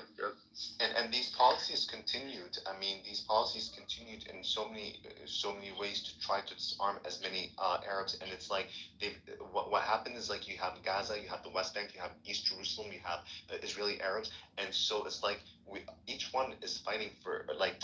It's all united, but it's also like each one has such different set of circumstances and conditions that it does create like it's like about divide and conquer essentially, and I've always seen the same type of hatred. I've seen hatred coming from both sides, from the Hamsawiyin, and also, but I've seen it also with Israelis. Like, not everyone, obviously, many people are not like this, but that minority of people, right, who are chanting death to Arabs in the thousands, those are the problems. Those are the people that are causing what we're seeing today. And actually, I also know because what's happening in Gaza is so bad that people don't realize that in fact the entire country, like in Israel, is in deep mourning. And so it's like it's a real it's very sad for everybody, honestly. Yeah, man, it is actually. Yeah, and here's the thing: what is the solution, right? Because now the fear is so much so like, especially with Jews, there have been, I believe this is 3 annihilation attempts, the Holocaust being the last one. So it's very much embedded in the DNA, and I do feel that Benjamin Netanyahu purposely has played into the psyche to make them fear Palestinians so much so that they will justify what's going on, because everything is seen through the lens of security at this point, including the ethnic cleansing or to remove whatever. Netanyahu openly said that he allowed money to flow to Hamas to deny the Palestinians a state. Like, he said that word for word. Like he said it like word for word. Like I allowed money to Hamas and to not to facilitate the 2-state solution. So yeah, this government actively killing Palestinians and indulge in money transfer to Hamas, a terrorist organization. Yeah, that's what they say. My opinion, I don't think it is 100% a terrorist organization. I'm sorry, I'm not a Hamas sympathizer, but I think sometimes people have enough and then they lose all hope, so they carry a weapon and go just to die or whatever. So don't quote me on that. I don't sympathize with Hamas or any militias or whatever. I don't like those in Iraq. I don't like them anywhere in any Arab countries. My Lebanese friends some of my Lebanese friends are they happy and celebrated the fall of Hezbollah because they used to control a lot of things. I understand this from the regular people point of view. It's understandable, but yeah. This government of Israel is openly trying to not give Palestinians the self-determination or the rights that they deserve, and they're killing people. So it's a genocide. It's nothing else than that. Genocide and the trying to ethnically cleanse Palestinians out of their land. So yeah. I think everybody should be against that. And to also add to your point about the argument of genocide, 2 things. That genocide also doesn't just include the casualties, but it's also about annihilating an entire way of life. And so when Gaza has been deemed now uninhabitable, and that the most basic services aren't afforded to the people there, that's also all part of that. And then the second thing is that there's always a lag in between terminologies. So when Palestinians were saying that this is occupation, and then the term apartheid or now genocide, is that there's always going to be initially a pushback, and that's because members of the dominant culture, in this case the Israeli Jews, are not experiencing firsthand those systems, and it's also portrays them obviously in a very, very negative light. And so, yeah, it's like, so now the Palestinians have to wait for international agencies to intervene, to do human rights reports, to do their, to conduct their investigations, and then maybe we get the Palestinians receive more recognition for the right terminologies. Now there's the word occupation. Now human rights reports said, oh, there's apartheid. Now we can officially say that there is a system of apartheid. But even then, when those organizations like Human Rights Watch, for instance, claims that Israel is an apartheid system, something that Palestinians have been saying all throughout the years, then, all throughout, then those organizations are either going to be delegitimized or labeled as anti-Semitic. Exactly, or Hamas sympathizers. It's like there's no winning, really. Yeah, that's what I'm saying. But that's what I'm sorry to say that there's, like, I lost all hope. Honestly, I lost all hope to once and for all, like, stop hearing about Palestinians being killed, stop hearing about Gazans being bombed. It's So here's the thing: genocide. Let's just take a step back and look at the data and look at the numbers. So far, it's been what, 40,000, Majid, or 70? What is it? 40 since the start of this. We don't have any real reliable sources. Yeah, but you're hovering around 40, and you're staying there. Genocide of 40,000 people. I mean, it depends. If your population is 200,000, a genocide of 40,000 people is quite a lot. But when your population is 10 million and it's not the people being targeted, you have to, in a genocide, you have to prove intent. So you have to prove intent to completely remove Palestinians from the land permanently. And there is there's very strong case though that the intent is there. Intent is there. There is a very strong They want to remove them from the land permanently. Yeah. Of course they want to remove them from the land permanently. They're causing all kinds of hell. No, don't say that, Beryl. No. Okay, but this is what do you mean, no. no. They massacred women and children. I saw it with my eyes. Yes. Yeah. Yeah, that was bad. It's unjust. Yeah, what happened on the Kitover 16th is unjustifiable. Okay, let's agree on that. It's a tragedy. It's terrible. Yeah, it's very bad. It's very bad. But not again, a good luck. Yeah, but again, the government allowed the money to flow to Hamas to not give the Palestinians a state. So if the Palestinians had a state like 10 years ago, maybe we don't have this issue. There were deals on the table, and they didn't take them. That's not exactly. That's a talking point. I'm sorry, but I know none of these were palatable deals. I know none of them were realistic. But it wasn't only about palatable. It's an issue of intent. I don't believe that throughout it's always been the same story of, oh, we're going to go to negotiations, showing that we have the intent, pretending like we're the victims, and then claiming that they're the ones who broke the how do you say it? The deal or the negotiation. The deal. But this has been part of a playbook that people are not realizing, and that everyone's just drinking like the Kool-Aid. Kool-Aid. Is going to get assassinated. Number one, you'll get assassinated any peace deal like this, or Tuesday. It's not going to come to fruition, but I wish it would.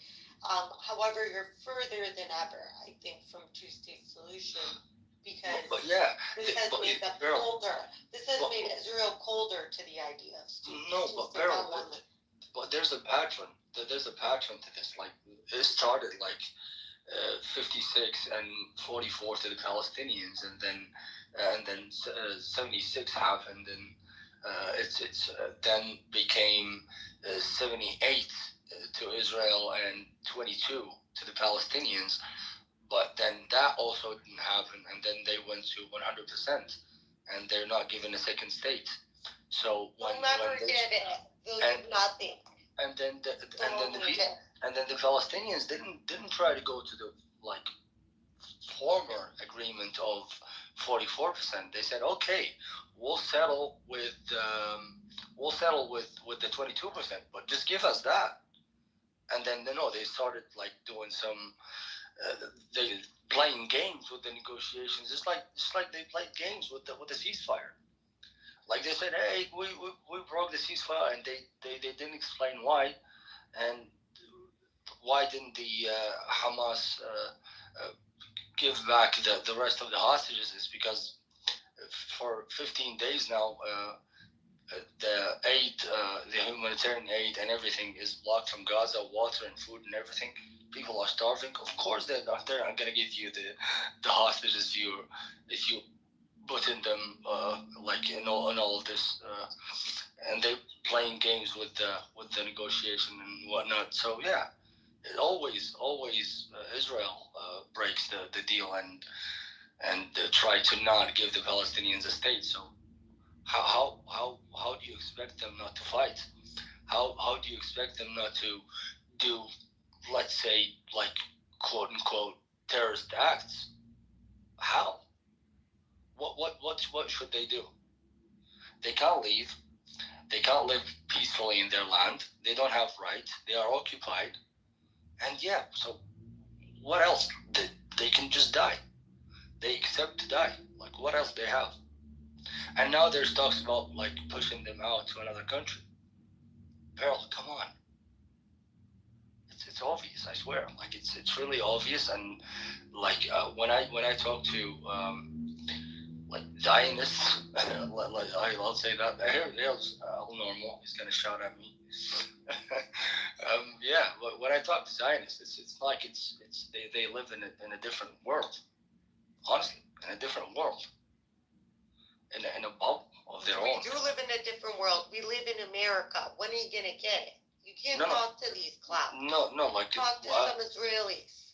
I understand. Like it's like in America or wherever you are in the world. Like we all humans. No, we need to talk in logic.